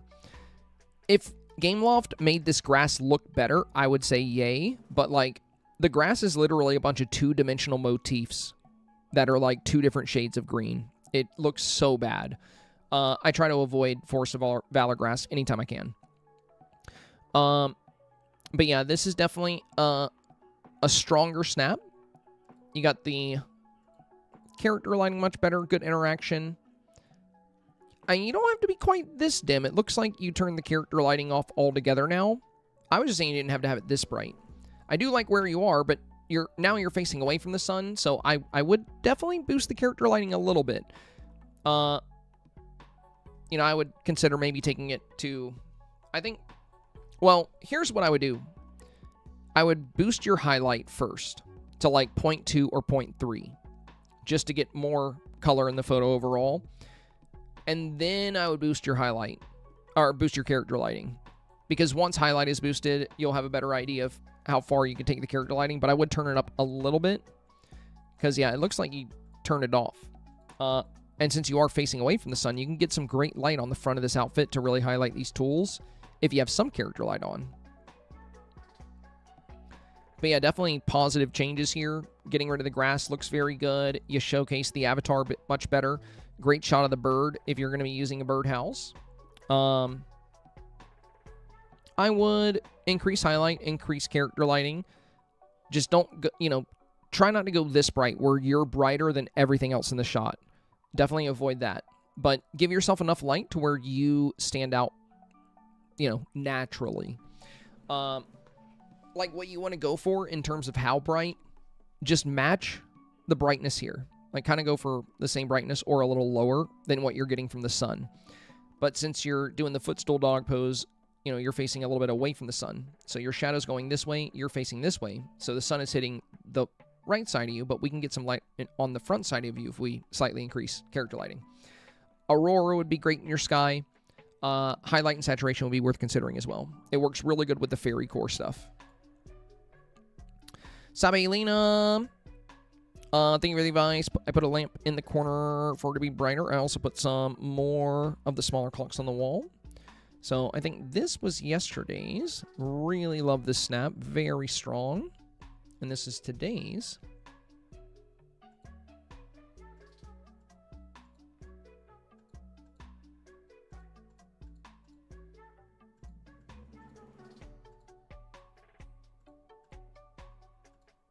I think the only difference I really know is, like, I see more clocks here. I don't think you really had to make any changes, to be honest. Like, these are very likely going to perform exactly the same.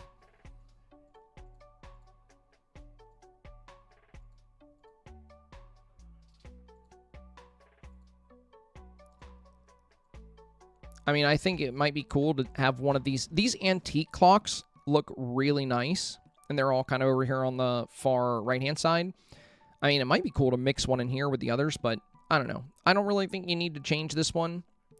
And these changes are so subtle, I don't think it really is going to do... it's not really going to have a difference in performance. This is already a very, very strong snap. I think it's definitely 4K worthy. Very, very likely for 4K. Bell B... We got yesterday. Or no, I think this is yesterday's. Yeah, this is yesterday's. You mentioned adding items that she was making. And the first one I made, I love the combination of wind, fireflies, and sparkles. It's really difficult to get that again to where it looks good. I don't absolutely love the new one, but my sliders for sunset are acting right. What do you think?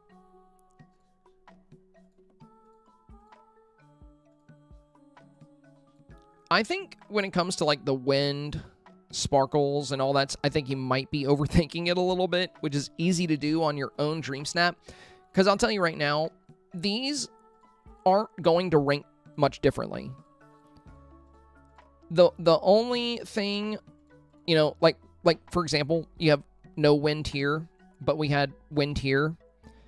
I don't think people are going to be looking at your snap and then looking at the other snap. And I don't think they're going to say, oh man, that one would have won if it had some like cool wind effects. You know what I mean? More effects is cool, like getting more details. But at the end of the day, Bell, the beauty factor in both of these is even. Like, these are evenly beautiful. These are gorgeous snaps. Now, I did notice you took off your wings here in the new one. I don't know if you meant to do that, but I did really like the wings yesterday. They worked really good with the shot. So, I mean, you know, you can always bring the wings back. I thought they were pretty. But the main thing, you know, beauty-wise, you don't really need to worry about this snap. Beauty-wise, it's very powerful. It's very strong. It's got perfect lighting. It's got great color diversity. It's got a very vibrant, very rich scene. So you don't really have to worry about much there. Even without the wind, it's not really going to make much of an impact on performance. Most of the snaps you pop up against, you're just going to completely, you know, destroy them with this. And the wind is not going to make a huge difference there. It's really, when it comes down to a snap's performance, it's really the overall composition and the first impression. It's so easy to get hung up on small details like, you know, little effects here and there. But when you have a high level of beauty, I would be more cautious of prioritizing theme at that point, rather than trying to make everything like it was. As long as you have great lighting, you know, great colors, you're and a good beauty factor, the wind is not nearly as important as the theme. And again, I think some of the snaps that are going to do best this week, like as far as what's most competitive, are going to be snaps where people are selling the theme in a very strong way, like really highlighting their work as craftsmen while having a strong beauty factor. Now, yours has a very, very strong beauty factor. So, you know, I mean, it could beat snaps. It could even beat snaps that are doing stuff like this. It just depends on what it pops up against, as always. So ultimately, a snap's performance is going to be determined by its competition. But I think the most competitive snaps this week are the snaps where people are showing their work and engaging with their work. So I do think that's something that's going to make your snap more competitive, because it's already got more than enough beauty. But compared to other snaps where we can see exactly what they're crafting and what they're working on, it doesn't have that competitive edge on the theme, which is what I wanted to bring up yesterday. So finding a way to bring in that competitive edge, I think, is a good idea.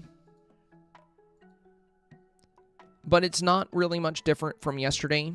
Like, really, it's the same exact snap, but, you know, now we have, like, a crafted item here, which is good. But it's pretty small, so I don't think it's going to have, you know, too much of an impact. I think it would have more of an impact if you were able to find an item to pose with that you could, you know, showcase your crafting skill.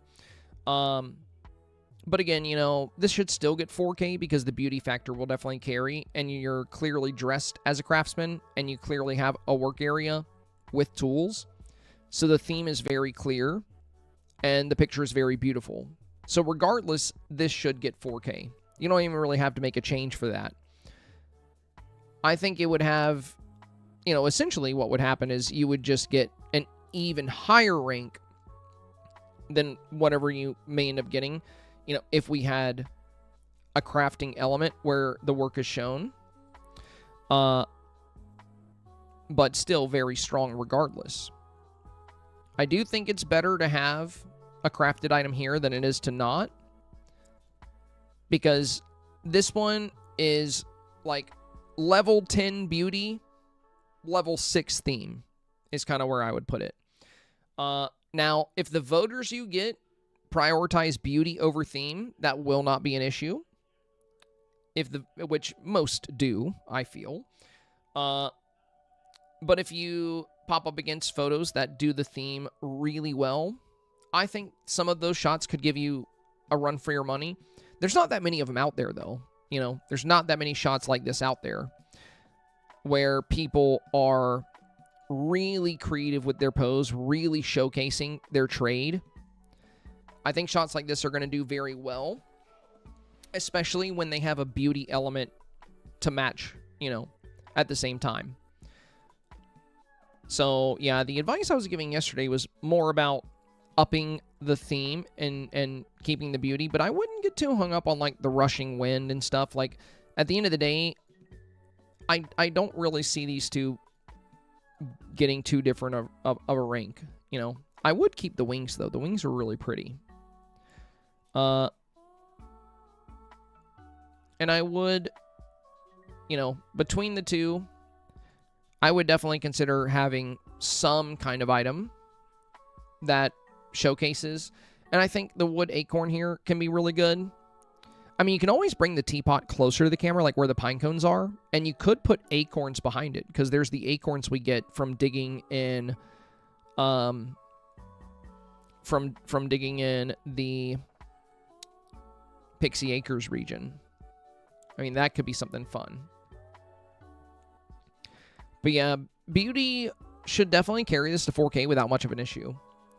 It was more about, you know, the only snaps I think that you could come up against that would give you any issue at all would be snaps that have a very high level of beauty, but a higher level of theme. Bob's versus the original. Second and third are new ones. I can't decide if I like the zoom in and angle or a little further back. Talked about changing the celebration basket. Honestly, I chose it because it looked like arts and crafts and it was colorful, but definitely saw your logic on how it didn't fit the rest of the pick. I used the fairy harp and tried other things around it. I'm just not sure how to feel about it. I'm struggling now that the Vitalis lanterns aren't working. Yeah, I know. That absolutely killed me. The Vitalis lanterns getting nerfed was like the worst thing to happen to Dreamsnaps in forever. So we have this one with, and then this one. I think the shading on this one is a little too much. I think your sun might be setting here because your shadows look really long. And in this one, the sun is still hitting the grass. And in this one, it's not. So I think in this shot, your problem is it's the last hour of sunset and the sun is descending. So this shot turned out a little bit too dark.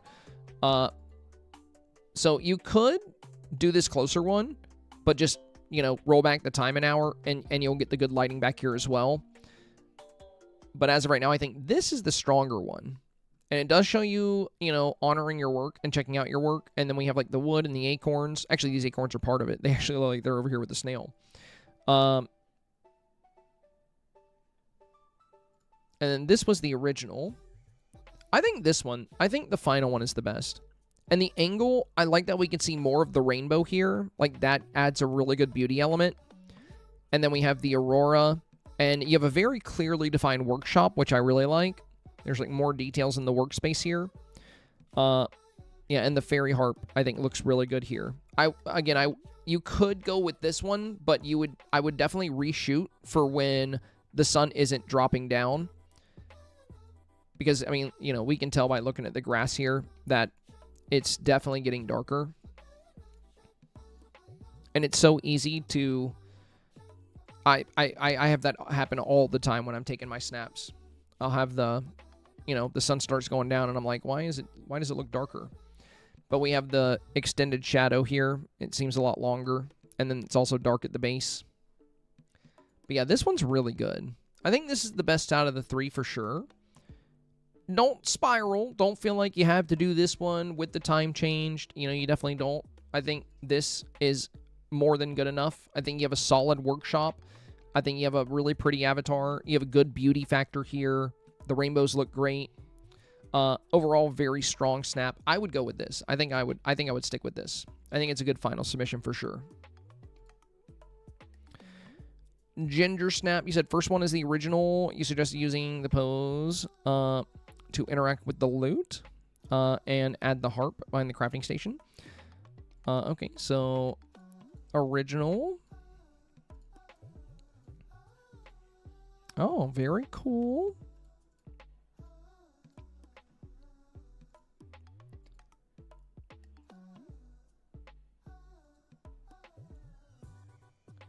If there's a way you could do this, but face the camera a little bit more, like if you angled the table, like if we could see your face, like if we could see your smile, that would add to the beauty factor. But this is a fantastic angle and pose.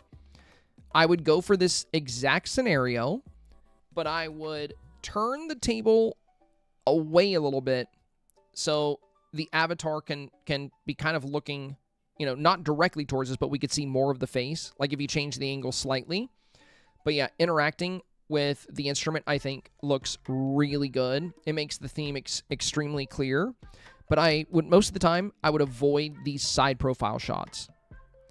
You can get a more impactful beauty element from your avatar when you capture their smile. Even with the goggles on, those goggles, even though we won't be able to see the eyes too well, they have some really cool features with like the little magnifying glasses on them. But on the side profile, we can't see them that well. So if you could deliver this same pose, but turn towards us a little bit, I think it would be even stronger. But yeah, I really like the interaction. I would definitely stick with this idea. This is a great pose. Stick with it, but consider turning a little bit. Again, you don't have to turn directly to where you're facing us full on. Like maybe 45 degrees towards the camera. Maybe even just 30. You know, just a little bit in. But yeah, really like the interaction with the musical instrument here. Very fun, very fun.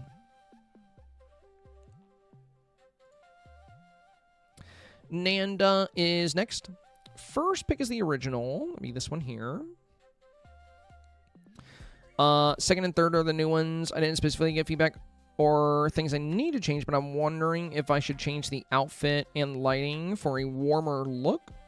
Now I'm having a hard time deciding between them. I cranked up the saturation on both, and for the third one, I played with the light bloom and removed one of my lanterns for less backlight on the character. Thank you so much for the help and feedback. Okay.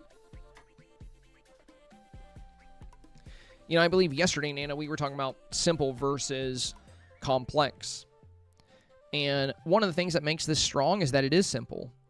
But you got to keep in mind, simple does not mean it lacks detail or that it's basic. Simple just means that the subject of the snap is featured close to the frame and that the theme is very, very clear, very easy to understand. So it's a photo you do not have to enlarge to appreciate.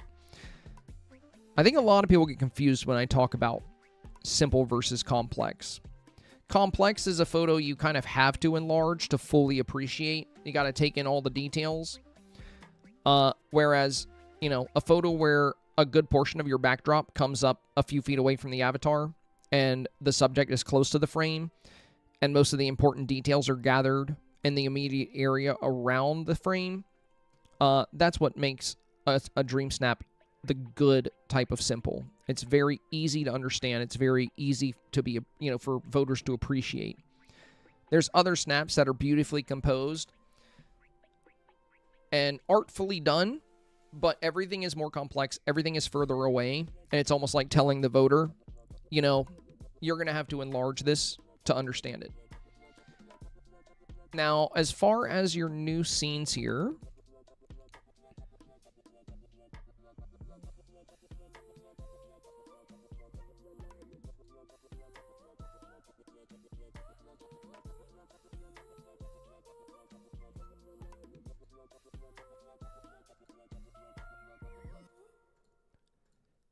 these would likely all rank pretty close to the same.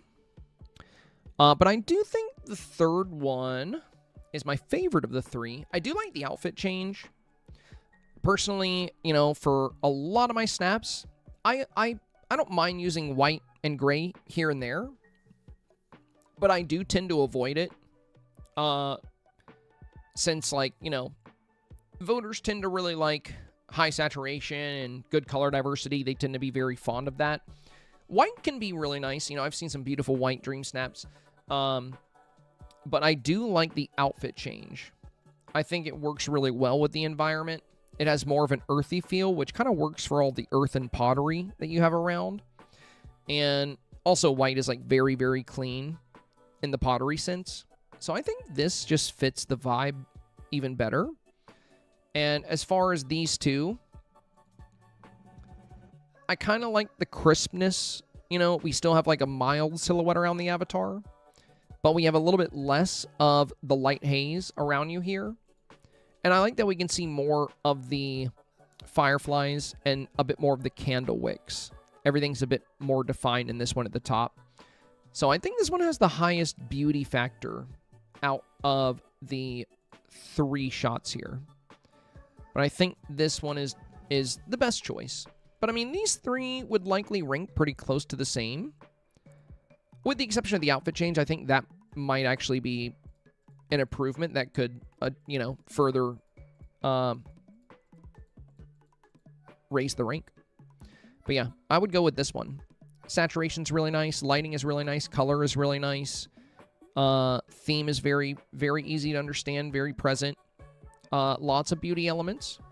So yeah, I think this is your best option out of the 3, but they're all great choices. Okay, similarly, thank you for your advice. I'm not sure to have all understand. I'm French, but I rework my dream snaps with your recommendations. Gotcha, similarly. Thank you, thank you. Well, I appreciate you trying. I know there's a little bit of a language barrier there. So we have these 2 snaps here. These are yesterday's. And I think you leaned into a stained glass idea instead. I think this is a really fun direction for your snap.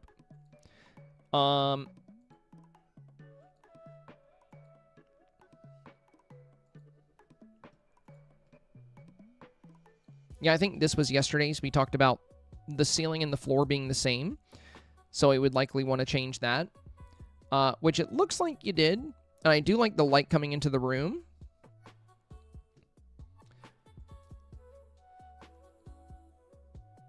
I do like the outfit much more on this one.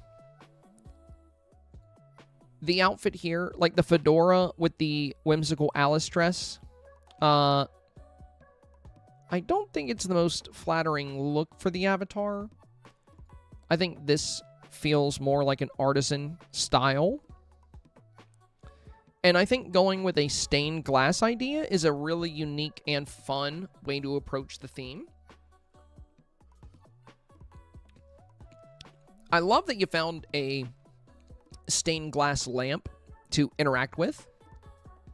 And then having like all these different stained glass windows on the backdrop. Like this is pretty much most of them, you know, with the exception of the other Storybook Veil ones.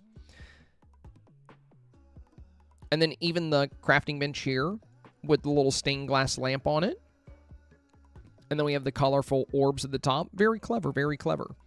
Oasis glass and the regular glass down here. And even like this iron like pipe piece, almost like it's used for glass blowing, is really cool. So I think this is a great way to deliver the theme. I definitely think this is a stronger Dream Snap than these. The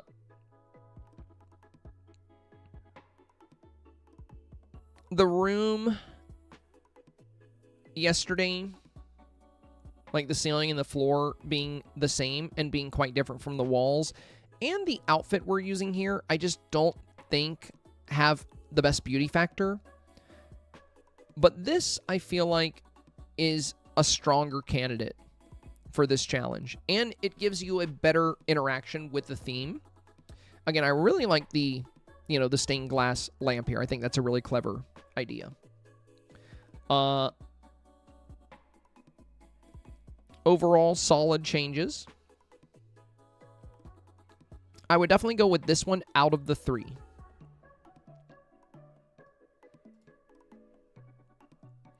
MJ is next. So this was MJ's shot from yesterday. So we talked about changing the ceiling because this is the base default ceiling texture. And then we also said you know, this little display here on the right doesn't feel the most artisan. And we talked about what if we played up pottery more in this space, especially with the paint here. You could showcase pottery and even use a motif to show that you're painting on it. Could be fun. And we talked about swapping out the ceiling. So let's see how that came together here. Very nice. Very nice. Very solid changes.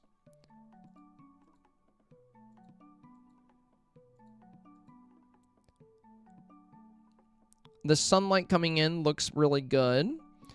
I think it would be nice to get some lights that are lit up. I mean, these are fun little banners. Of course, you're not going to be able to change your time of day and get the same sunlight coming in, unfortunately.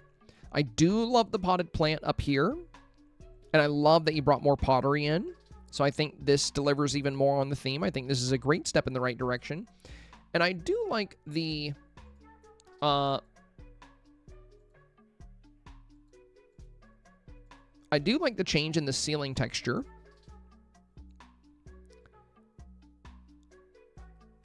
But I would love to see a little bit more light in the room. I love that we have the light coming in from the windows down here. But if we could have some light casting, since now you have a colorful ceiling, this dark blue to match the blue wall. If you had some lights in here that actually cast onto the wall and ceiling, I think it would add a great beauty element to make this even more competitive. But yeah, I love the change with the right-hand side. And even if you don't have time to change this, I think it's a stronger snap overall.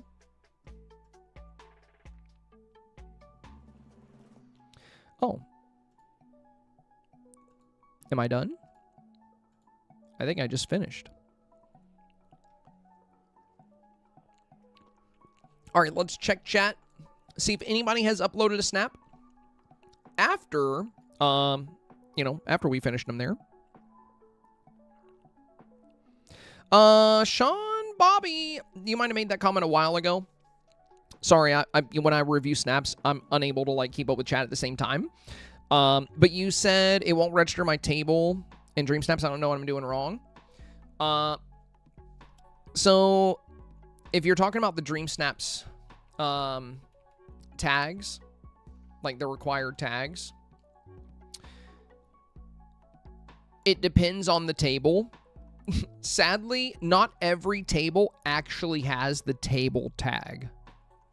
So, but it's okay. You can just hide an extra table.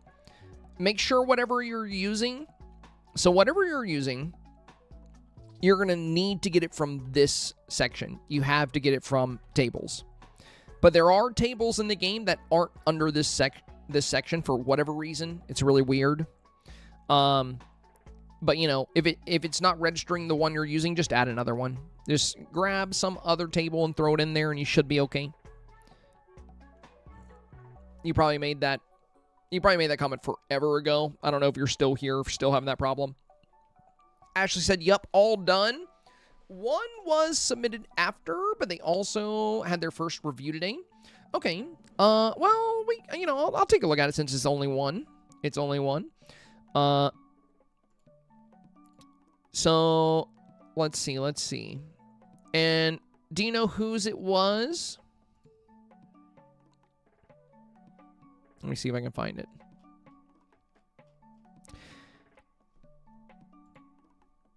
Or can you tag me in it, Ash?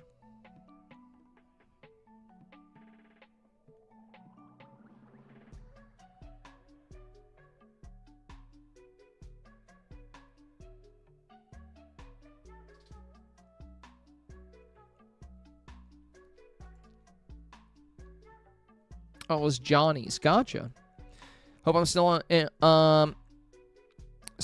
on time. Thank you for the suggestions. I thought you might have say that about the avatar. I managed to get closer up with 2 poses. The angle is different, but I think I managed to keep the scene as similar as it was. All right. Well, this was the original. So we had this one. And then you have this one. I would definitely stick with the pickaxe pose. I really like this. So that's the original shot.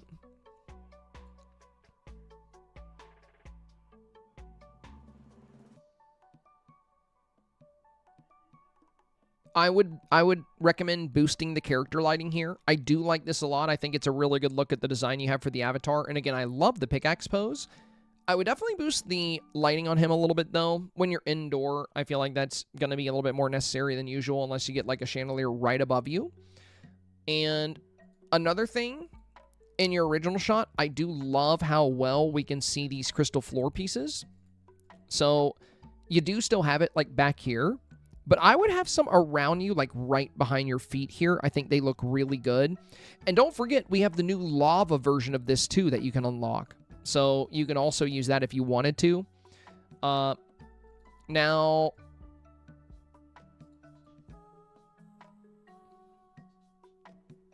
between your options here, so that's the original and this is the new.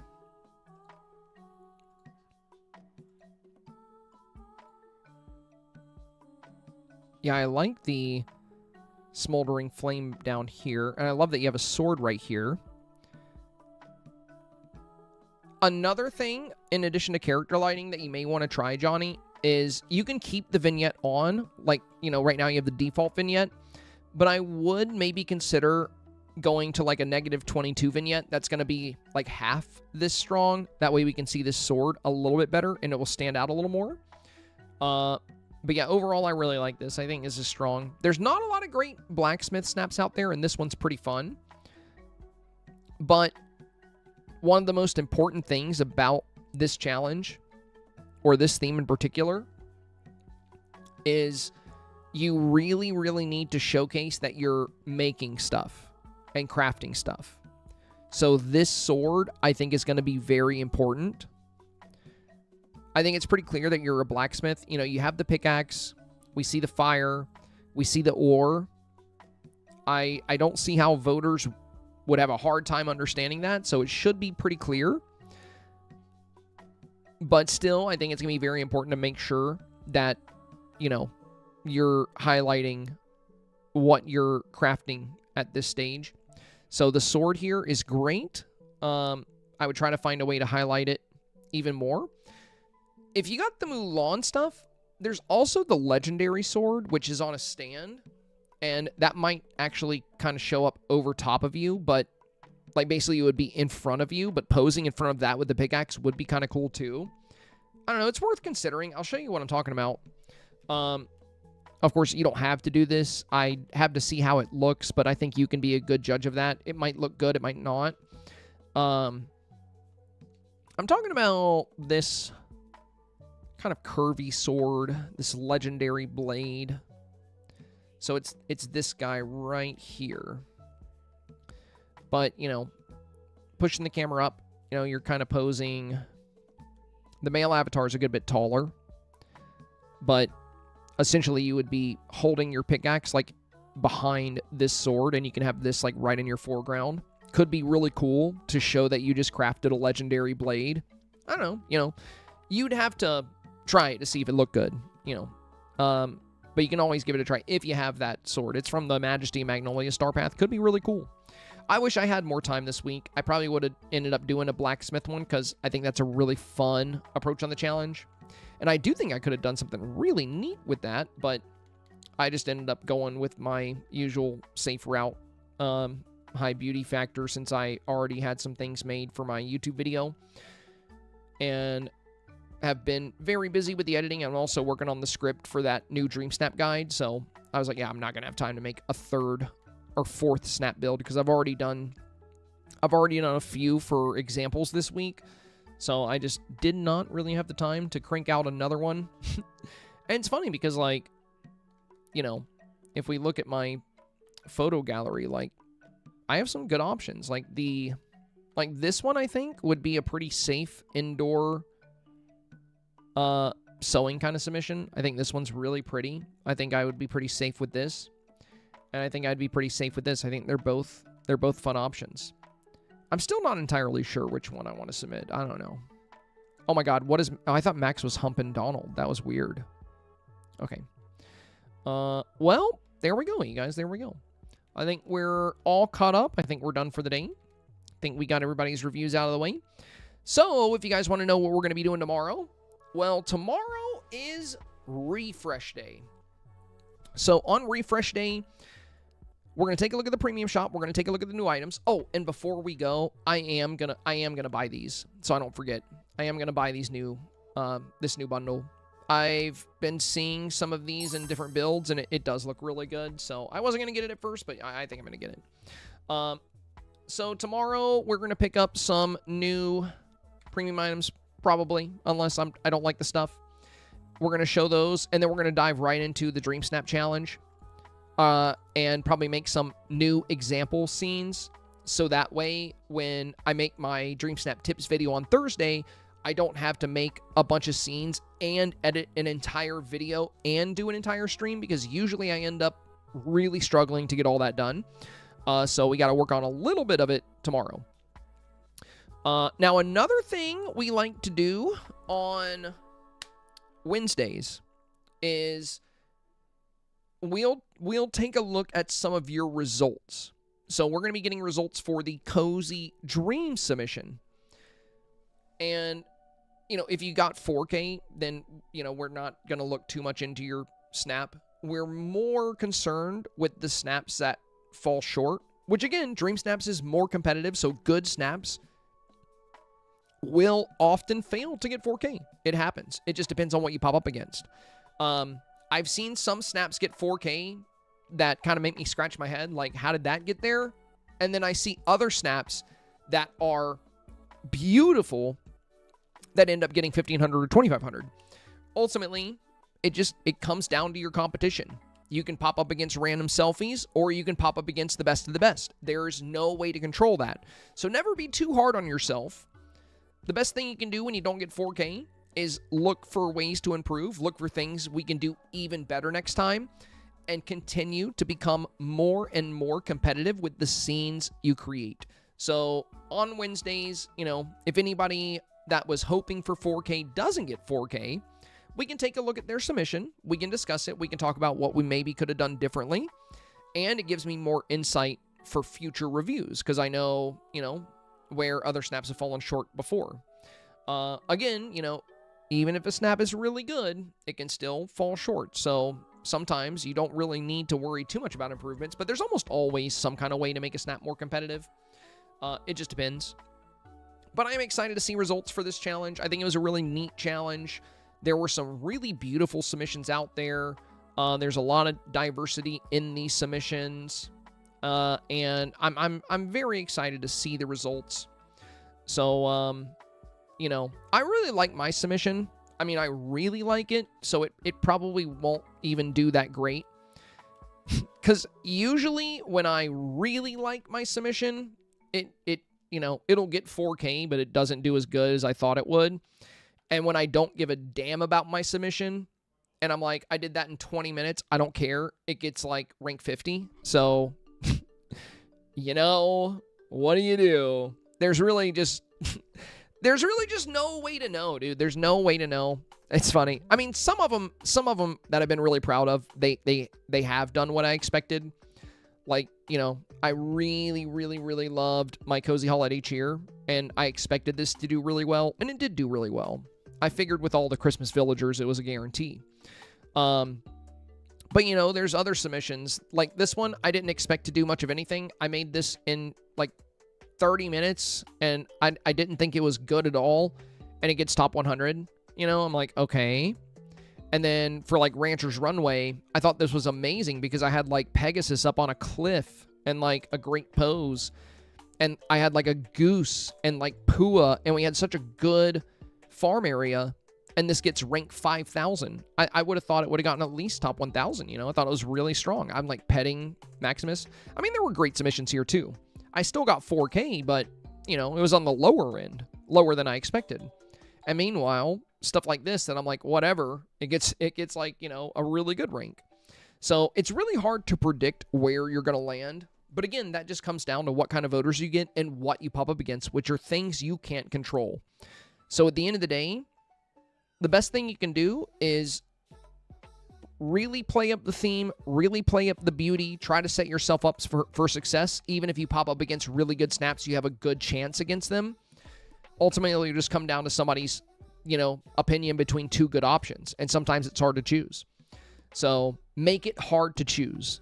That's what I say. Make it hard to choose. Even if you don't get 4K, at least you know, put up a good fight. So yeah, we'll see how we do tomorrow. I hope this does well. I'm very fond of this one. I really like, you know, the little dioramas as dream elements. Like, this is such a dreamy looking Stitch. And we have a really dreamy looking Mirabelle. And my favorite thing about this is we have this pose with like our eyes closed. And then if we look at the raccoon, he's literally doing the same exact thing. And no, I did not plan that. I put cozy companion houses around my scene and I just let them walk in, and he just pulled this. So I feel like that's so cool. But I also feel like the average selfie voter doesn't give a crap. They probably won't even notice it. They'll probably just click whichever picture, you know, they look at for 2 seconds first. So yeah, I don't know how it's going to do. I really like it though. I love this snap. And I'm excited to see how you guys do tomorrow.